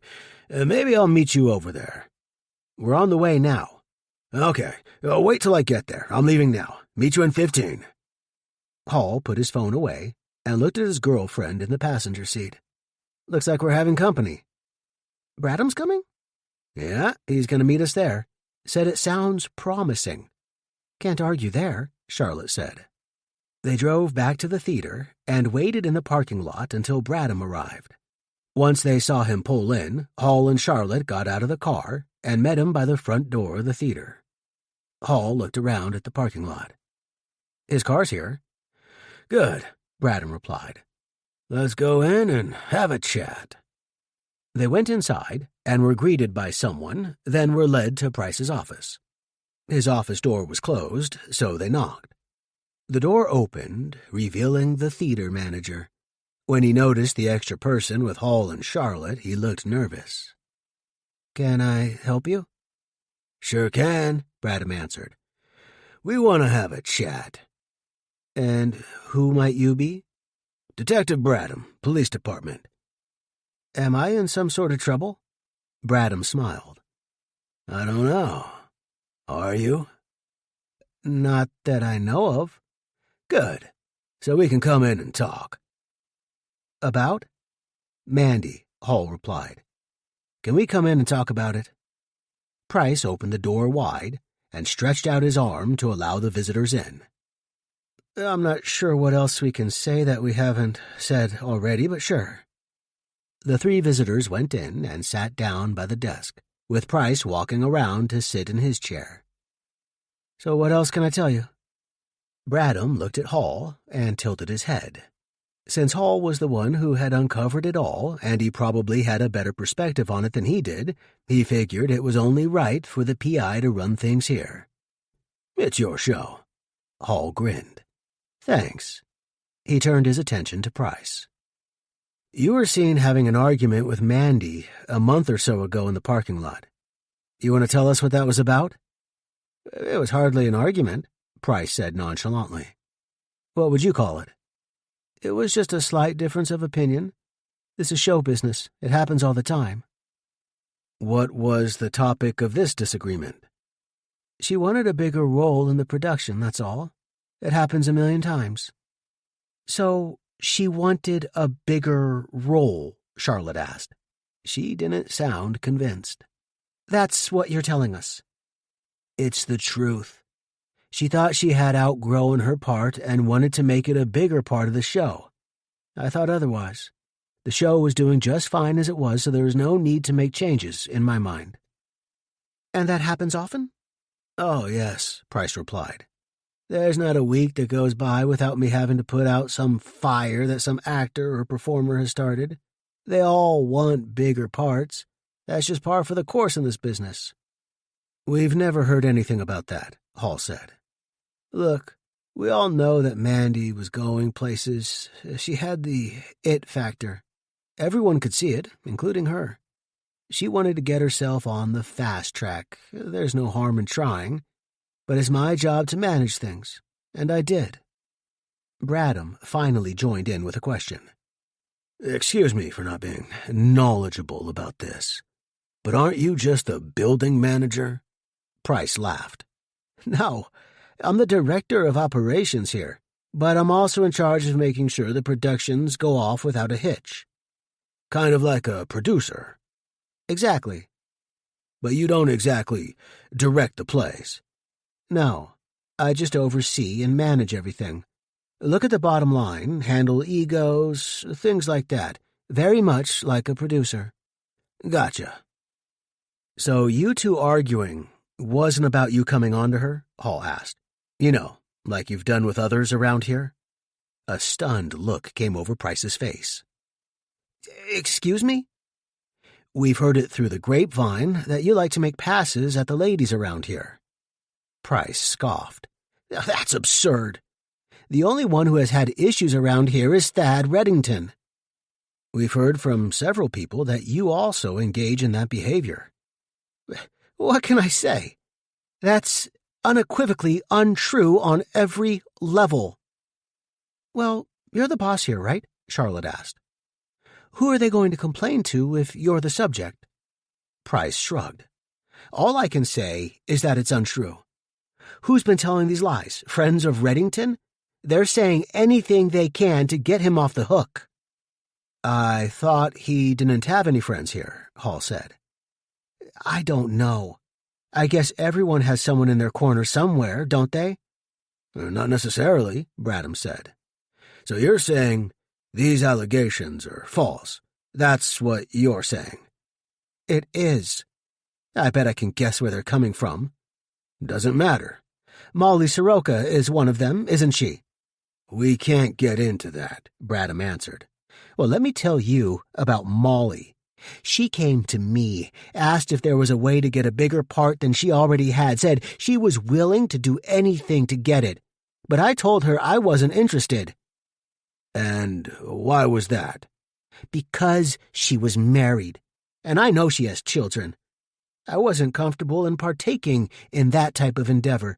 It just didn't seem right. So she got mad over it? Yes. Said she would stop working here, spilled out a bunch of other nonsense that I didn't listen to. Bradham looked at Hall. Since he hadn't interviewed any of these people himself, he had to go on what Hall had reported. Well, I'm not going to get into who said what, Hall said. But we did talk to Molly, and she didn't seem like that kind of person. Price shrugged. I guess you don't know her as well as you think you do. But then again, it's hard to get someone's personality from a 5-minute interview. We did say there were several people who confirmed it. They're all lying, all with similar gripes. I have a stellar reputation within the theater community. There are loads of people who will vouch for my character, and I don't need to defend myself against these baseless character assassinations." "Well, we're going to get to the bottom of this," Bradham said. "Please do. I look forward to clearing my name. By the way, are you moving on from Reddington as a suspect?" "Possibly." "So am I to assume that I'm now at the top of the list?" "I always say it's not safe to assume anything." "Indeed. Regardless, these are the last conversations I'll have with any of you. The next time you come here and want to have a talk, do it with my attorney present." Bradham smiled. It was a line he'd heard so many times before. "Believe me, if we think it's necessary, we will." "I guess that about sums up our business today, then." "I guess it does." "I'm sure you all know where the door is and know how to find your way out, correct?" Price's guests all got up and walked to the door. Before they left, Charlotte looked back, having one more thing on her mind. "Just curious, how many other girls do you keep pictures around for?" Price had a smug look on his face. "I don't need to answer that, and I won't." Charlotte grinned, getting the answer she suspected she would. "That's what I thought." Price didn't say another word, and instead just put his arm up, insinuating that the three of them should see their way out. The others left the office and went outside. While they were out there, Bradham wanted a clearer picture of everything. "This Molly he spoke of, is she one of the ones you talked to?" "Yeah," Hall said. "And her account is very different from his." "Could she be lying?" "Could she? Sure. I don't think she is, though. I didn't get the sense that she was that type." "What type?" Bradham asked. "The type that Price described. The woman we talked to seemed very sincere. Didn't seem like the type that would use any path she could to get ahead. In fact, I thought she was the total opposite. I don't think she has any aspirations of moving up the ladder, so to speak." He then looked at Charlotte. "What do you think?" "Yeah, I don't think she's like that at all," she said. "I have no doubt Price was completely lying about that. Molly's not like how he described her." Bradham put his hands on his hips as he glanced around the parking lot. "Well, there's no doubt that guy in there seems fishy." "He didn't mention anything about a lawyer before," Hall said. "Usually when people say that, it's because they have something to hide." "I think he does." "Probably." Bradham slapped Hall on the arm. "Now we just gotta find out what it is." 19. Hall and Charlotte were sitting across the street from Price's house. He lived in a nice ranch-style house, nothing too extravagant, but it was kept up and was in a good neighborhood. They'd been watching the house for the last hour, ever since Price had gotten home from the theater where they tailed him from. "Do you want to tell me what we're doing here?" Charlotte asked. "You still haven't informed me of the plan yet." "I'm pretty sure I did. I told you we were going to follow him and see what he was up to." "But how is that accomplishing anything? Are we expecting him to lead us to some evidence we can use against him? Or are we assuming he's going to murder another woman with us watching? What's the plan?" "No, we're going to try to look for it," Hall answered. "What? How are we going to do that, though?" "We're going to wait for Price to leave, and then we're going to search through his house." Charlotte gave him a look. Her eyebrows raised, her mouth fell open, and she had a general stunned expression on her face. That wasn't exactly what she'd expected to hear. Wait. There's a lot of things to digest here." "Okay." Hall didn't seem to share the same concerns as his girlfriend, as he seemed unusually calm about what he just suggested. "So we're just sitting here so that we can break into his house after he leaves?" "Well, I wouldn't exactly say break in." "Then what would you say?" Hall shrugged. "We're just going to find a way in there and look around for a bit, that's all." "Oh, that's all. Just like there's nothing to it, we're just going to find a way in there." Hall laughed. "It's really not a big deal, Charlotte." How can you say that? The last time I checked, Breaking and entering was against the law. You know, like a crime. Look, it's only against the law if you get caught. And we're not going to break in the first place. Oh, really? And how are we getting in? Are we going to ask for his permission before he leaves? Or are we going to magically transport ourselves inside? Or how about if we run really fast like the Flash? Are any of those options on the table?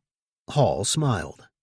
No, though running like the Flash would be pretty cool, don't you think? Don't get off topic on me. Please tell me you're not really serious about this. Char, it's gonna be fine, really. Trust me. Charlotte put both hands on top of her head. I don't believe how calm you can be about this, Brandon. Going into other people's houses when they're not home is against the law. Well, yeah, if you want to get technical about it. But listen, we both knew when we first started getting into the job that there were probably going to be moments like this. Sometimes, to do this job right, you're going to have to make tough choices, and they're not always going to be technically legal. But if you have another idea about how we can get evidence against him, I'm all ears. Well, I don't right at this exact minute, but I'm sure if you gave me some time, I could come up with something. We don't have time, Hall said. If this guy killed Mandy, there's no telling if he might do it to someone else, too. Or if Mandy was even his first. Maybe he's done this before. If that's the case, we can't wait around hoping something falls into our lap. But what if we're wrong about him? What if we're overthinking things and he's not the guy?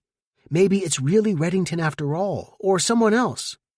Now you're just spooking yourself because you're afraid of getting caught. Well, yeah, I'm afraid of getting caught, and you should be too. It'll be fine, Hall said. I love how calm you are about this. Look, it's not exactly the first time we've done something like this, remember? There's been a few other times, and I hated them too. It's going to be okay, really. What are we going to do if we get caught? Charlotte asked. Bradham is not going to magically bail us out, you know. He'd probably throw away the key. We're not going to get caught. Relax. What if he's got a roommate in there, or a guard dog, or security cameras, or booby traps? Hall shrugged. Then we'll deal with whatever's thrown our way, just like we usually do. Wouldn't it be easier just to follow him and see where he's going next? No, that's not going to get us anywhere. Like you said, he's probably not going to kill someone with us watching, so we've got to improvise. Oh, so now you're listening to me? I always listen. Oh, really? I don't always follow along, but I listen. And what if one of the neighbors sees us? We'll be quiet, Hall replied. Besides, it's night. Nobody's going to see us. Oh, 'cause nobody ever sees anything at night. Charlotte rolled her eyes. I'm not saying you have to come. You can stay here. Oh, no, you don't. You're not leaving me here all by myself while you go in there. You'll be safe here. The safest place is always right behind you, Charlotte said. We've gone over this before. So we have. They waited in the car for another hour before they finally got movement by the house. They saw Price walk out the door and head for his car. He pulled out of the driveway and was gone. Once he was out of view, Hall looked over at his girlfriend. Guess it's our time now. Charlotte shook her head. I hate this part. I always do. Why don't you stay here and be my lookout? You can warn me if someone's coming. What if you need help in there? I'll be fine. Besides, we didn't bring any frying pans with us. Ha, ha, very funny. You're never forgetting that. Not anytime soon. Anyway, it's probably better if you stay here, just in case. Alone? Charlotte, we're in the middle of a nice neighborhood.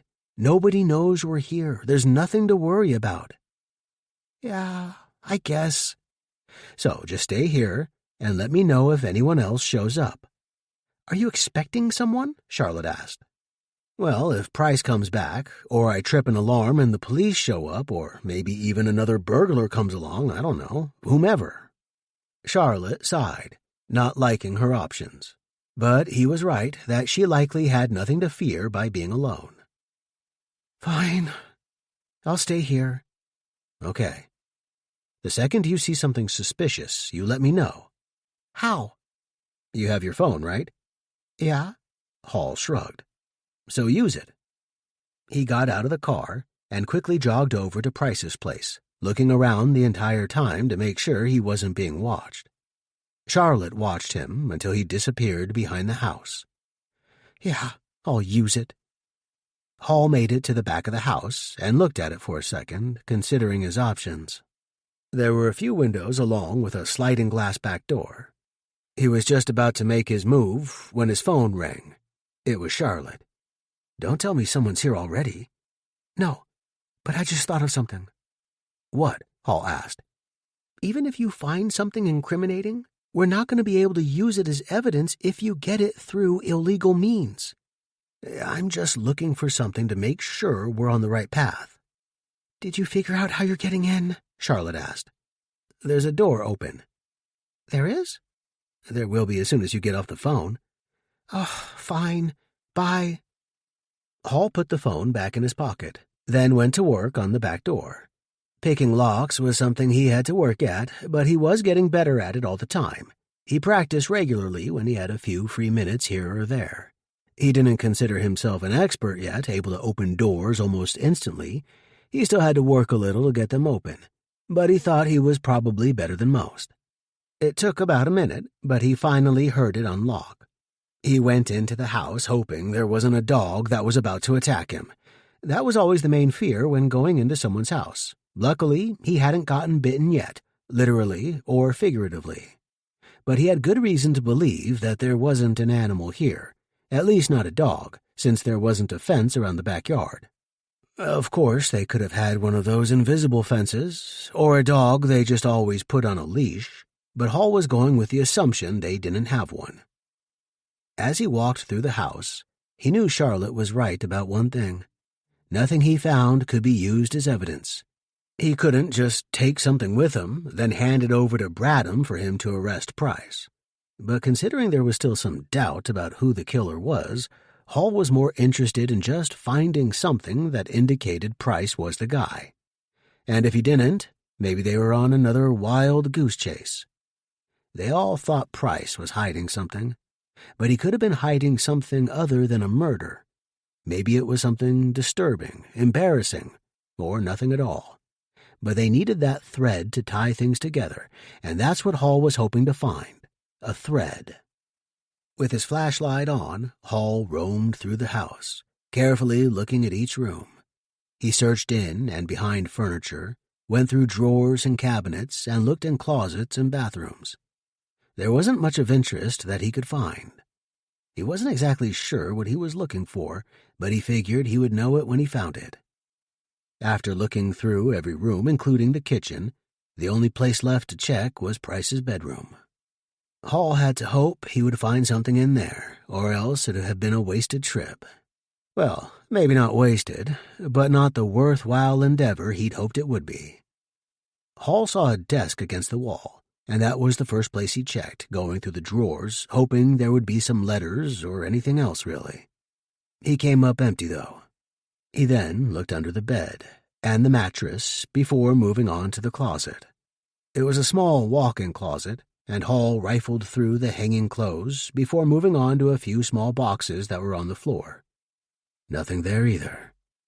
He then looked up and saw a small shelf that ran across the entire closet above the clothes. There appeared to be a few shoe boxes on it. Hall reached up and took one of the boxes down.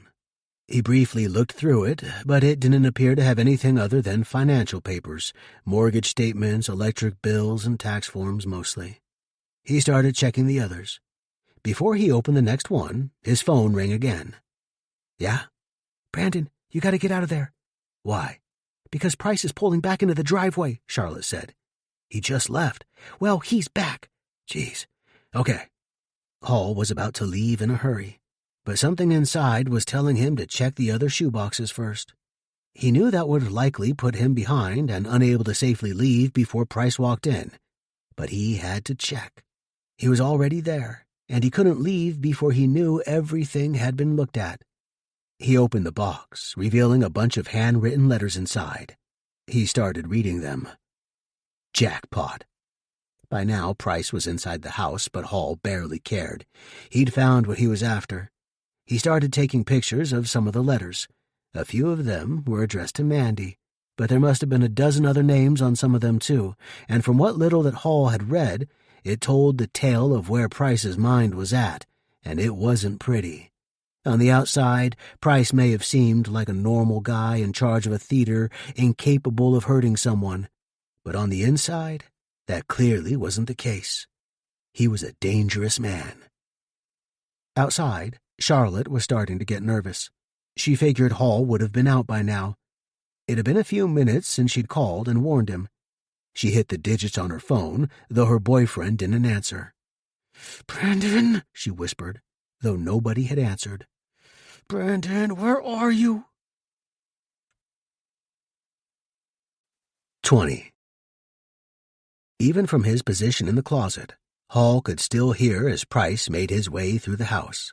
He could hear what sounded like glasses or plates being set down, a TV turn on, and heavier footsteps indicating that Price was getting closer. Hall had seen enough of the letters that Price had in the shoebox to know that he was their man. With the letters back inside, Hall put the shoebox back on the shelf, making sure everything was still arranged in the same way as he found it. Then Hall startled as the light switch in the bedroom flicked on. He backed into the wall inside the closet, hoping that the hanging clothes in front of him would hide his position well enough. Hall restricted his breathing as much as he could as he stood there motionless. He could hear Price moving throughout the bedroom. Then the door to the closet suddenly opened. Hall's body tensed up, readying himself for a fight. Price took something out of the closet, away from Hall's position. As soon as Price turned the light in the closet off and closed the door, Hall breathed a sigh of relief. He dodged a bullet, but only for the moment. He still had to figure out how he was going to get out of there with Price in the house. Suddenly, a shot ripped through the door. Hall was startled. He let out a groan, then fell to the floor, taking a few of the clothes that were on hangers with him. He quickly got back to his feet, though, and scurried to the other side of the closet. Seconds later, the door opened again, Price trying to surprise whoever was in there. The first thing that Hall saw, though, was a gun. He punched the top of Price's wrist, making him drop the weapon. Hall then gave Price a back elbow, stunning him and sending Price falling down backwards. Hall stormed out of the closet, ready to unleash more punishment on Price's face. Price tripped up his opponent's legs, though, sending Hall stumbling to the floor. They both got back up to their feet at the same time. Price tried to throw a punch, but Hall easily blocked it, then countered with a shot of his own, nailing Price in the face. Price dropped to a knee, not used to this kind of conflict. Hall knew he was in control of this fight, and as long as no weapons were involved, he didn't have any fear of what Price could do to him. Hall threw the man around a couple of times, one of them launching Price over his bed. Price landed on the floor and rolled over the bottom of the curtains, bringing them down on top of him. Hall went over to him and reached down to get him back to his feet. Price grabbed the curtain rod and took a baseball swing at Hall's legs. Hall briefly dropped to a knee, allowing Price enough time to get up. With the rod still in his hands, Price took another swing, this time at Hall's back. He connected, sending Hall down on his stomach. Price knew he was outmatched in a physical battle and didn't want to continue the fight, knowing he was likely not going to get a better advantage than he had at this moment. He looked down and saw Hall slowly getting up on all fours, then hit him again in the back with the steel rod. Hall crashed to the floor again. Price wasn't wasting any more time in fleeing and seized the moment, running out of the room. Hall, hearing Price run away, slowly got back up, though his back was in some pain. He started to go after Price, but he had a good head start on him and by now was running out of the house. Charlotte was still in the car, watching the house, and saw Price run out like his hair was on fire. He kept looking back at the house as he got to his car, quickly getting in like he was nervous about something catching him.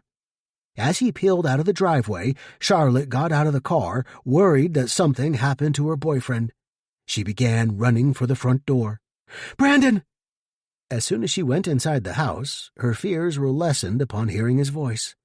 "I'm here," he calmly replied.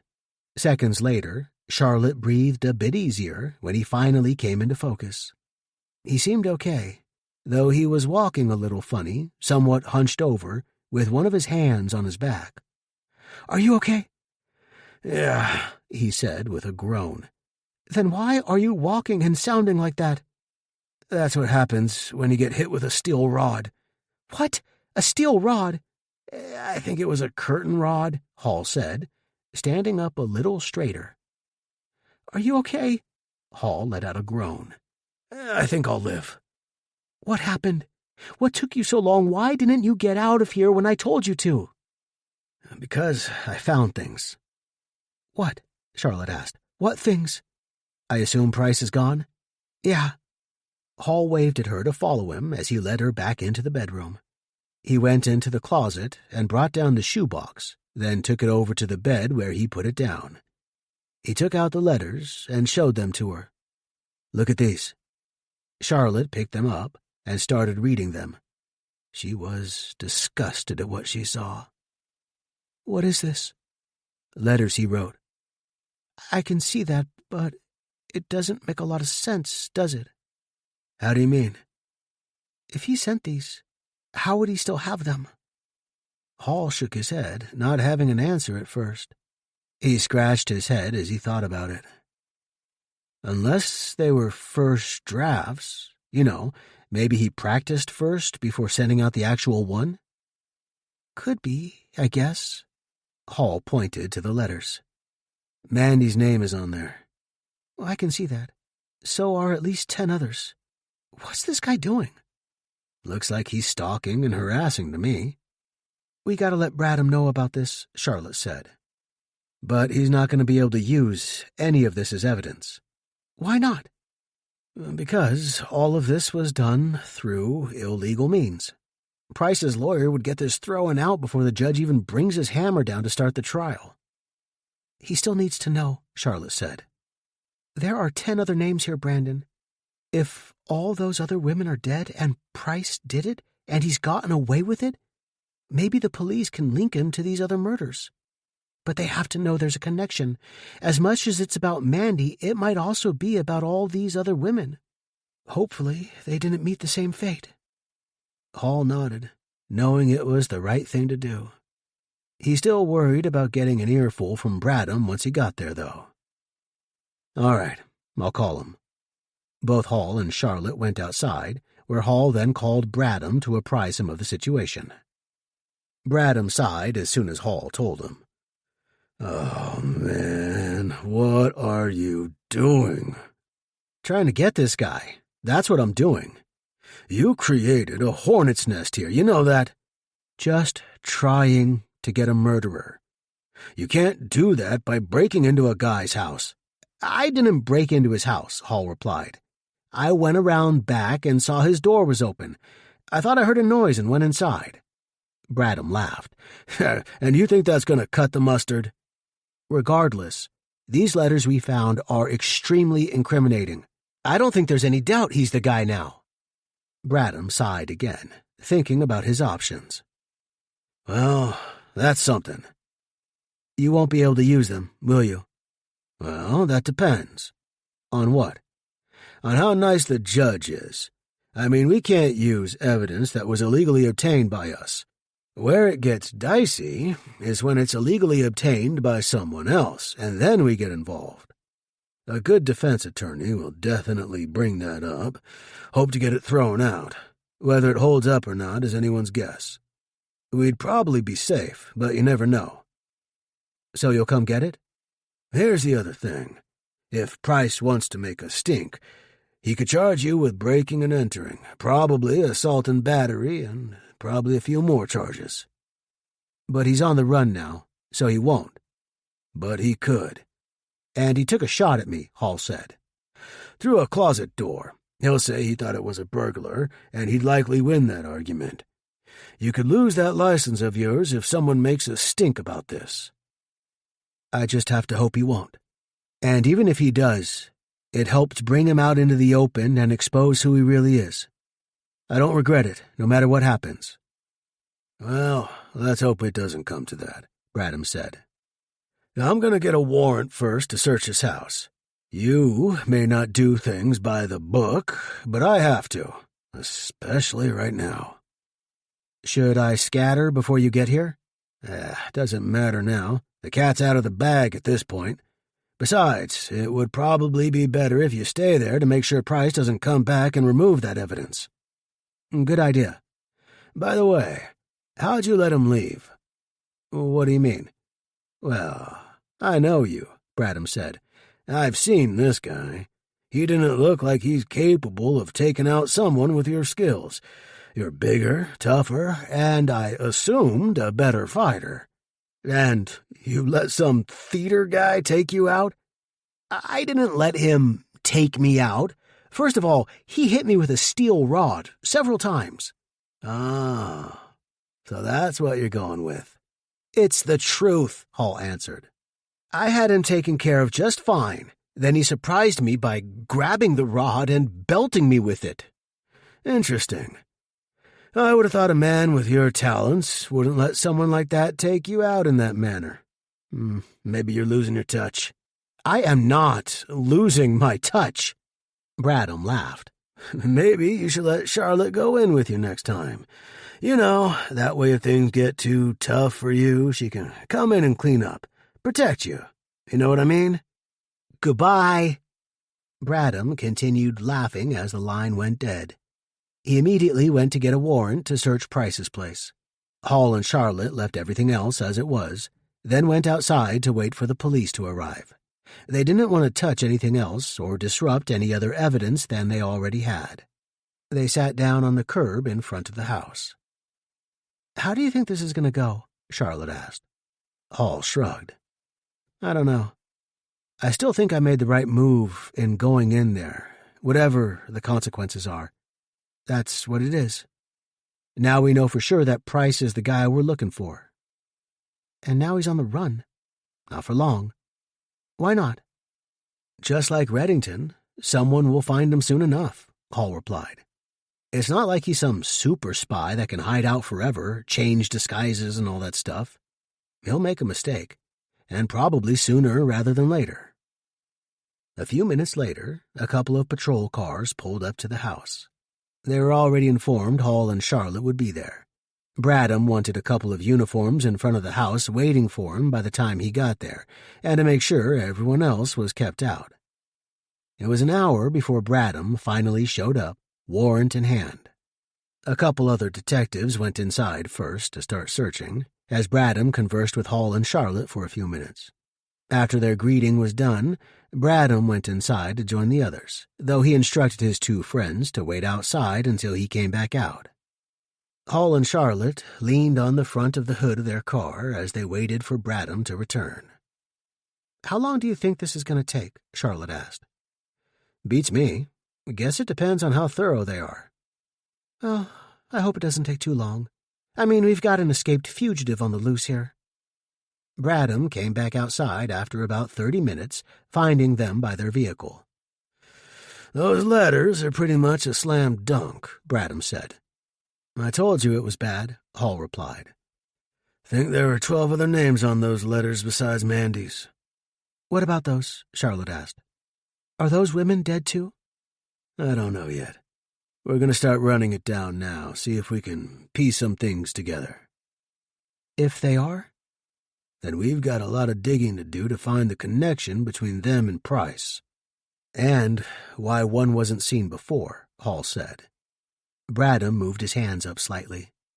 "Maybe there isn't one. If he killed them, might explain why he wasn't picked up and questioned. Could be completely random. It does happen." "But not as often as people think." "True. Most people are killed by someone they know." Hall sighed. "Now I wonder if I should have held back.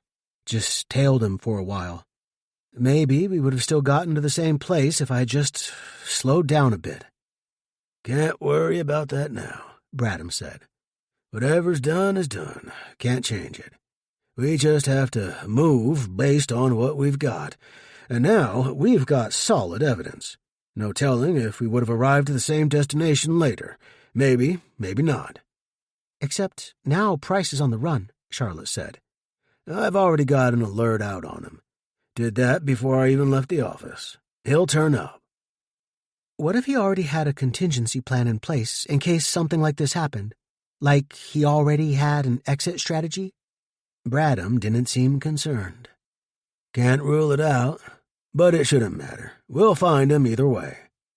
Hope it doesn't take too long. Relax. We found our guy. Now we just have to actually get him. What can we do now? Charlotte asked. Well, we're going to start running down the names on some of these letters. We'll also start searching for him, but we're spread thin, so we could probably use all the help we can get in that aspect. If you want to do something now, keep on Price's trail. We can do that, Hall said. Good. Try to see where he might go, who he might turn to. Someone else has got to know something. If he has that contingency plan in place, try to find it. Hall and Charlotte agreed. Bradham left them to go back to the house. They stood there by the hood of their car for a few more minutes, though, discussing their next move. Well, you heard him, Charlotte said. Back on the trail again. Hall stood there, a dejected look on his face. Charlotte put her hand on his back and rubbed it. She figured he was upset about letting Price get away. He was always harder on himself than anyone else was. It's okay. Hall sighed. I had him. He was right in front of me, and I had him, and I let him slip away. You didn't let him slip away. I mean, he hit you with a steel rod. There's a reason for it. It happens. It's not your fault. I guess. Plus, he shot at you. I mean, there was a lot going on all of a sudden. Still, no excuse. Brandon, it happens. You can't beat yourself up over it. We've got to move on with a clear head, otherwise we won't find him again. Hall looked at her and nodded. Of course, she was right. They had to move on. Yeah, let's go. Let's go home, have some ice cream, fool around a little bit, then go to bed. Then we can start nice and fresh in the morning. Hall grinned. Sounds like a plan. Then we can find him, and you can get another crack at him. Sounds like an even better plan. One more crack at him. That's all I need. Just one more crack. 21. Hall and Charlotte had just finished eating breakfast when his phone rang. It was on the kitchen counter, and Hall rushed over to answer it. His eagerness did not subside once he saw it was Bradham. He hoped the detective had some news for him. News like Price had been captured. Tell me you picked him up, Hall said. If you're referring to Price, no, we did not. Hall sighed. That's disappointing. I was hoping he'd have been caught by now. He will. Don't worry about that. What are you calling about then? I've got news on some of those other names that were on the letters. Oh? What's going on? They're all dead, Brandon. Hall's heart almost sank. Though he knew it was a realistic possibility, he was trying to remain hopeful that they were all alive. He lowered his head and put his hand on his forehead. All of them? All 12. Hall took a deep breath. This guy's a serial killer. Sure seems that way. How long?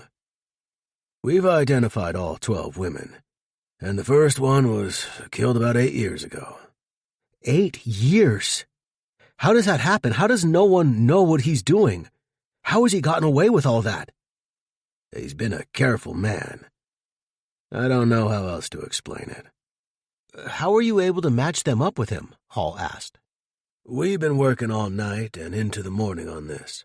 All the victims were cold cases, but they weren't all in this area. Only the last 2 were in this area. The others were spread out all over California.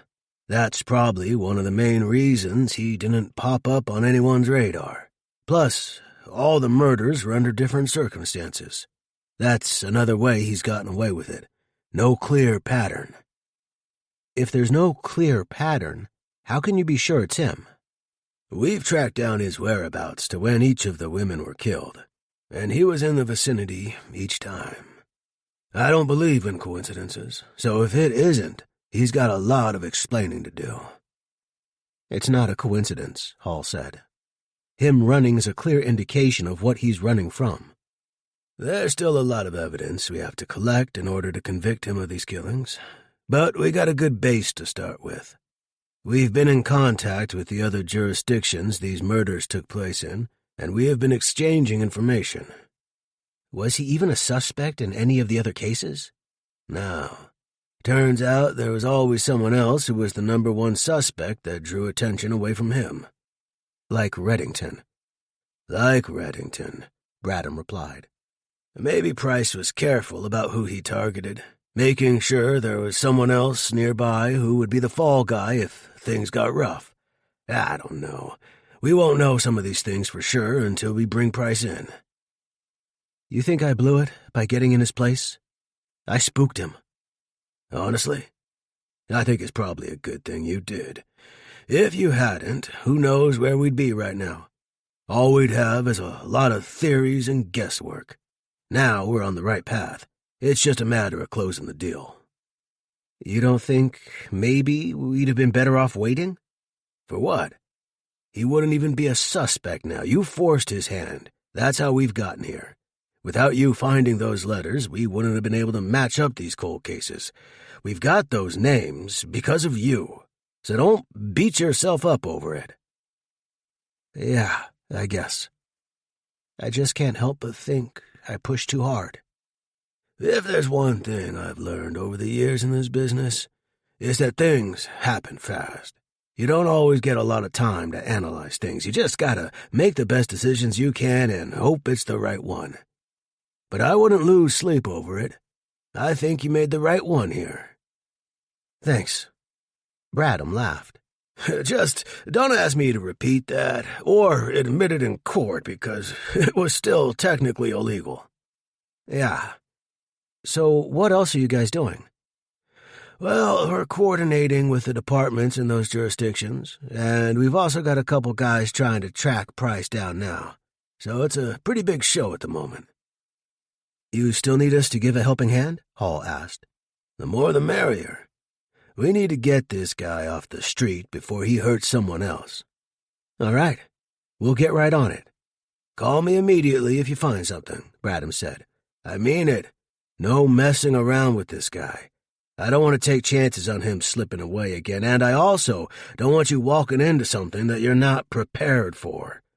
When we find this guy, I want to swarm him until he's got no choice except to surrender." "As soon as I get something, you'll know it." "Good deal." Hall hung up and put his phone down. Charlotte was bringing her laptop out from another room and peppered him with questions. "Are we still on the case?" Hall nodded. "We are." Charlotte put her laptop on the kitchen table and logged on. She started digging into Price's background. She was looking for anything that might give them a clue as to where he was heading.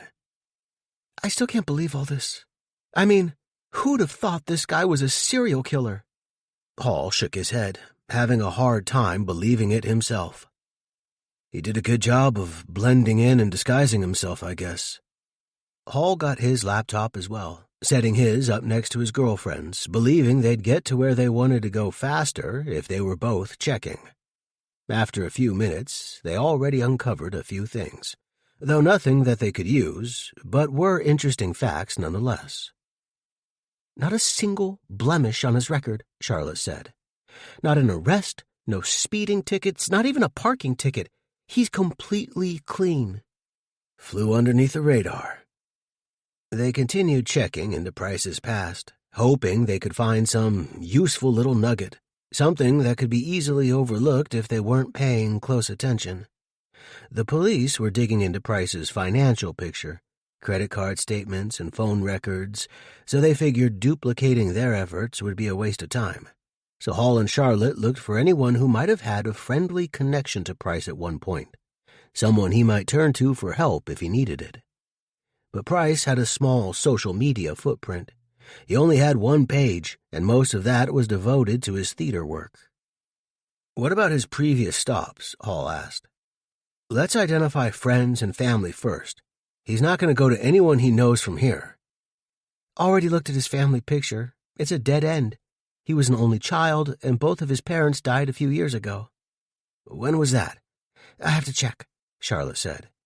She started going through some notes she'd made on a legal pad. Let's see, they died about 8 years ago. Hall perked his head up. 8 years. Charlotte gave him a quizzical face, wondering if maybe she'd missed something. Yes. Why? Is that significant? Isn't that the timeline of his first victim? It might be. Why? Well, when people do these heinous acts, you start looking for what triggered them. Was there a specific incident, or did something happen that caused them to go off like that? You think him losing his parents made him start killing people? Hall shrugged. Could be. Brandon, people lose their parents all the time. It's a part of life. Nobody goes around killing people because of it. I'm gonna start stretching here. Hall put his hand up to ask for time to finish his thoughts. I know this might be crazy, but what if he was really close to his parents, abnormally close, like can't function without them? Then they die, and he doesn't know how to cope. And he goes on a killing spree? Stranger things have happened, haven't they? But he seems to be functioning just fine. I mean, on the outside. He's managing a theater, he's working. We've talked to the guy. He doesn't seem like he has a screw loose. At least that's visible. Doesn't mean anything, Hall replied. Doing this job, we both have seen that people are very rarely how they seem on the outside. Everyone has something inside of them that can break. Everyone is capable of doing bad things. And he has. And I'm not doubting that. I'm just not sure I see the connection between him doing bad things and his parents leaving him. You don't think it's strange his parents die and the bodies start dropping? Maybe they knew how he was and what he was capable of, and they were keeping him on the straight path, preventing him from doing those things. Well, if that's the case, then why didn't they try to get him help? Because there's nothing suggesting that he's ever sought medical treatment. Maybe it's cost. Maybe it's embarrassment. Maybe it's the thinking that he's so far out there that he'll be taken away somewhere. Who knows?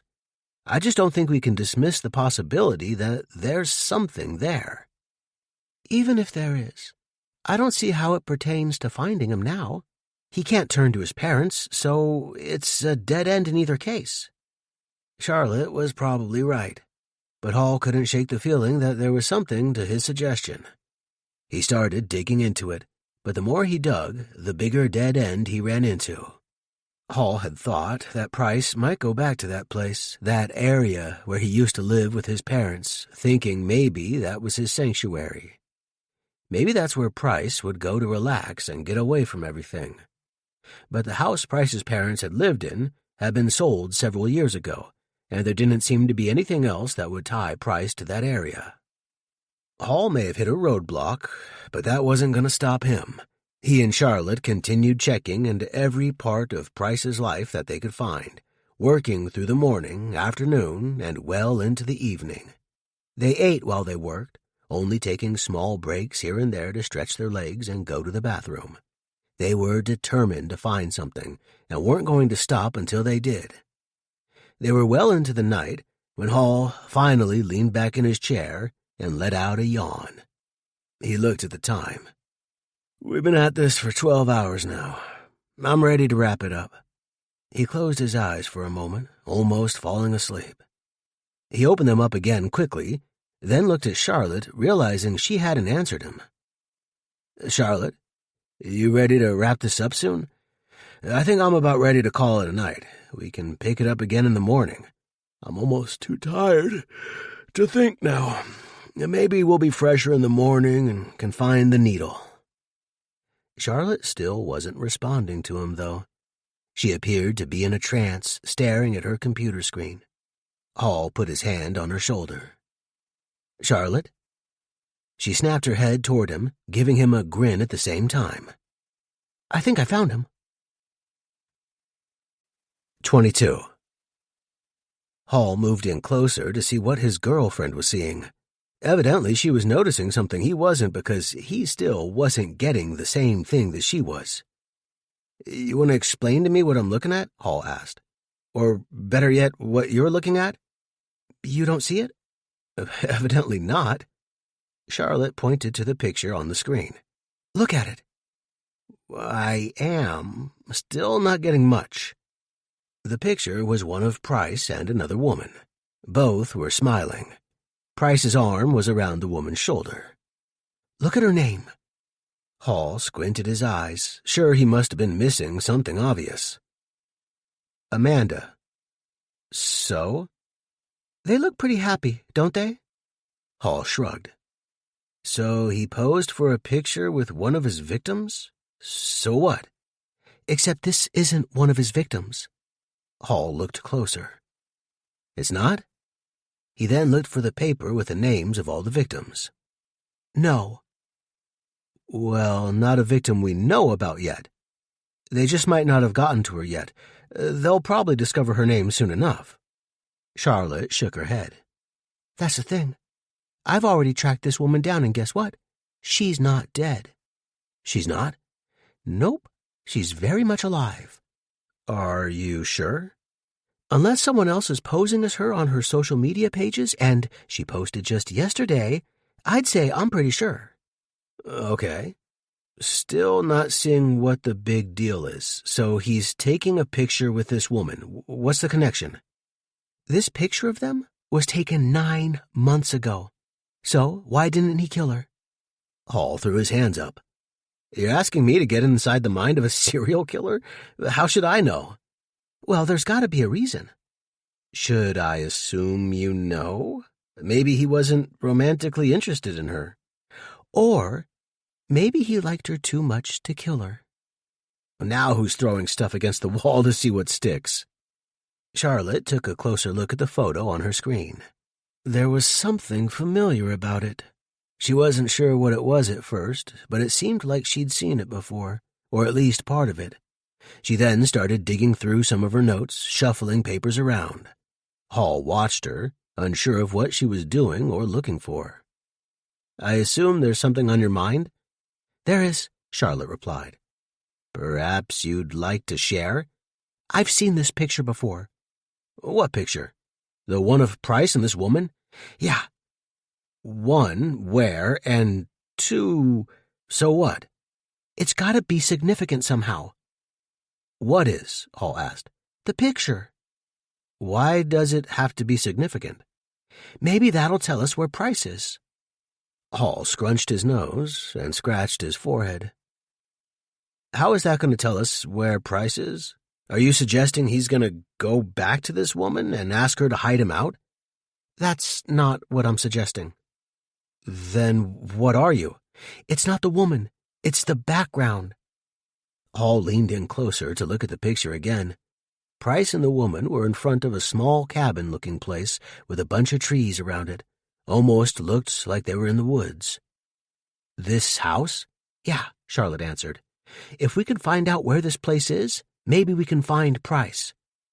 This could be anywhere, and it might not be significant at all. "Look at him. He's happy there." "But he might not even own this place. In fact, he's not listed as owning any other property other than the house we've already been to. Might just be a place he rented for the weekend." Charlotte gave him a stern look. "Or maybe that's the place he'd go." "I think you're reaching." "You have a better idea?" Hall turned his head and scratched the side of his neck. No." "Then let's pursue this one, huh?" Hall shrugged. He wasn't sure it was really worth pursuing, but they really didn't have any better alternatives. And if there was one thing he'd learned in this business already, it's that you never know where the next path will lead to. A seemingly innocent piece of information, or one that didn't seem all that connected in any way, could be the thing that tipped the scales. So he wasn't in the frame of mind of saying no, even if the odds were bet against them. "Okay. But let's get some sleep first. We'll tackle this thing in the morning."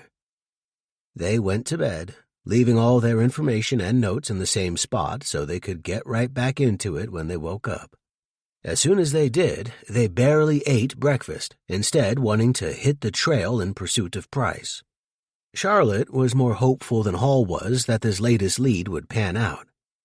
Their first order of business was to talk to the woman in the picture, Amanda. Though they didn't think that Price would seek her out again, they couldn't rule it out either. They found her address and drove over to her place, which was an apartment about 45 minutes away. It gave them a lot of time to talk in the car. "You don't think there's something with the name, do you?" Charlotte asked. "What do you mean? What name?" "Amanda. That's also Mandy's given name." "So what? He's going around killing Amandas? This one's not dead." "Just a thought. Or maybe since this one didn't pan out, he's killing all the other ones he knows." Reaching again. "Well, sometimes you reach out and actually grab something." Hall smiled, then leaned over and kissed his girlfriend on the cheek. "I know. Sometimes." "You don't think he'd reach out to this one for help, do you?" "I kind of doubt it, but I guess you never know." "What makes her different from the others?" Charlotte asked. "We know he killed others before her, or others after her, so what made her special that he didn't kill her?" "Maybe she's just as crazy as he is." "I'm sure that's not it." "Or maybe she actually had a relationship with him where the others didn't," Hall said. "Maybe that's what set her apart. She actually noticed him. The others rebuffed him. She didn't." "But they're still not together." "I guess it doesn't matter. She still paid him attention where the others didn't. At least, that's my theory." "I suppose it makes about as much sense as anything else does right now," Charlotte replied. They arrived at Amanda's apartment complex just after 8 in the morning. "Hope we didn't come here for nothing," Hall said. "Maybe she left for work already." "She didn't." "How do you know?" Charlotte pointed out her window to a red car that was only a few spots away from them. "That's her car right there. I double-checked before we left." "Ah." Hall leaned over and gave her a kiss on the lips. "I knew there was a reason I brought you along." Charlotte laughed. "Somebody has to be the brains of the outfit, and we know who that is." Hall smiled and kissed her again. "No argument from me." They got out of the car and started walking toward Amanda's apartment. The units in this complex all had their own doors to the outside. There was no central entrance and long hallways to walk down. That was something of a relief to Charlotte, who really hated going inside those types of apartment buildings. "You okay?" Hall asked. Charlotte looked at him strangely. "Yeah? Why?" "You're not hyperventilating." "Oh, stop." Hall laughed. "Oh, you're good with this one?" Charlotte rolled her eyes. "Yes, I'm good with this one. It's a nice area. There are no hallways for people to jump out of, and it's morning. I think I'm fine." "Just checking." "Nobody likes a smartass, Brandon." Hall put his arm around her. "I thought you did." "Only sometimes." "Only sometimes? Should I find someone else to like me the other times?" "Don't you dare." Hall hugged her as they walked, not relinquishing their grips on each other until they reached Amanda's unit. Hall knocked on the door once they got there. Seconds later, the door opened. Amanda stood there, looking just like she had in the picture. She was in her late 30s, dirty blonde hair up in a ponytail. She had on blue scrubs, getting ready for her shift, working as a nurse at the hospital. "Help you guys?" Yeah. We just want a few minutes of your time to talk about Morgan Price," Hall answered. "A few minutes is about all I have. I have to leave for work soon."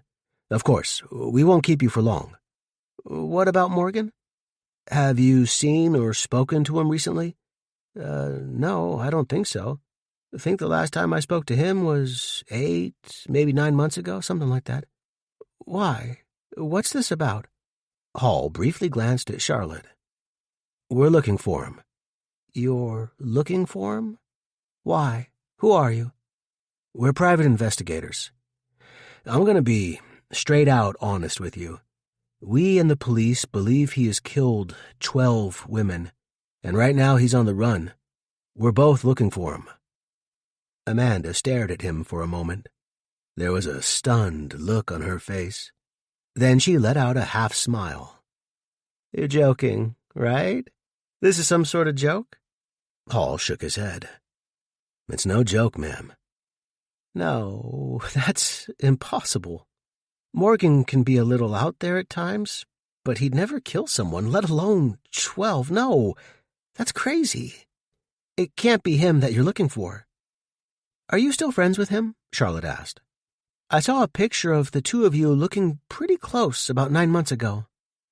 "Yeah, we dated for a month or two, but that was it." "Haven't talked to him since?" "Not in like 8 months or so." "Bad breakup?" "No.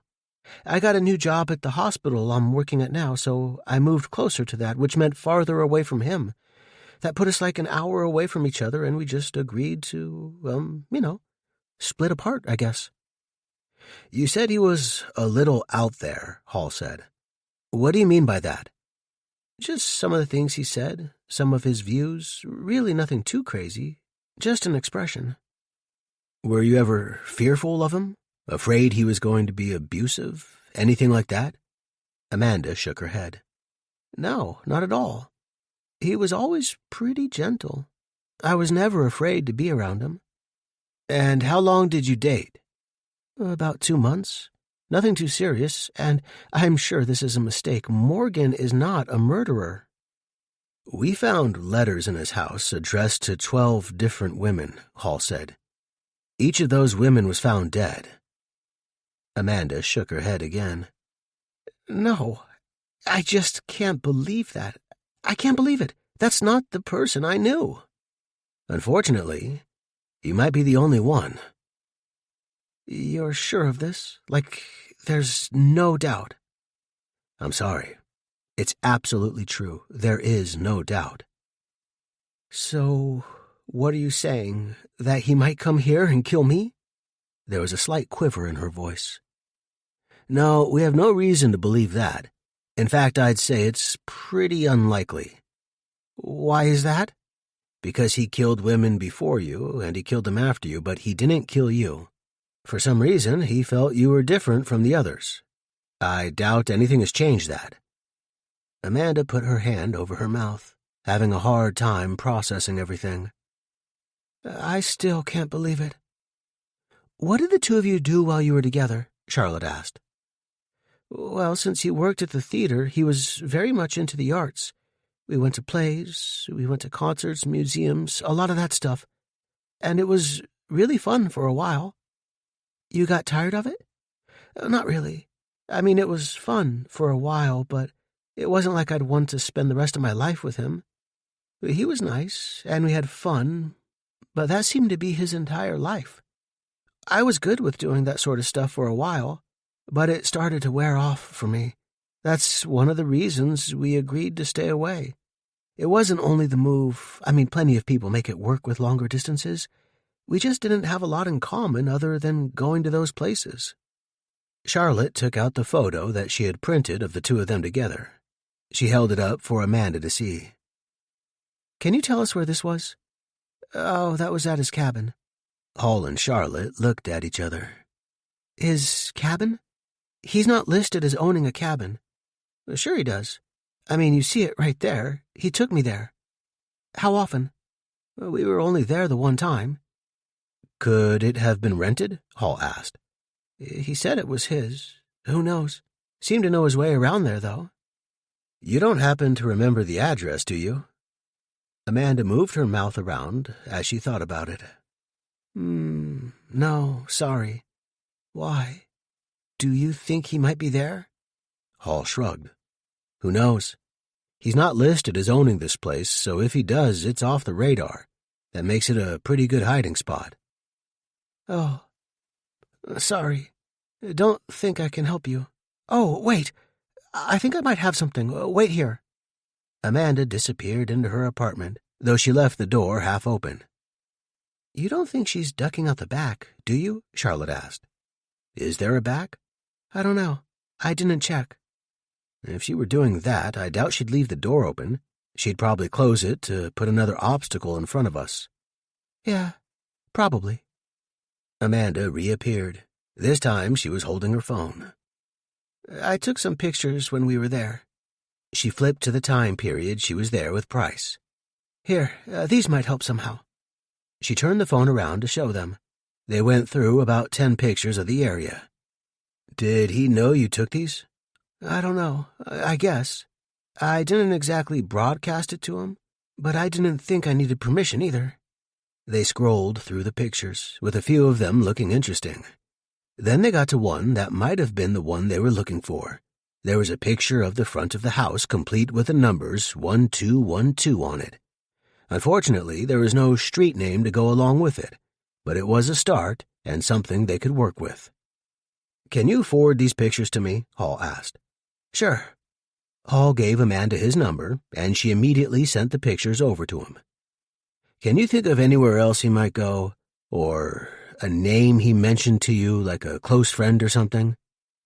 No, I can't think of anyone. I never met any of his friends, and he never said anyone's name to me. Like I said, all we did was visit those artsy types of places, and it was always just the two of us. Well, thanks for your time. I know you have to get to work, so we won't keep you any longer. Sure.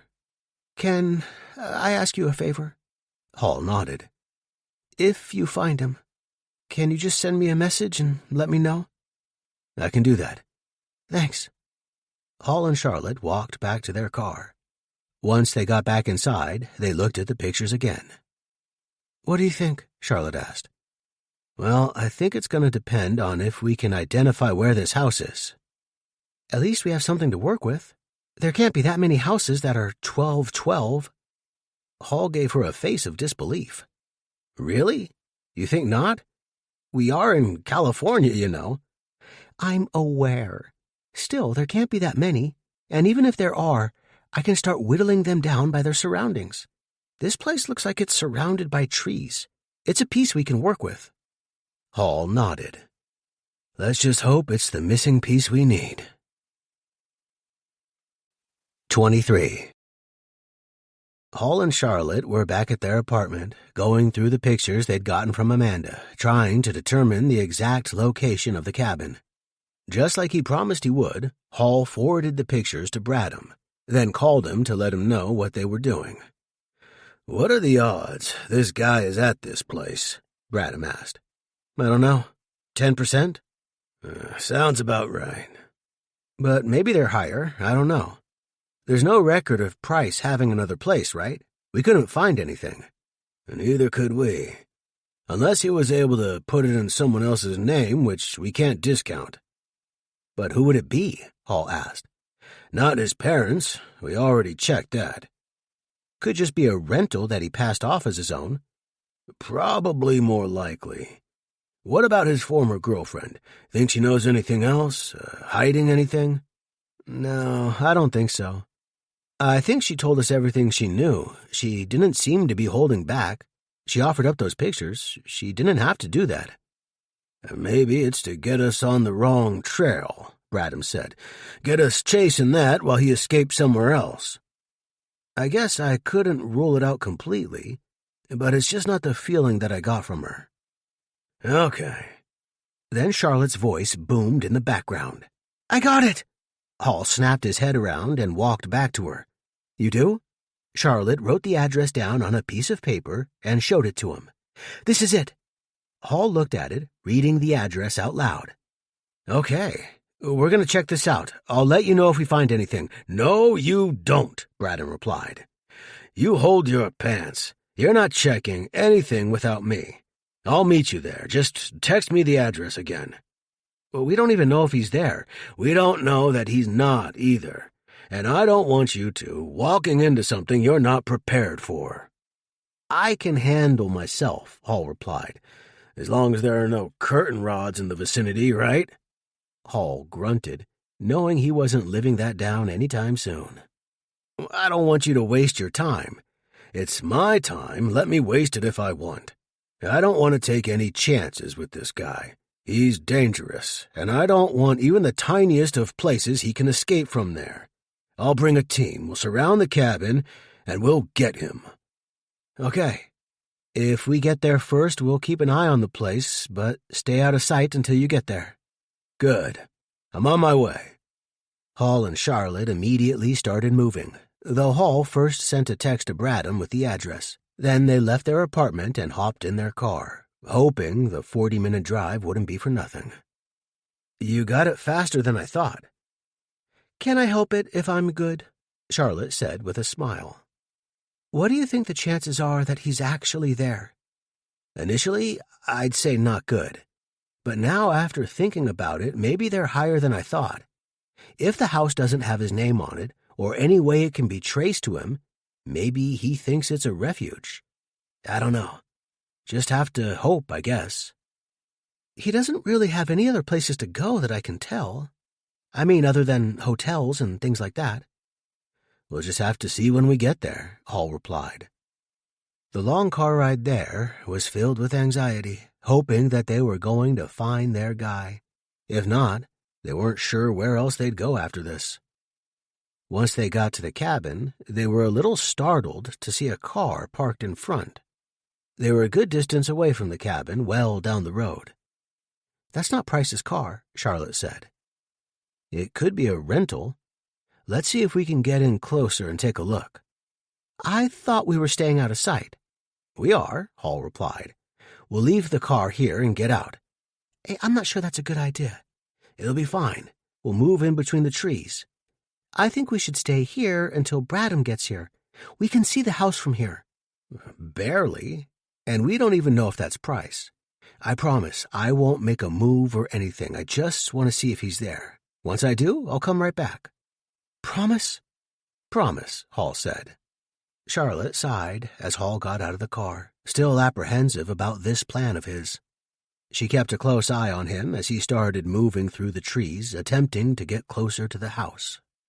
Hall saw a window on the side of the cabin, and he was trying to get a good view of it.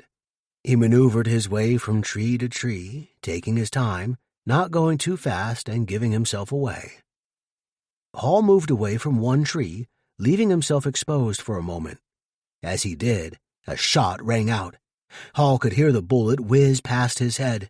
He quickly made it to the next tree just as another shot rang out, hitting the tree he was now standing behind, a piece of the bark flying off. Charlotte watched on in horror, putting her hands on both sides of her head, hoping her boyfriend didn't put himself in a position he couldn't get out of. She then picked up her phone and called Bradham. "Yes," the detective replied. "How far away are you?" "Should be there in a few minutes. Why?" "Brandon's in trouble. He's getting shot at." "What?" "He tried to move in closer to see if Price was there, and now someone's shooting at him." "I said to sit tight till I got there." "I know." "Is it Price or someone else?" "No idea," Charlotte answered. "I can't tell from where I am." "Are you in danger?" "I'm still in the car. I'm fine." "Okay, we're stepping on it. We'll be flying in." "Just hurry, please." Hall hadn't moved from his spot behind the tree. He took a deep breath, knowing he was in a pickle. Luckily, the trees were thick enough that his whole body was hidden behind it, but the trees were spaced out enough that if he tried to backtrack, he would leave himself exposed. He figured his best course of action at the moment was just to sit tight and wait for the cavalry to arrive. He knew Bradham shouldn't be too much longer. He just had to hope he got there before whoever was in the cabin came out and looked for a closer shot. The gunfire stopped, and it was a long, anxious couple of minutes. But then, Hall's fears were somewhat alleviated when he saw several police cars zooming into the area. Several of them stopped directly in front of the cabin, while the others spaced themselves out. As soon as some of the officers stepped out of their vehicles, they were shot at as well. A few of them returned fire, though Bradham quickly put a stop to that, not knowing who else was in that building. He didn't want any innocent people to get hurt. "Price? Is that you in there?" Bradham shouted. "Come closer and find out," Price yelled back. The officers started putting on their vests, knowing this was about to get even more dicey. Bradham blew air through his mouth, assuming this would probably take a while. "Got anyone else in there with you?" Bradham asked. "Maybe." "Look around, Price. We've got the place surrounded. There's no way out of it for you. You can't escape. The only thing you can do is give yourself up and surrender." "And what? Go to prison for the rest of my life?" "That's not up to me." "We both know what the sentence will be." "Hey, If you did the crime, you'll have to do the time. Just face the music. It's time. I agree. It is time. Seconds later, another shot rang out. It came from inside the cabin. Everyone started looking around. Then several of the officers, led by Bradham, ran to the building. They called Price's name, but there was no answer. Bradham motioned to a couple officers to ram open the door, which they did, breaking it open easily. The officers rushed inside, finding Price lying there in a pool of his own blood. Bradham looked down at him and made an unpleasant face.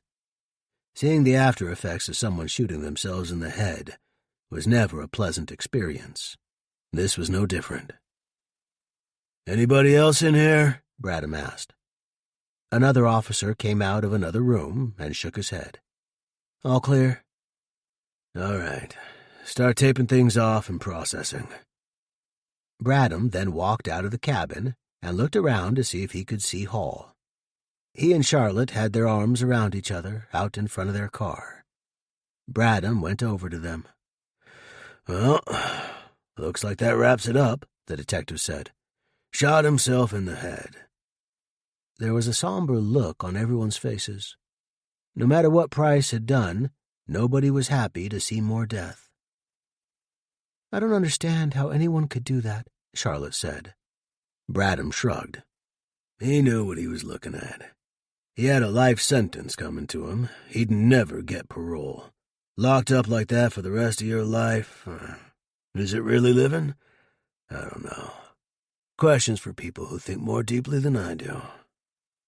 Well, at least we know he'll never hurt anyone else, Hall said. That's the main thing. Bradham nodded. Yeah. He then pointed at Hall. Hey, whatever happened to this newfound cooperation kick we've been on? What do you mean? I told you to wait until we got here. I did. Could have fooled me. I was just taking a look to see if he was there, Hall replied. If he was, then I was going to go back to the car and wait and confirm it when you got here. If he wasn't, then I'd tell you that too. You almost got shot. It wasn't that close. Bradham rolled his eyes. How do you put up with him? Charlotte shook her head. It's not easy sometimes, believe me. I do believe it. Hey, all that matters is the case is wrapped up, right? Hall said. We got closure. Bradham nodded. Sometimes justice is served. You're glad he's dead? Charlotte asked. Not glad, but I'm not sad either. Guys like that don't deserve empathy. He got what was coming to him as far as I'm concerned. And he saved taxpayers a lot of money. It's a win all around in my book. You guys can take off. I gotta wrap things up here. Hall took out his phone and texted Amanda. What are you doing? Charlotte asked. Just letting Amanda know Price is dead. She wanted to know. Wonder how she'll take it. Hall shrugged. Probably mixed emotions. Hard to believe it's over, just like that. Yeah, that's how it happens sometimes, I guess. Hall's phone rang. He answered it and started walking away as he talked. Charlotte didn't pay much attention to him,